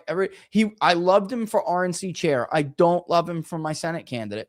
He's not strong enough. They should have put money behind Morrow. Trump sitting on the sidelines and letting Tony and Chris run their dirty campaigns against every good MAGA candidate in this country is fucking everything up, Robert. It's fucking, and it's depressing turnout. Let me show you something because you're like, you get it. I am like trying to constantly explain. You probably might have heard me on the show before.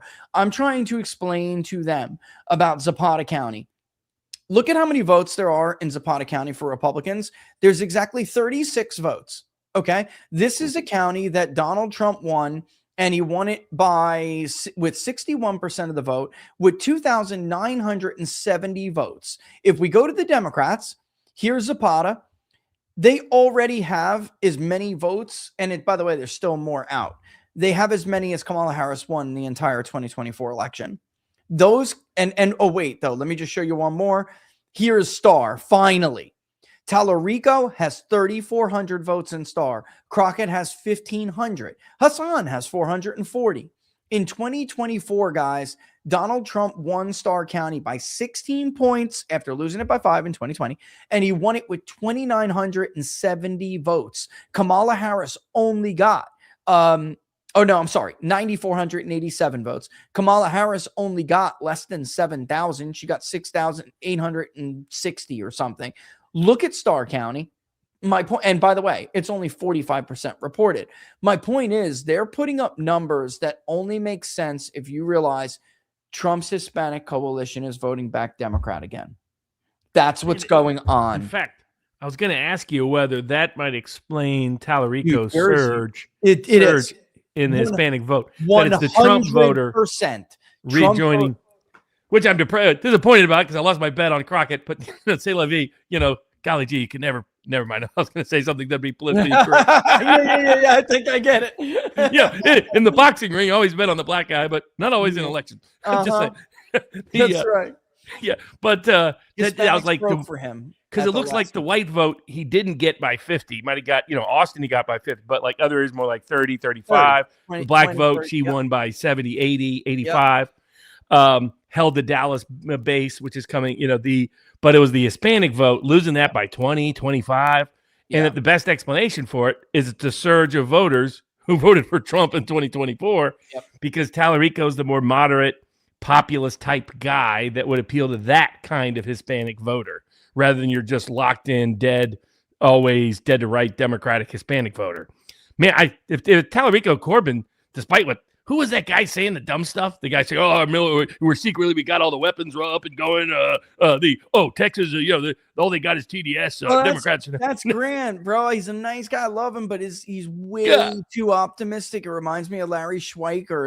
I don't want to insult Grant. Grant is way nicer, and Larry is like total boomer delusional. All right, but Larry and I used to be very kind of close. But like he just goes, this happened. He did this to me in 18. He did it to me in 20, and then he's my best friend again when it's a good Republican year, and I'm the only one putting out honest polls. Like I'm tired of being treated like that, bro. Like it's over. over now. I'm not, you can't call me anymore and ask me for my insight. You can't call me anymore and ask me to give you a number for somebody. Like, blow me, bro. I'm over it. I warned you, stupid boomers. You didn't listen. And now we're going to get fucking destroyed. Robert, we're going to get destroyed. Yeah, that's the other question I had. Going to get destroyed. In general, what's the total? Does it look like Democrats will outvote Republicans? Yes. Yes. Republicans. Well, I'm hoping upon hope, because I've seen this before, where Republicans, because it's like rural trickles in, like, you know, the estimated projection of what's remaining isn't Democratic, it's disproportionately Republican, and election day, of course, gets counted later. The problem is there's still a ton of blue out. So if you look at the Democrats right now, they're at 1.85 million, and Republicans are at 1.6 million. Republicans are about estimated 70% out. I mean, 70% reported. Democrats are only an estimated 67 reported, bro.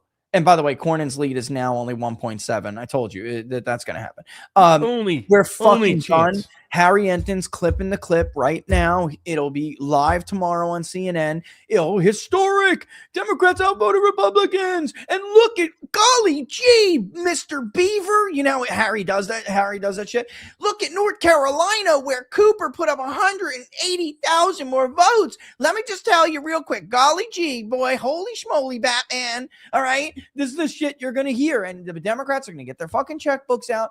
Bro, they're taking Texas this year. I'm telling you, if it's right now, if the vote happened right now, I just spoke, and I don't think he cares. I invited him on, and I think he's scared of the audience, right? And he was like, no, thank you. Love you guys. Bye. I'm like, you want to come on, Mr. Vice President? You want to talk about, you want to give us your analysis for tonight? He's like, please tell me that this isn't like that. He said, please tell me that primary vote is not predictive of general election. And I said, it is in the state of Texas. It is in the state of Texas. And it is, I said, in these battleground states, it is. Yep. North Carolina's gone. And by the way, I tried, when I was there, I was like, listen, Watley, nice guy. You have to get behind Morrow. Your endorsement team is making a fortune off of the end of our movement, your fucking movement. You're killing it. You know, like, your endorsement team is going to live fat on the hog while you fuck your voters. Like, you know me, I don't shy, bro. I don't do, which is why half the damn town doesn't like me, or more than half. 98% of them don't like me. You know, what am I talking about? Half, 98, 99. They can't stand me because I don't shy. I don't cower. Nobody intimidates me. I don't give a fuck what your name is, your last name is. You're not as smart as me. I've yet to meet, like, there's you and like maybe like a few other people. I super respect their brains. Not many others, bro. They're not smart. They're stupid. Like, I watched them mock Tallarico's ending statement today, his closing message. What did I do? I sent it to you. And I said, look at them laughing at him. He's going to fucking rock us. What are you talking about? That, you know, we polled that message. It's universally fucking supported. And that's what they're saying. Oh, they can run on his TDS. No, that's not what Democrats are running on. They're running on Epstein class versus the working class. Maybe I should play it so people see it. Yeah. And especially, you know, as charismatic as this kid is, he was popular with Joe Rogan.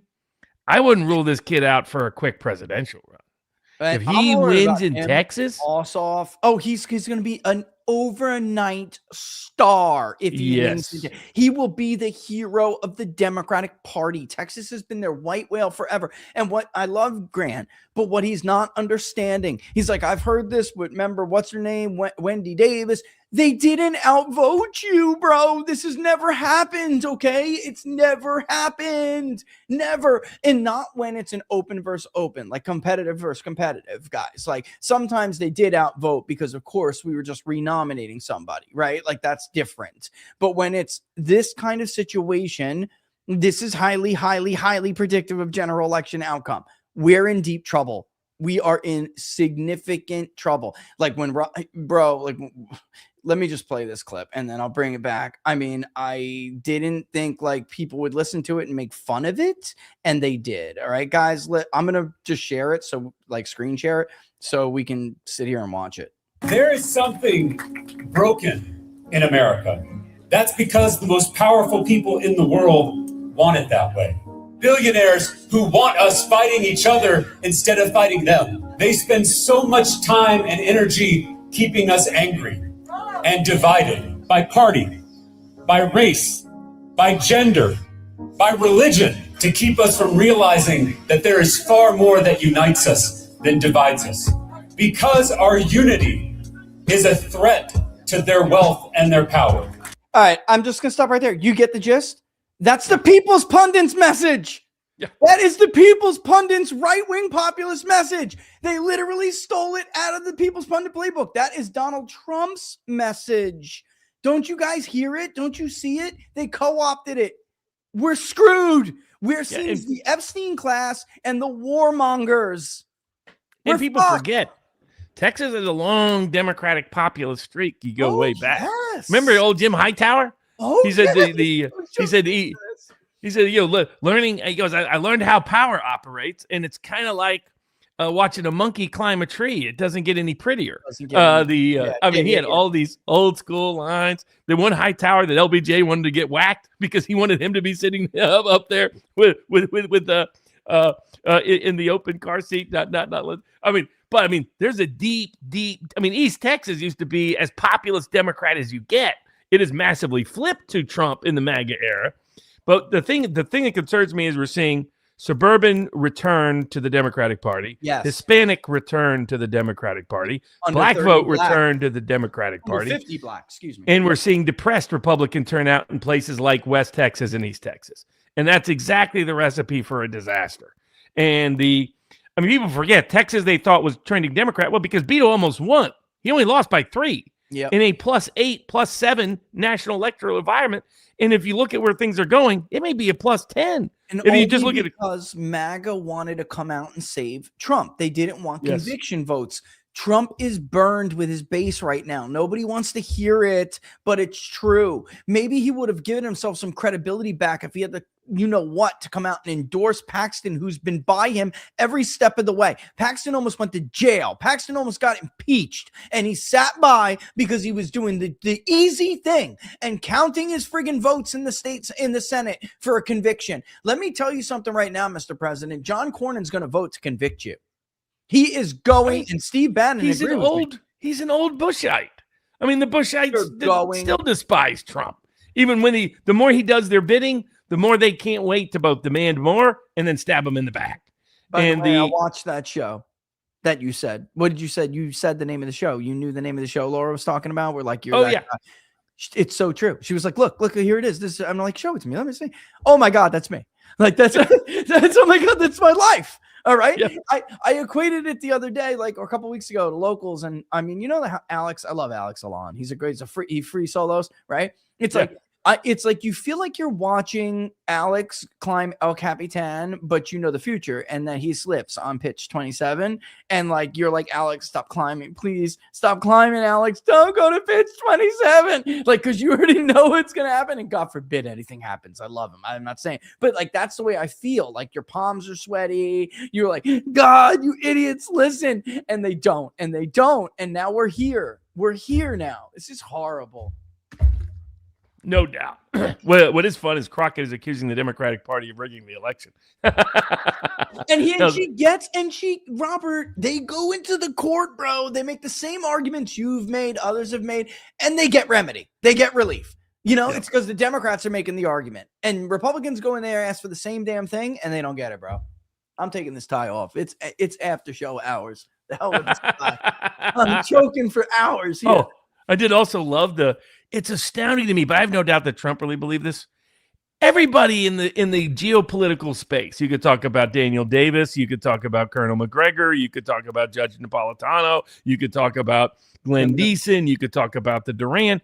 Everybody knew. Doomberg was writing about this since last summer. We have a shortage of interceptors. Our entire military-industrial complex builds over-expensive products that take forever to build, especially in a hauled-out industry. You cannot just turn that on. You just can't. Russia can go fast at scale. Chinese are choking you over rare earth minerals. Oh, especially exactly that. But what happens when they push that button? Because we decide to go out and brag to everybody how we're going to cut off Iranian oil from China. Okay, China just says, bye-bye rare earths. Good luck making those missiles. Good luck making those radars. Good luck making those planes. We're already flying around with some of our planes that have things substituted. You see Jack because he knows. Yeah, Jack understood. Jack was like, "No, we're not going to be able to see this up." And then I forget who the other guy was. Like, oh yeah, he's probably got super secret plan. Sorry, bro. No, we don't. Trump just ignored everybody who told him this. We're the certain estimations by a wide range of geopolitical analysts is we could run out in some of these locations as by the end of the week. I mean, you're not going to like this. I spoke to who today. Very frustrated. All right. Especially since he suddenly is being blamed in certain fake Twitter accounts as being the one who suggested this mass war. Right. Yeah. When he was not. No, he can't come out publicly and say he otherwise. Can't say anything. He can't. Trump left him behind for a reason. Yeah. That was as big a visual signal as you could get. I was telling people tonight at the Bourbon, on the locals, I was like, we heard when he was up there that Trump was getting a little King Learish. And I mean, I met with several different people who told me that. They're like, he's starting to get a little off, and he doesn't want to hear any negative news at all. No. He's starting to live in his own he's like one of those Arab dictators. It's like, I don't want to hear any bad news. No, the Baghdad Bob, they're not here while the tank goes in the background. He's really bought into all this nonsense. Like, I didn't think they would attack the other Gulf bases. Iran has been predicting that for a year. They said, here's what we're going to do if you attack us again. Here's what we're going to do if you attack us again. And it's like, golly gee, they did it. And then the Ayatollah's son is the new Ayatollah, whose baby girl just got killed with his father in the attack, who already hated America. She's like, we just radicalized a whole new, like they weren't, this were the people who weren't radical. You just murdered his child. What do you think he's going to be now? A whole new generation, because it's not just him. You have families hiding and getting bombed and losing family members. And it's like, this is how we radicalized Al-Qaeda. This is what we did. We thought we were helping people and we radicalized. Well, we didn't think that's bullshit, but you know what I'm saying? Like the people thought we were, and we ended up doing way more damage, creating way more enemies. And this is what it was explained to me today. Like out of frustration, they just let it out. They're like, he's like a degenerate gambler he thinks he's on a hot streak. And you're like telling him, bro, like every hand's bust. Like, like every hand is a bust. And he was flatly told that this is not, he gambled, bro, that this would be 24 to 48 hours. He gambled it. And by the way, you see, CBS is just not even a good faith actor anymore. I love their YouGov panel manipulation. You see their manipulation poll? Yeah. Well, it's what you're talking about. We talked about throughout 2024. It was so aggressive. So, okay, we'll take the same YouGov panel that just said everybody hates the war, and we'll manipulate it at CBS and pretend everybody loves the war. The same panel from the same organization a day later. I mean, at least insider advantage has the balls to just admit they're making it up. You know what I mean? 48. You know what we got in tracking tonight? 48% strong disapprove. 48%. Do you remember we asked the war question again? We've been tracking that. You remember, like for our poll, the one we did together, it was like 70% very important to avoid war. Do you remember that? It's now let me look. Because it may have changed since.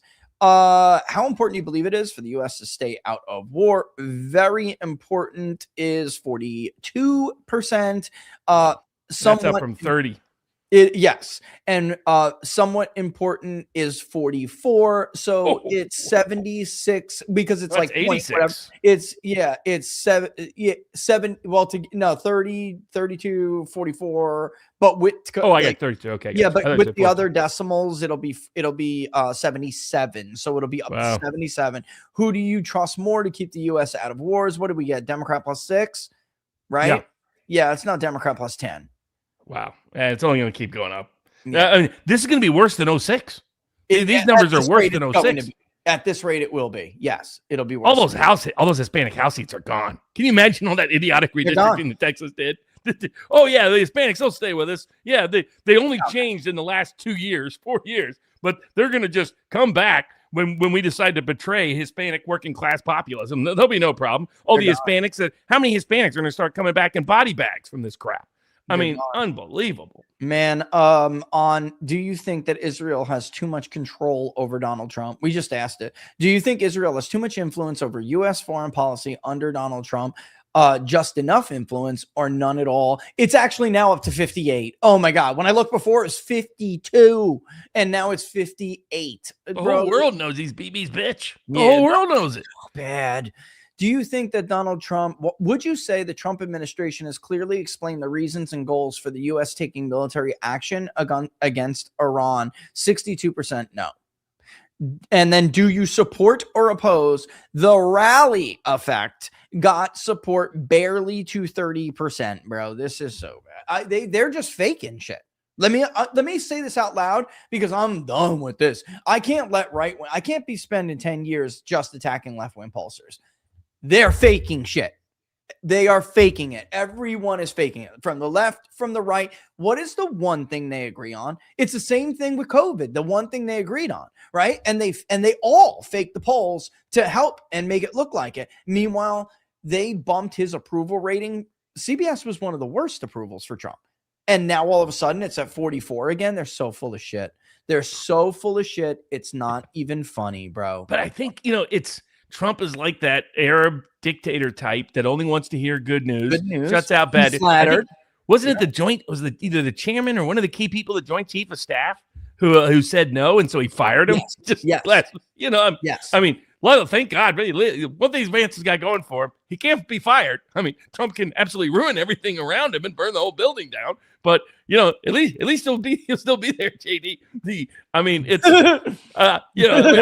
I laugh because what else can you do? When the world is burning, you might as well have a drink. We might as well have a drink. If Cornyn wins, I'm putting real money on Tallarico. You should, because absolutely. Tallarico will beat Cornyn with easy. He'll be tight with Paxton, but he will whip Cornyn. Yes, and I'm telling you guys, I mean, some in South Carolina, Robert's seen it too. It's not just a Cornyn problem. It's like this. Jack and I were talking about it earlier today too, going over some numbers. Like 20% of MAGA just disappeared. 18% it is. They just vanished already. And the rest of them that are left are not going to hold their nose and vote for Cornyn. You will have 30% who will stay home, and that's it. And by the way, it's almost identical. It's like 2 points less than Lindsey Graham.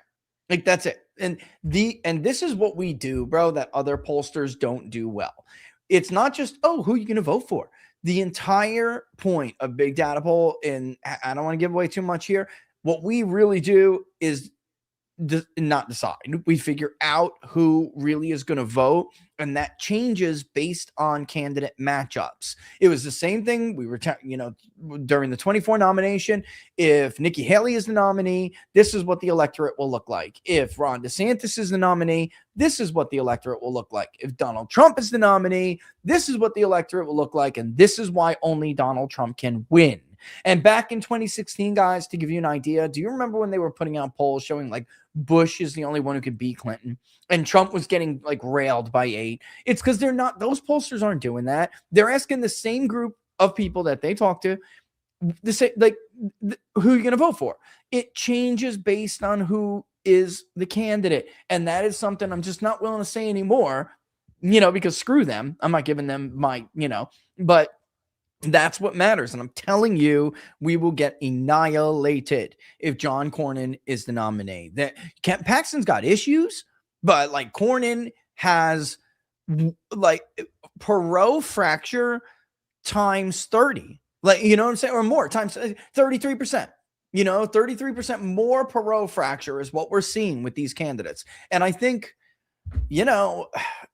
Robert, I think we are going into a dark, like that. We're the period, what we talked about yesterday on the show. We are. There's no other way to. I want to like let those guys have their fun, bro, and talk. But there's no putting lipstick on this pig. This is bad. Republicans are in deep, deep trouble. The right, the American right, is about to be put in political exile. All right. And I woke up to messages like, it started dawning on people today. And like I woke up, I showed Mark Mitchell, I think I had like 30 messages from congressmen staffers, administration people. And they're just like, what's the way out?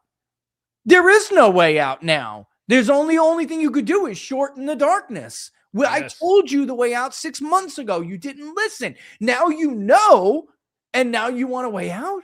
Why don't you listen to your people who called everybody panicans? You know, why don't you go listen to them? Like, dude, yeah, it's so disappointing. On the good news, Dan Crenshaw, One-Eye McCain, is gone. Bye-bye, One-Eye McCain. He can go get drunk in Mexico and threaten to fight people everywhere. So I'm sorry, just laughing. It's so juicy. And then we called this All Eyes on Texas.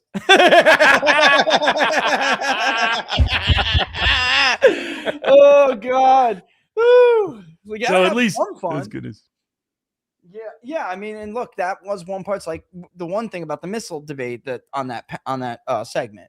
It's like Dan Crenshaw is one of the reasons why we have a missile shortage. He's a perfect example of this. So thank God he's gone. You have Donald Trump trying to, I remember, and David Giglio was texting me as I was doing that segment.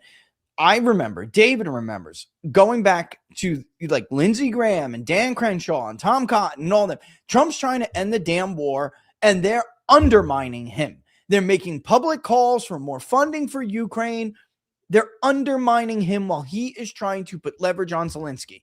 And it's like, now he got those rockets, Robert. He got those missiles. He got those interceptors. Now look, we need them. And then you have the president in a truly humiliating fashion vetting his frustration on Truth Social this morning over Zelensky getting those missiles, right? Did you see that? It was humiliating, bro. Well, did you forget that? I mean, the thing is, Trump is so transparent with his truths these days. It was like last time they ran war. Remember, he's like, "Oh God, build oil, get the oil. We got to drill, baby, drill." As he figured out they were going to close the Straits of Hormuz, which we had predicted, but he had convinced himself what had happened last time. Somehow he convinced himself it wouldn't happen this time. Yep. But you can say he's like, "Oh no, we got plenty of weapons. We can do a forever war." No, we don't. We're about to run out in a week or two. We're running out of tomahawks. We're running out of everything. And Iran has been patient. Build, drill, make all these little missiles, all these drones, all these cheap technology, and they got them in 100 underground bases all over their mountainous region. Most of them, their best weapons, they haven't even used yet. They're just exhausting all our interceptors because they figured it out last time. Oh, you guys are running low on interceptors. Yeah. Oh, okay. You keep sending them to Ukraine. Good luck with that. That's why he's begging the South Korea. Is like, hey, screw you, South Korea. I hope Kim Jong-un's in a good mood. We're going to grab your stuff and we're out of here. Yeah.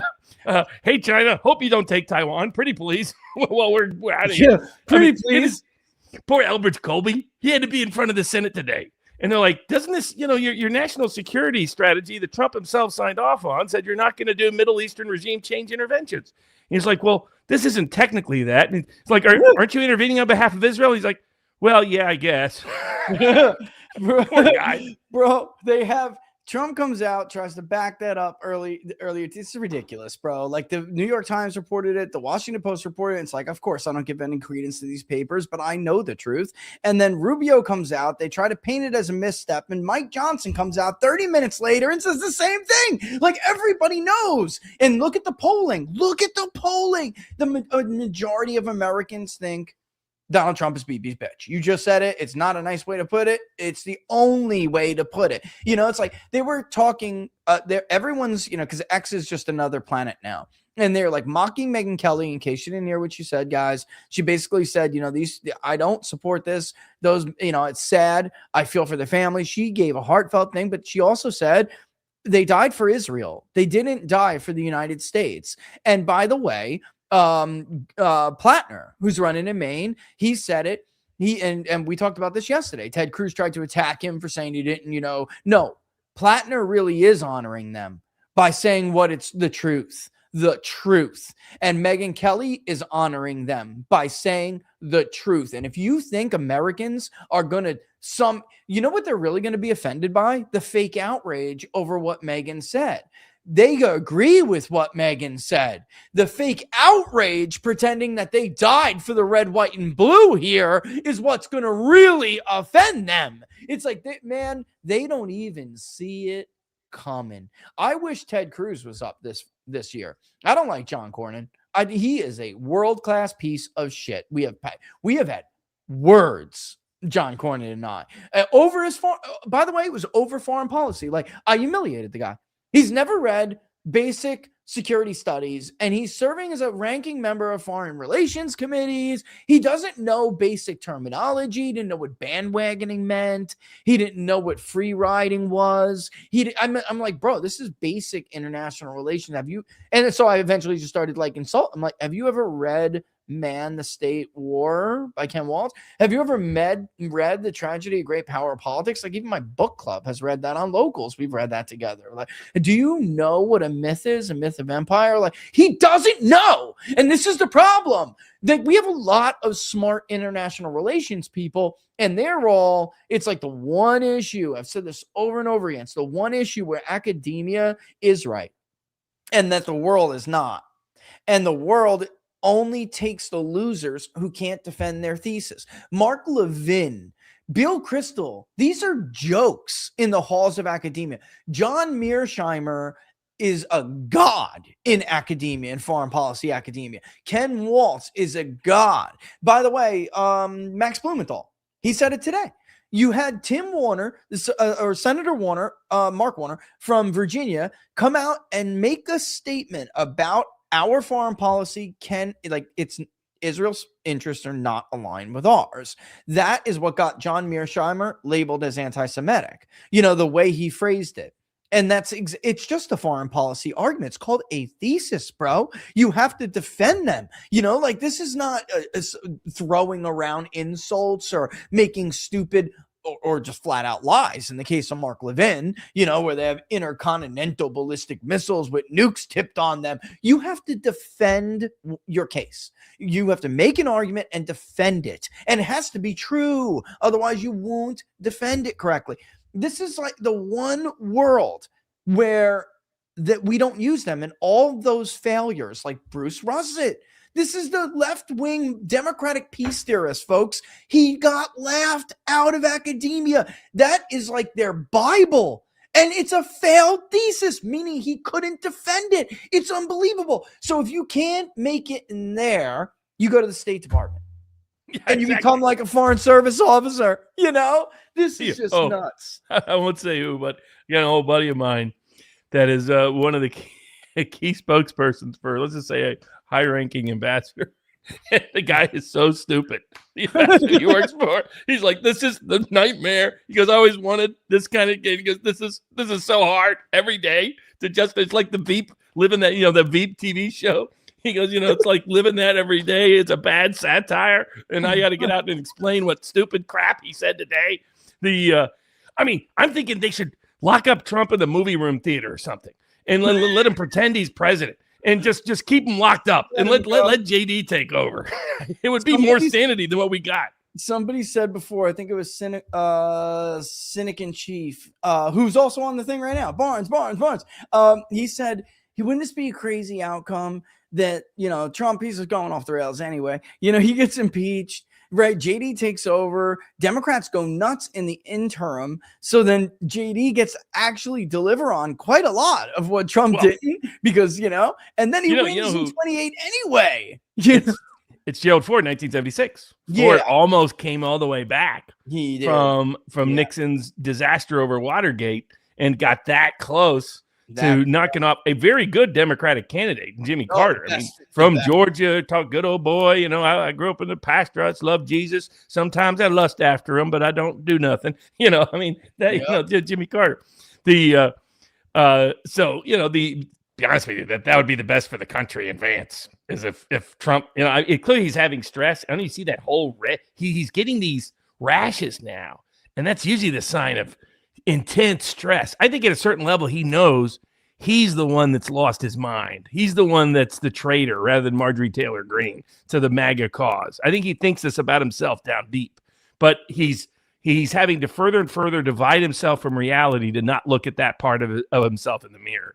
And that's something that's it's becoming dangerous for everybody. At some level you do got it. They're never going to 25th Amendment him, and that would cause its own issues, but it wouldn't be the worst thing if he just somehow took a vacation for 6 months. I don't know if how you could do it. But sad to talk about it like this too, though. It is. It's so tragic. This guy made the greatest political comeback in American political history, only to make what we will all study. Sophologists will all study this. Political scientists will all study this. the greatest betrayal of any campaign promise. Of This himself. is way the greatest worse. betrayal of himself. The why he ran was to not be the guy he now is. Yeah. It's why he went through two impeachments, 4 indictments, 2 efforts to bankrupt him, 2 assassination attempts, was to not be the Bush, to not be Obama, to not be Biden. And now he's the worst of all 3 in the decisions he's making in Iran. And just so to tell somebody in case they're spending money here, honestly, Takio, it's really a coin toss. I would love to I think Paxton still does have a slight edge because they're going to run out of those votes. And then there are also some big vote centers where Paxton, like Houston and San Antonio, even where Paxton. Well, I guess it'll be a runoff, right?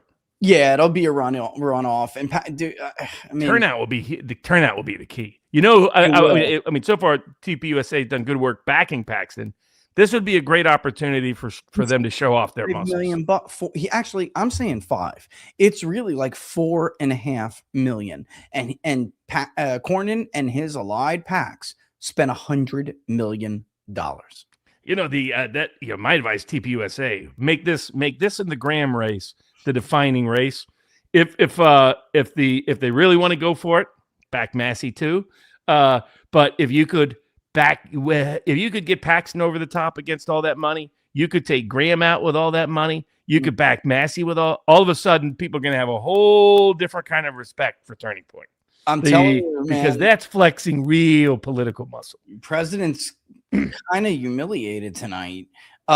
He backed. Look at the House incumbents who are in trouble. Gonzalez is holding on by just 2 points. That's going to a runoff where he will almost assuredly lose. I mean, I know that he's got some base of support. And he got some early vote before all the scandals went. That's right. That's right. That's what I'm saying. Like he got a decent chunk of early, which is what, guys, when we just didn't have time, I had to cut in a ban. But that's why I was looking at like Bexar. This is more Democratic Hispanic, but they voted early.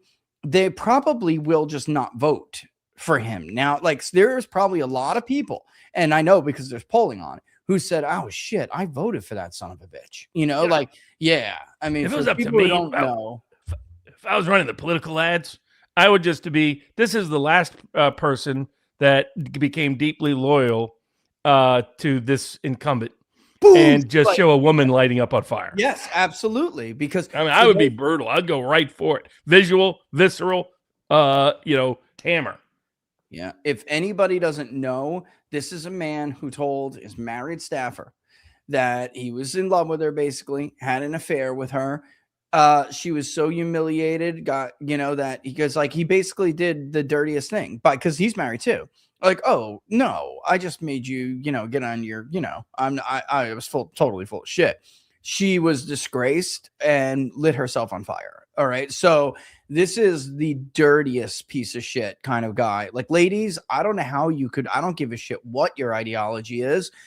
Have you ever been mistreated by a man like that? You know, that kind of guy who and by the way, he took his position of authority and held and used it to his advantage. He abused it. And then worse, I mean, you pretend to have feelings for somebody and then almost wreck both your marriages, wreck hers to the point where she's so disgraced. Guys, how bad are you at it? How bad have you fallen if you choose to light yourself on fire to kill yourself? There's a lot of ways to go. That's a statement. She had shame, and he is the cause of that shame. And I just don't, dude, I ever see a guy like that, I'm going to keep that to myself. You know what I mean?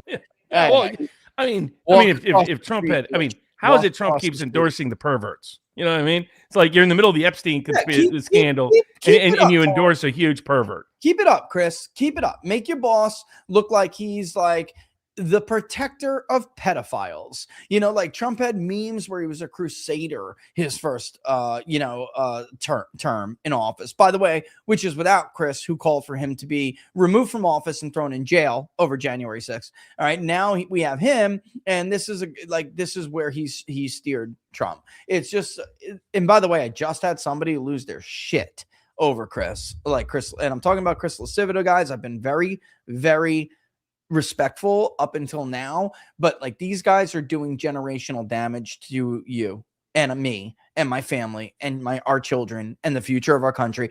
Also, they could get fat and rich.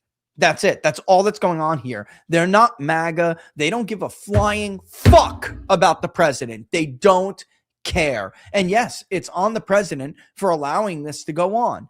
But it doesn't matter. I can still call out people for what they are. And it's the same thing with Davis and Chamberlain and the rest of them. These are people who are putting themselves, they are making bank, and they are sinking this movement, making bank. Same thing goes with the Israel First crowd, man. They knew. Here's the thing. A lot of these guys knew. And you could tell during the weekend when they were outwardly saying it on X in their quote tweets of me. They knew this would cost the party and the movement. They didn't give a fuck. They used you all. And now they're going to leave us holding their fucking mess. They're going to bail, and it's going to be worse than when Obama won. This will be way worse, guys. I'm trying to tell you, this is like political doomsday coming. And I'm not gonna go quietly into that. There will be a reckoning, and I'm putting myself on that record right now, because they're not coming back, Robert. When I'm 55 and you're however old and a Republican wins again, finally, you know what I mean? They're not coming back over my dead fucking body. They're done. They're done. They're done. They got Mike. You better put that money that you got in a money market, bro, a high interest money market, and be super conservative and frugal with it, because that's the last fucking shit you're ever going to make when I'm done, bro. Like, that's it. Oh my God. They just look at this map. They're taking Texas. They're taking it, right? I mean, I hope that we can change this, but guys, this is not good. It does, none of this bodes well for us. This isn't close. This isn't particularly this is very clear. Very clear. One job they had, get these voters. I remember talking with Newsweek after the election. I sat for an interview at Newsweek, and they were like, if you could tell the Republican Party one thing that they have to do immediately, what is it? And so, it's not even what they accomplish. It's the brand. It's the argument. They have got to make themselves look more like Trump instead of Trump look more like them. Let's be honest, everyone, and take stock. What happened? Worse. It's actually worse. Donald Trump right now to the country looks worse than a rhino GOP congressman or something. He is the leader of the Epstein class. I don't know if everyone understands what America's thinking right now. This is what America's thinking. He's the leader of the Epstein class. Go to Instagram, every meme is about how the Epstein files is something so bad that BB's got it on Donald Trump, and that's why he got dog walked into this stupid war. It is bad. They're never voting for this brand again. Robert was right. MAGA is dead.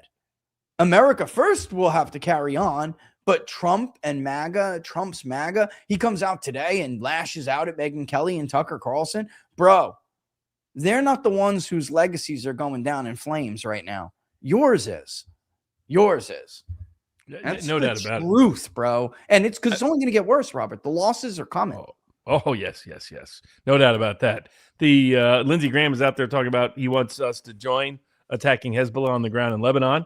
Back to Beirut, apparently. Mary, why don't you go do it, you flaming fucking Mary? I'm so sick of these guys, man. They don't lift a finger. Go do it, Lindsey. I was thinking about it, though. Lindsey probably is, in certain respects, a lot tougher than me, because I personally couldn't take it up the ass every night. Yeah, let's not be too hard on that guy. All right, he must have an iron rectum, bro. You know what? It's the same. What is it with these guys? Because it is with what's his name too, Mr. Greenwich Village. Like, this is the guy who's going to tell you what MAGA's thinking. He's in Greenwich Village getting his shit pushed in every Saturday night. Are you kidding me? Ladies, I'm sorry, but it is true.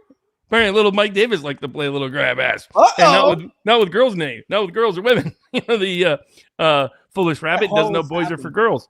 Yeah, I mean, it's not a surprise. There's always these Iran's government is using this.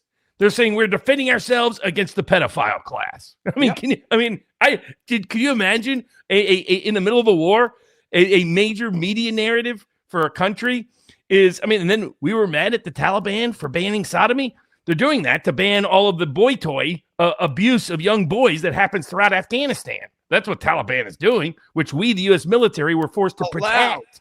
Protect. Yep. Yes. I'm just eating a granola bar here, guys, but Rich, Craig, she's only getting beat badly, about 25 points amongst the Latino votes. And I think it's fair to assume that the Latino votes that are doing that are people that didn't vote Democrat traditionally or consistently, and many of them voted for Trump, and now they're flipping over. And someone asked earlier, why are we talking about the Hispanics? It's just because they were a big part of Texas and a big part of the swing vote, big part of what created the big Trump edge, because he was losing ground in the suburbs already. Yeah. It was key. The rules could only hold him up long enough if Hispanics swung to him. He got that swing. The coalition, what Bannon talked about, 2016. It finally worked to 2024. You lose that, the whole state's at risk. But as to the working class Anglo vote, the one I'm paying attention is in blue collar precincts in the urban areas, but especially East Texas and oil West Texas. Now, oil may play its own role in West Texas, so maybe that will. It's one upside to oil prices skyrocketing. But the flip side is, like old East Texas is the heart, and Hill Country is the heart of populist Texas politics going way back. That's working class whites. It's where they're not likely to see a big turnover in sense of voting Democrat. More likely what you'll have there, what we're looking at is enthusiasm. Are they turning out? Is their turnout depressed? And so far, at least the Republican turnout in those areas is flat or slightly down, while Democratic turnout is through the roof. But that's why you can see guys here, Paxton barely ekes out some of these. It's because the early vote, that is the less Trumpy, less working class, less MAGA vote, got their banked, early vote in. And when the election day vote came in, it just wasn't enough. It was underwhelming, to say the least. All the way in South Texas, if Republicans did what I was saying, what I was stressing, what I was arguing for so long, then look at some of these votes, guys. Starr County, there's literally about 230 votes in Starr County total for Republicans. This is done reporting. There's more votes in the Democratic primary than Harris got in the 24 election. She lost this by 16 points. Trump won this with 9,000 votes. There's nothing. This is worse now that we know, and they're 95% reported. This is worse. Look at Zapata County. 79 votes, bro. 84 with Hunt.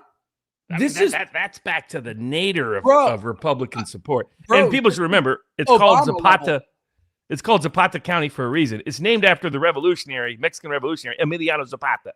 The famous I'd rather die on my feet than live on my knees. So it gives you a sense of their mindset. But they were on board with true America First populism. But Hispanics also and working class blacks, the kinds that shifted over to the Republican margin with Trump, disproportionately serve in the military. Right? They're disproportionately sensitive to dumb wars.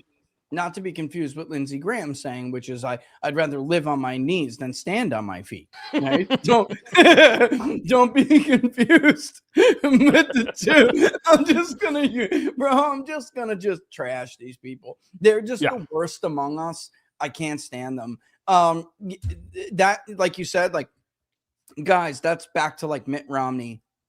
That's where we're at. That's where we're at. We're back to Mitt Romney level Hispanic support, 27%. And expect somebody's going to be out there, and maybe it will be an Ossoff or a Tellerico, but it may be somebody else that just looks at their success and steps into the gap that we don't even. Remember, nobody was paying attention to Barack Hussein Obama before 2008. No, not many people were paying attention to Jimmy Carter in 1974. Not many people were paying attention to even Bill Clinton by 1990. They thought he'd given up his, all the rest was over.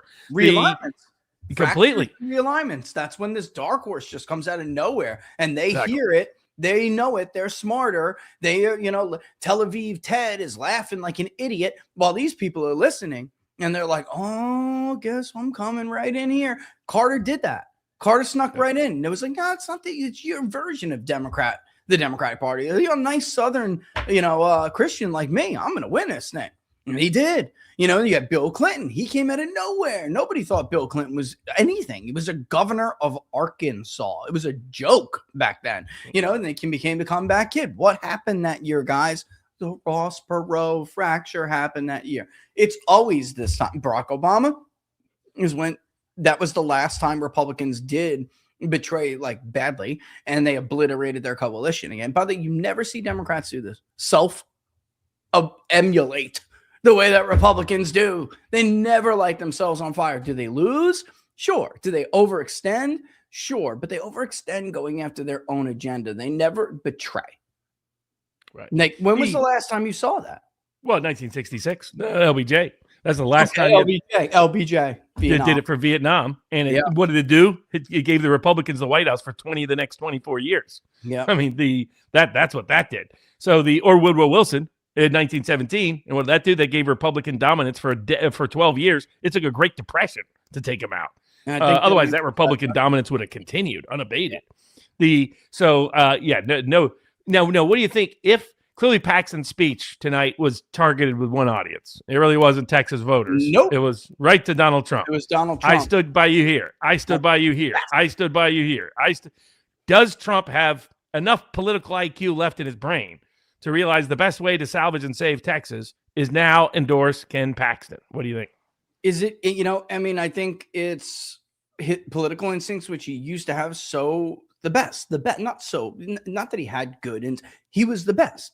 This is what's so tragic about all of this. Nobody had better political instincts than Donald Trump, except for maybe his son, who also was awesome at it. But he had it. But I think there's something else going on here. And Laura and I talk about this a lot. Like, sometimes we just find ourselves talking about Trump in a way that we never thought we would. This is about political courage. This is about courage, moral and political courage.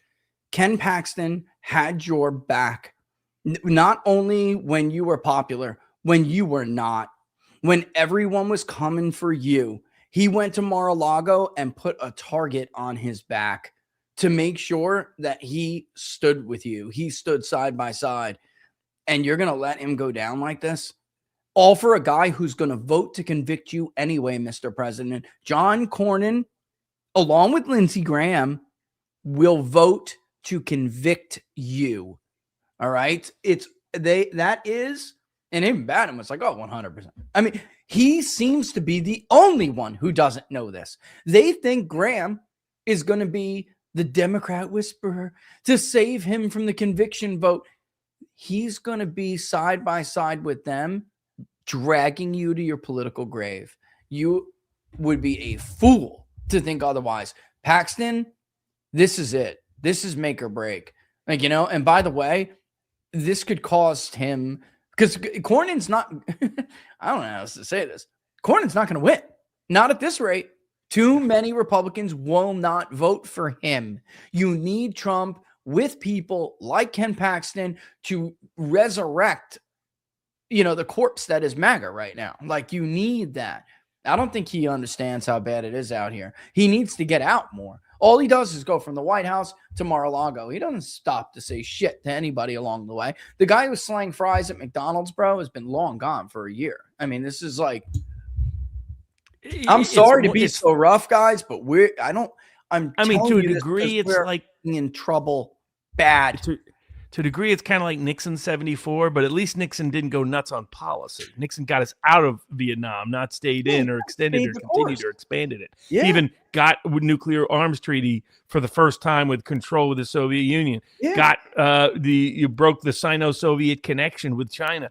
There was so many, especially in retrospect, people realize Nixon was very misunderstood by the mostly liberal academy, especially as they saw what came afterwards. But Nixon you kind of wonder whether Trump's walking around the White House talking to the portraits. You know what I mean? It's that kind of vibe going forward. The only time Lindsey Graham whispers to Democrats is when it's Cory Booker in bed. That's the only time Lindsey Graham's whispering to anybody. Shit. Oh, man. And you know what's so funny about that? Of course it's true. Yeah, absolutely. You know it's true. You know, Cory Booker's another one I can't believe ever got reelected, because Cory Booker was mayor of Newark, New Jersey during the worst heroin epidemic out there. And everyone knew that Cory Booker's office was completely complacent in the heroin dealing. It completely complacent. And this guy rises up with this fake heroic story about how he saved someone from a fire. I'm like, dude, was that before or after he put the needle in his arm? Like, this is, dude, everybody knows this.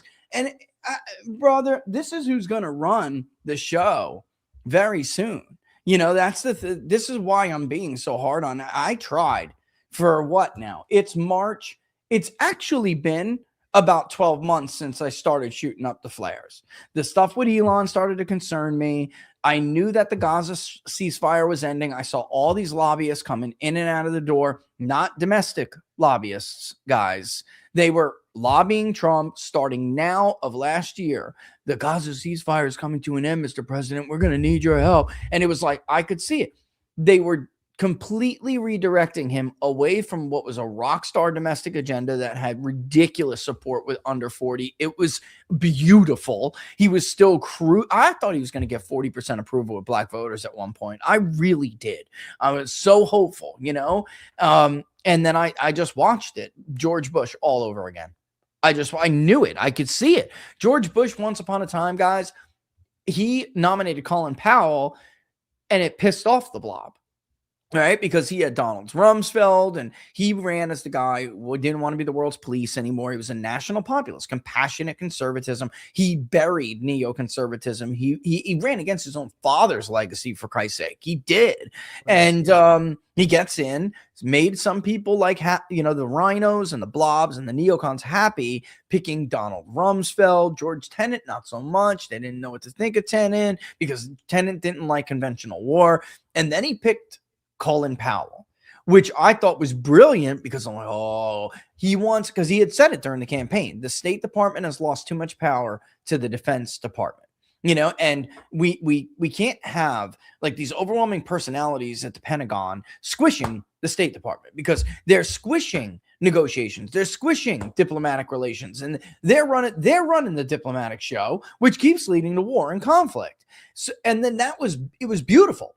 It was beautiful. And it lasted all of what?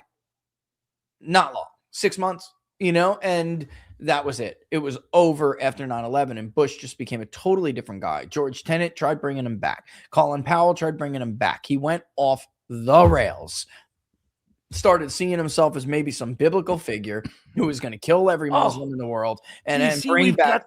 I told we've got these apocalyptic generals. I told you this is real. Oh my, they actually used it as the rah-rah speech. We're bringing in the apocalypse, everybody. Get ready. We're waging war in Iran we had generals and commanders giving these instructions to soldiers. We're going to bring in the apocalypse. Woohoo, let's go Revelations. I mean, how do they let these lunatics at those positions of influence? You it's real. It was real when I was in the army too. Some of these people cracked up. These are the people that Lou Elizondo has been trying to warn, like Congressman Tim Burchett, even Marco Rubio, who obviously entertains this shit, obviously. But he would try to, like Chris Mellon and Lou Elizondo and all the other UAP guys from ATIP, Jay Stratton, they would say, listen, we have a problem. Even when ATIP was dismantled and then Jay ran the program that came after ATIP, which was insane, they ran into this faction in the Pentagon, which everyone knows exists. It's a Ziocon faction, or it's just, actually, I wouldn't call it Ziocon because there are leftists. They're just crazy biblical doomsday Zionists. They cut off serious analysis for years and serious investigation for years, even though it's a national security threat. The UAP phenomena, I kid you not, they know it's real. They don't care. You ready? Those are demons. We can't pay any attention to them. I wish I'm joking with you right now, Robert. This is what has been a huge roadblock to the UAP issue. And I'm telling you, hunt down Lou Elizondo, bring him on your show. He will tell you all about it. It's insane. These guys will look at you dead in the face, fucking 3 stars, 2 stars. colonels. They will look you dead in the face and tell you you can't study this phenomena, even if it's a national security threat, because this is the devil. Like, this is crap. Could you imagine if an alien species came down here and interacted with a fucking moron like that? They would just obliterate us. Yeah. Well, it's like Dr. Strangelove, species, where they've replaced and Curtis bombs away LeMay, and we've just replaced them as apocalyptic lunatics who have clearly been promoted. I mean, the only thing I underestimated was Mearsheimer was absolutely right about the Israel lobby. Absolutely right. I mean, just how they have perniciously removed any conscientious, constitutionally oriented, geopolitical realist from any aspect of the State Department or the Pentagon and the military, such that all we had, and instead promoted these apocalyptic lunatics who go to John Hagee's church and probably show the missionary position of their secretary too, just like he did. I mean, it's just Tucker take aim at that stupid fat bastard. I loved it. You know, and it's like all these people going after him, you know, from the poll.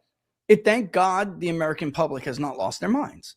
You know, like you would never know from Twitter, but this is where the people are at. And it's actually like demonstrably true that these heretics, and they are heretics, and I don't care if you disagree with me on this. Absolutely, they're heretics. I'm going to die one day, and I have the people Jesus warned about all the way back in the Holy Bible. All over the Gospels in the New Testament. What are you talking about? This is literally what he said. And they would do it in my name. And they would do it. This is a man, again, who lived under, he was born and raised under Roman occupation. All of a sudden, we're supposed to be violent? No. This is heresy. And I mean, Tucker took aim at him. I loved it. But it's also what's important for everybody to understand is that it's kind of new. It's what Robert exactly is saying. Like, this is foreign influence that did this. They bought these pastors. They made them rich. They gave them big churches. They gave them big, platforms in exchange for polluting your religion with a foreign policy idea. And this is heresy. And they're literally leading people into the dark. Like, literally, because again, I mean, you really take shit when you go down this road I'm going down right now, but I don't care. Like I said, eventually I'm going to die one day, and the Lord's going to say, did you fight the good fight? Did you say anything? Did you, like, it doesn't matter if you win or not, but I like to win, but it doesn't matter if you win or not. You have to account for that shit. These guys are crackpots. If you ever met them, which I have, they're nuts. They believe every word of it. This is the right wing's version of climate change. You can't control God's plan, guys, to usher in doomsday any more than you can control climate from changing, which has always been the case, by your use of fucking plastic bottles and straws. It's ridiculous arrogance. You're not that important. And these people are making life and death decisions on the front lines of our military. That is what is terrifying. It's like all the worst caricatures that people have ever had of Republicans or Trump. He's fulfilling in like one perfect illustration of every nutty vision they ever had. In terms of the money grubbing, in terms of the billionaire service, in terms of the Israel lobby the control, in terms of the apocalyptic religious zealots. It's just wild. And I thought, like, I had heard Pete Hegseth make comments like that in the past, years and years and years and years ago. That was probably in between the. I thought, well, that's what I mean. Like, and then there was that, and then, but, and I know Sean. When he was finding women other than his wife. Yeah. And then but like. Somehow that always goes together. There's always like a perversion or infidelity that always goes with these crazy. It's almost like they're trying to substitute for their sinful behavior with this over-the-top, apocalyptic kind of puritanical behavior. They're overcompensating, but I thought he had gone through a change here. And like, I wouldn't, not because I'm over there observing it. I'm talking about things he said, and now he's like. He's completely like I don't know, bro. Like I feel like everybody was not full of shit. They just flipped back. Like they just flipped back. They were genuine at one point, And then they ran up against this lobby. This lobby has got to, Tucker's right, man. This lobby has got to go. And BB's got to get under control, but he never will until this lobby goes. John Cornyn, Ken Paxton race, why don't you go look and see how much money John Cornyn got to run negative, disgusting ads against Ken Paxton from the Jewish lobby. Go look. This isn't Nick Fuentes level shit, guys. If any other government spent this amount of money in our politics, it would be outrageous. No prime minister of any country deserves to be meeting with the president 7 times in a 1-year period. That he has no business. It's not proper and it's not normal. He shouldn't be there. No foreign government's representative should be taking that much of our president's time, let alone during, again, peak presidency, when you have little time to get something done for the American people, and he just decided he's more important. Yeah. That's what they can't honestly say. BB said he was going to go to war, so we went to war. You notice how BB was giggling when Hannity asked him about him having control over Trump? And really, he was giggling like, haha, yes, I do. Yes, I do. You could tell in the way he reacted. He takes great pride that he could completely manipulate Trump into this insanity. And you should let people know, they don't plan on stopping with Iran. They plan on Turkey next. Which people thought I was lying about. Do you remember? I said this. I retweeted my old tweet today, and I said, obviously, when I wrote this months ago, I knew that this happened. I knew because they had come and already started to massage them. Like they figured they had Trump with Iran already.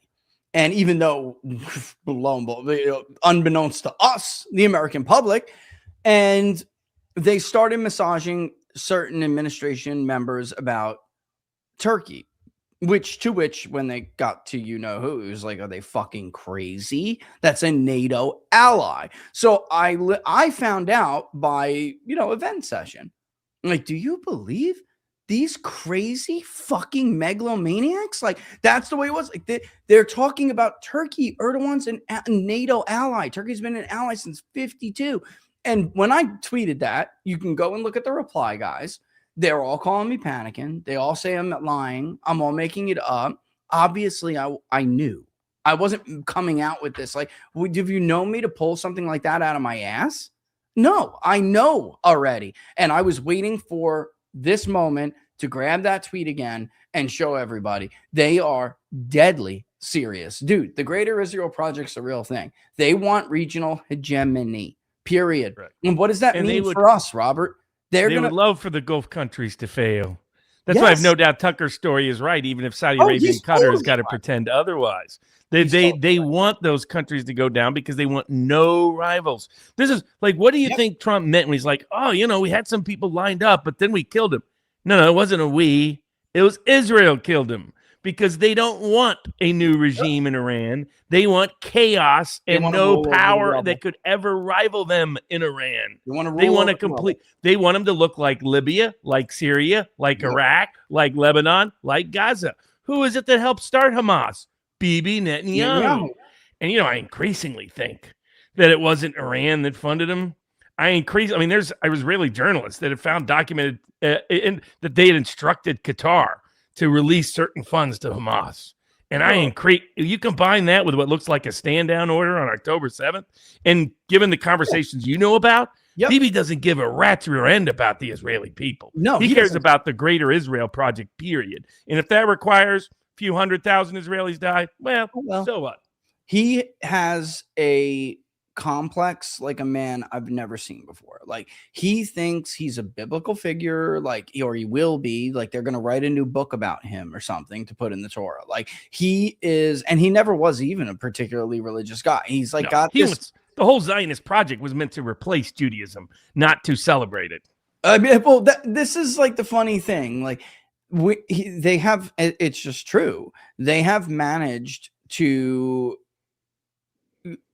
convince us to do things totally against our interest when originally the ideology that they co-opted was designed to replace Judaism, which is, it's like totally twisted. They twisted it right around, like you just said. And guys, just so everybody understands what Robert's talking about, you should, if you did not see Tucker's thing, this is Israel's war or something, you should watch it whether you like Tucker or not. I don't really care. He's right. This is what Mearsheimer and other very smart geopolitical geniuses have been saying for years. Israel isn't really an ally. They're all in for themselves, and they're only using us. They can't really get what they want without us being greatly diminished, and eventually at their right time, when they're done using us up, getting out of the Gulf. And they want to rule over the rubble, and they want regional hegemony. There's nothing anti-Semitic about saying that, because that's geopolitics. That if you're a realist, that is what you would expect from an aspiring nation that is growing beyond its borders. They outwardly expand. This is natural for a nation state. It's not just the Jewish nation state. It's every nation state that finds itself in the position that Israel is in, and they will spend. It's called free riding and bloodletting. That is what it's called. They are bloodletting. They are bleeding us dry. This has greatly diminished us, man. Our entire status, our ability to project power in the Gulf, is based on the premise that we can defend the Gulf states. Israel has managed to do what we have tried to avoid for 30 years. Take the veil down. We can't do it. It's bullshit. The premise is a lie. And Israel has managed to show all of the Gulf nations that is in fact the case. And I mean, Iran didn't want to do it, guys. Although otherwise, if Iran was a crazy psychopathic regime, like Mark Levin keeps telling us, all they ever had to do was the 5-finger strategy they're doing now. And we'd be scrambling all over the Middle East trying to figure out how to knock these things out of the sky. And now we're broken. Now our missiles are gone. And given their high technical skill, they could have developed nuclear weapons a long time ago. They didn't because this Ayatollah Fatah issued a fatwa against it. That fatwa is now gone. They can now develop it. My prediction is within 2 years, Iran will have a nuclear weapon. Brother, that will be one of the side effects of all of it. Let's go over a quick list of Israel's lies and what they have done to us over the years. Israel wouldn't even have a nuclear program if they didn't steal hundreds of pounds of uranium from a plant in Pennsylvania. All right. Which, this is open. Everybody knows this now. I actually just put the project up on Twitter a couple weeks ago because somebody thought that somebody else was lying. And I'm like, no, this is real. Nixon was livid. Nixon didn't really like Israel that much. Like he just that's not an understatement. He might not have liked groups associated with it. That's like when people are like, hey, Bob, Billy Graham was pro-Israel. It's like, you don't want to hear what Billy Graham had to say. No. He was caught on some of those tapes. He's on the tapes. You didn't know it was kind of the evangelical view back in the day. We can't use the language that Billy Graham used. No. Use it. But you can read the transcripts, guys. You can go yourself and go read the transcripts. There was Kennedy. He opposed Israel nuclear proliferation, and he opposed Israel getting a bomb. It was our position, the stated position of the United States. Israel cannot have a nuclear weapon. We had our problems in Vietnam. So Lyndon Johnson, one thing Tucker said wrong about that is that Lyndon didn't greenlight it. He just was busy with Vietnam and he just kind of looked away. By the time it got to Nixon, Nixon tried to get it back under control, and they fucking stole the uranium. That's what happened. I mean, this is an ally. All right. They also lied countless times. I don't know that they broke into all of our nuclear labs through using software that they imprinted, that the Robert Maxwell, father of Ghislaine Maxwell, the man who brought Epstein into this whole world of political shenanigans and was the godfather, you might say, man buried at the Mount of Olives, even though he never lived in Israel, wasn't born in Israel, didn't die in Israel. The Robert Maxwell used Senator John Tower with his tendency for alcohol and chasing young girls and blackmailed him into helping him. It ultimately derailed Tower's effort to become Secretary of Defense under Poppy Bush. But before then, implanted it in a whole bunch of software to steal a whole bunch of our secrets. I mean, they are the number one stealer of American secrets, of the most significant secrets, of the most substantial secrets, is Israel. The number one violator of the Nuclear Non-Proliferation Treaty isn't North Korea, it's Israel. Yep. The number one provoker and provocateur and instigator of war in the last decade has been Israel. Bibi Netanyahu has promoted the Greater Israel Project to undermine all of the other regimes, which the Gulf states are starting to figure out what that means. When Mike Huckabee was dumb enough to say, yeah, they can take it all. They can take it all. But that gives you the mindset of where those people are. So, yeah, before we wrap up, but the takeaway is good news. Dan Crenshaw lost. Good news. Yep. Paxton's in the runoff. Not so good news. Tallarico is likely the nominee, going to be the nominee for the Democratic Party. And really bad news. Republican turnout is getting crushed by Democratic turnout in a state where such turnout has been predictive at the primary stage to the general election, which suggests a wipeout come November, unless there's like a complete miracle in the White House between now and then. Yeah. I wonder if the ICE narrative is spook low propensity Hispanics. There is, listen, it's going to come out. I mean, I might as well tell people now anyway, because John Cornyn is a real threat, and John Cornyn is going to use my work, has already. He wants to get an amnesty. That's John Cornyn's last thing that he's trying to do. That's why, the only reason why he's running for senator, he owes a bunch of people. One of them is Trump's good friend, a certain guy who owns casinos out in your old neck of the woods. And I'll tell you this, guys. I mean, I did this massive study. It's basically every battleground state, Texas, Nevada, everywhere from Maine to Texas. And we did focus groups, and we did this for months. And I told them, take the damn mask off. This was way long ago. Take the mask off. Stop. And that's another reason why dealing with Bibi Netanyahu fucking screwed us, because they weren't focused. And I told them the ICE narrative was running away. And yes, the ICE thing is bad, but it's really, I'll tell you what it is, because Hispanic voters still want everyone deported. It's that they wanted minor changes to how it was done. But, you know, when you're pissed off about something, you find other things to be pissed off about too. And you just that this is really about Trump betraying them and betraying the domestic agenda. And then they find other things to nitpick.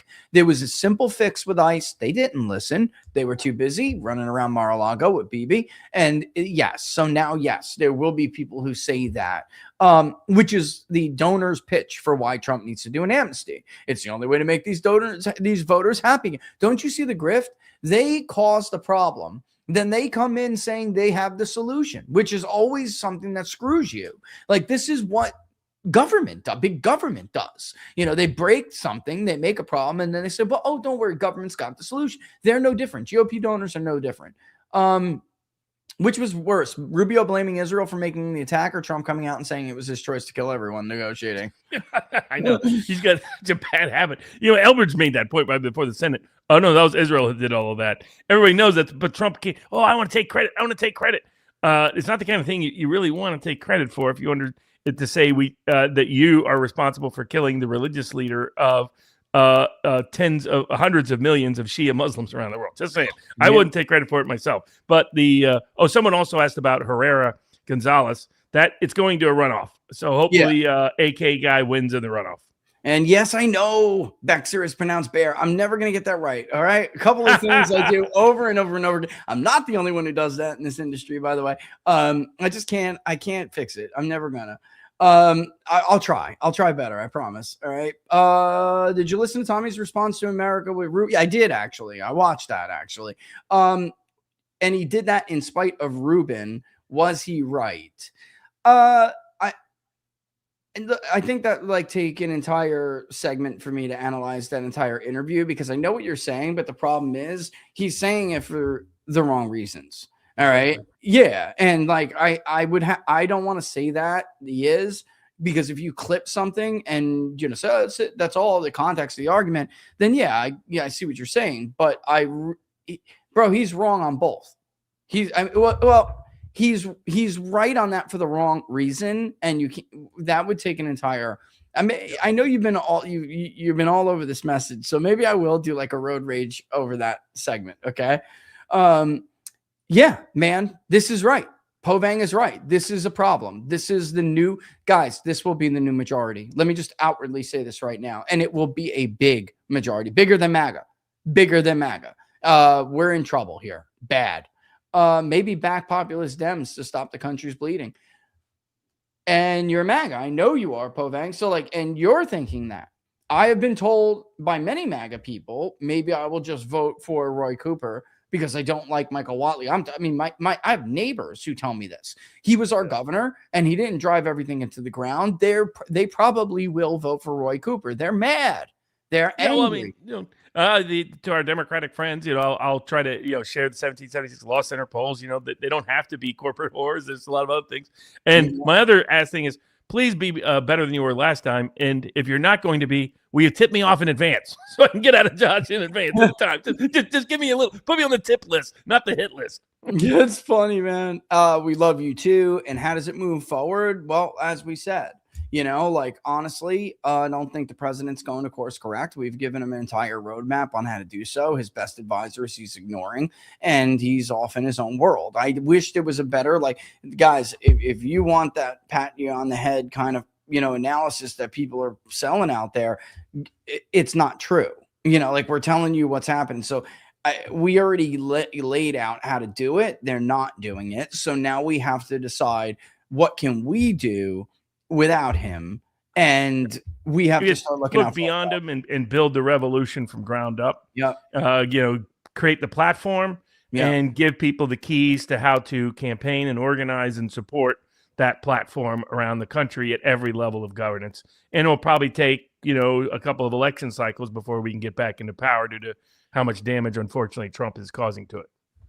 Dread Robert on Locals. I just want to read this because, I can answer that real straight. Yeah, I think this is what the equivalent of Israel's manifest destiny. All nations do this. They expand when they reach where Israel is. They feel like they need to expand. I think that's just totally normal behavior for an aggressive nation state, which they are.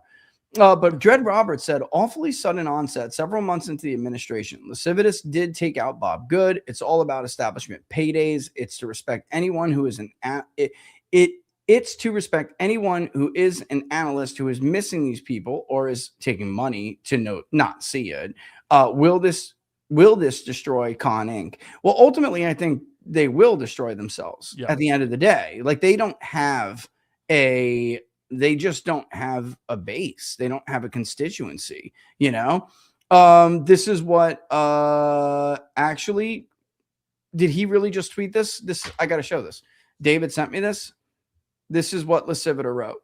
They don't like Jeff Rowe, and Ken Paxton has Jeff Rowe as a campaign manager. You want proof right now, guys, that this is all about Lascivita's money? I'm going to show you right now. This is not, and yes, Donald Trump doesn't like Jeff Rowe. He was the campaign people who convinced Ron DeSantis to run against him. But Ken Paxton has been with Greg Maddux and the Jeff Rowe crew forever. He doesn't even own his own email list. Okay. He's endorsed him in the past, even with Axiom Strategies as his consultants. Look at this.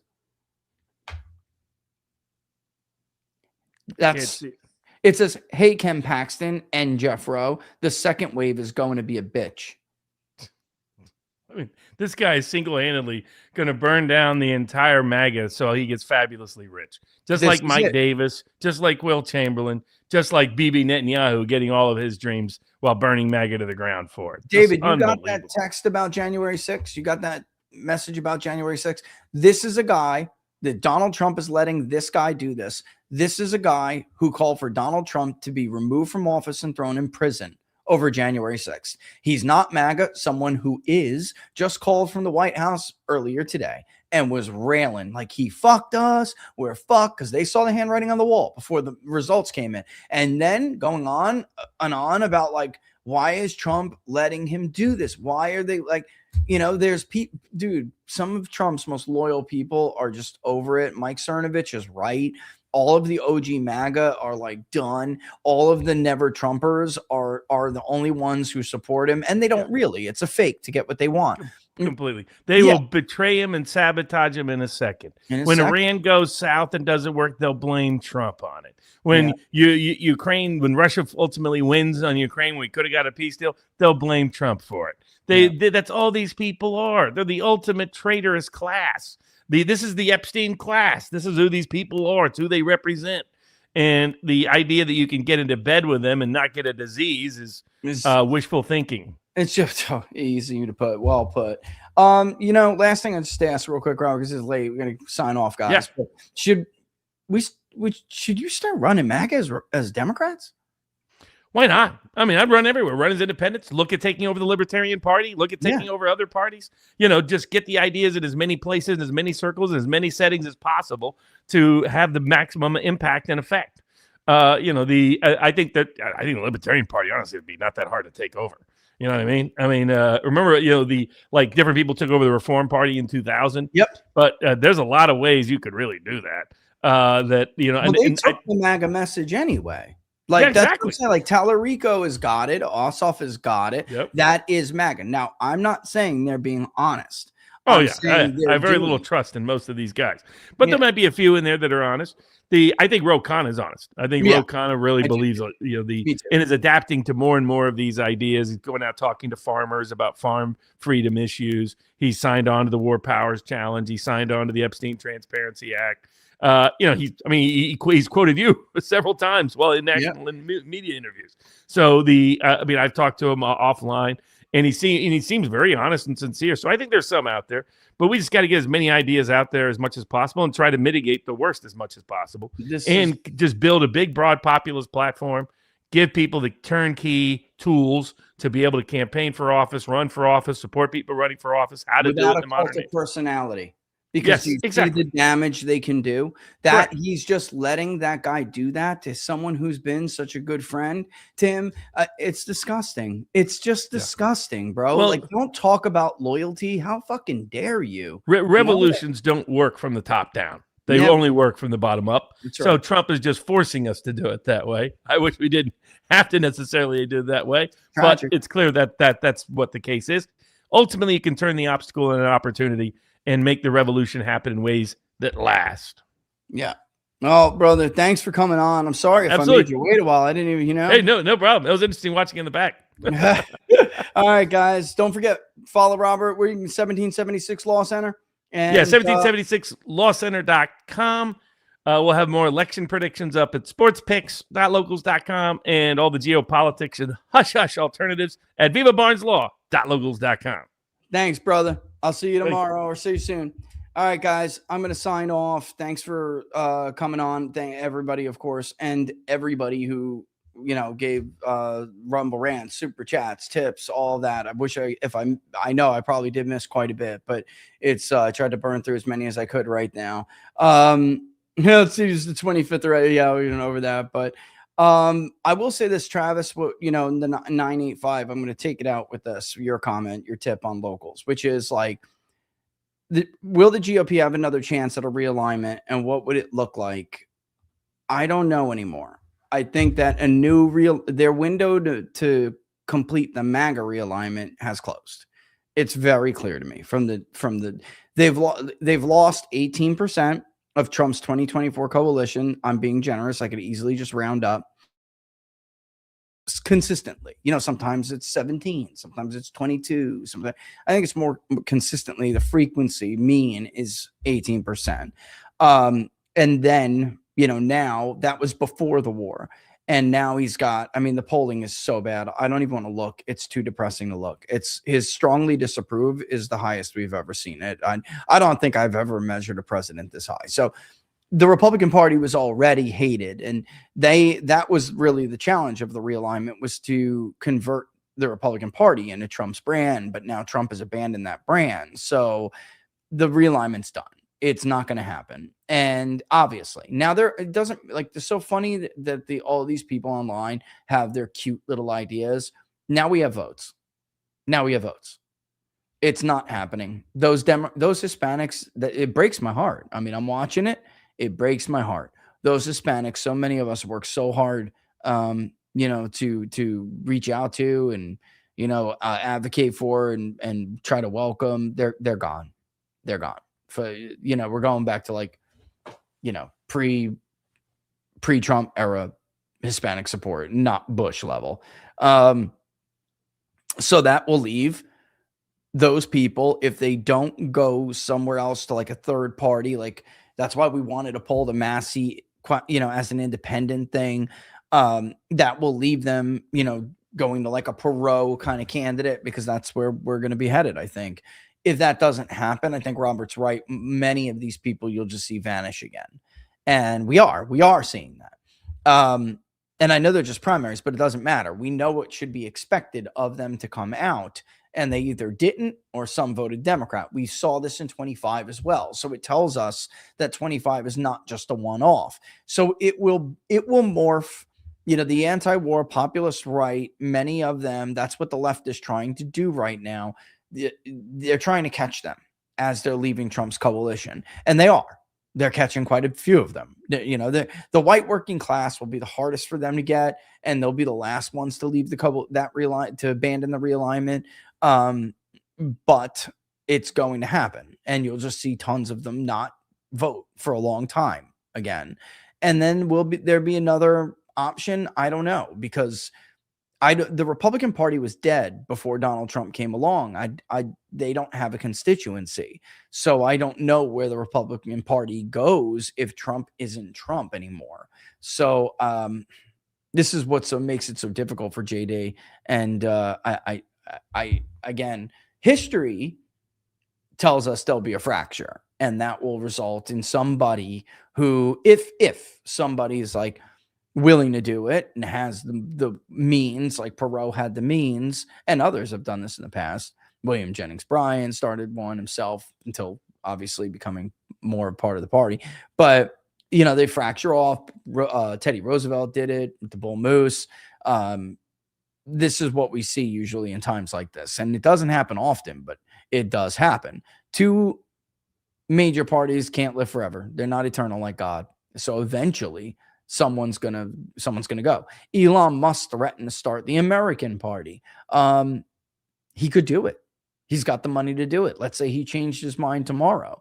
After the big beautiful bill, no. After this, yeah, he could. Is he going to win? No. That's not the point, though, is it? And how long would it take the Republicans to get them back versus someone who's got a huge amount of resources like Elon Musk just continuing to build? It would be the Republican Party that falls first. They would be left with Israel first. That would basically be their platform. Ben Shapiro would stay. Ted Cruz would stay. Mark Levin would stay. Everybody else would leave. And they would go to Elon Musk. Why? Because the rest of their coalition, the boomers and older, are going to die. So as time moves on, Musk is going to have the under 50 crowd move to him, And that's how these things happen. Nothing lasts forever. Nothing does. Which is why you shouldn't be so arrogant that you would put up tweets like I just saw from Lasivita. Those are supposed to be loyal friends who go to the mat for you, who get impeached for you, who are willing to go to jail for you. Disgusting. People are about over this, and they're not going to fight for it much longer. And the funny thing is, he'll have to explain to his boss why he made comments like that when John Cornyn votes to convict him. All right, guys, if you like the videos, don't forget to like them and share far and wide. Follow me on Instagram if you haven't already. The gram is below in the description. It's peoples_pundit. Would love to get you over there. It's a new account. I don't push it enough. Instagram is huge, and I have to build my Instagram following. And of course, the best place, as always, to follow me is on Locals, peoplespundit.locals.com. For those who did just show up, if you go to Big Data Poll, I've been getting a lot of requests for Kentucky 4. I already see that somebody did do a contribution. It's actually, I think it's behind because I saw money in it, and not much, but it's not just that one. So we'll poll Kentucky. Speaking of Chris, I'm dying to see how Massey is doing. And I know they're throwing money at him the way they threw at Paxton. So I'm curious to see how well he's holding up, because that's another part of the coalition that will fracture off and go somewhere else. All right. So it's up. Finally, I'm only a week late after I promised to put it up, but it's up. All right. I hope you guys have a great rest of your night. It's almost 12:45, so I hope you get some sleep and I will see you all tomorrow. All right. Thanks for watching, guys. All the best.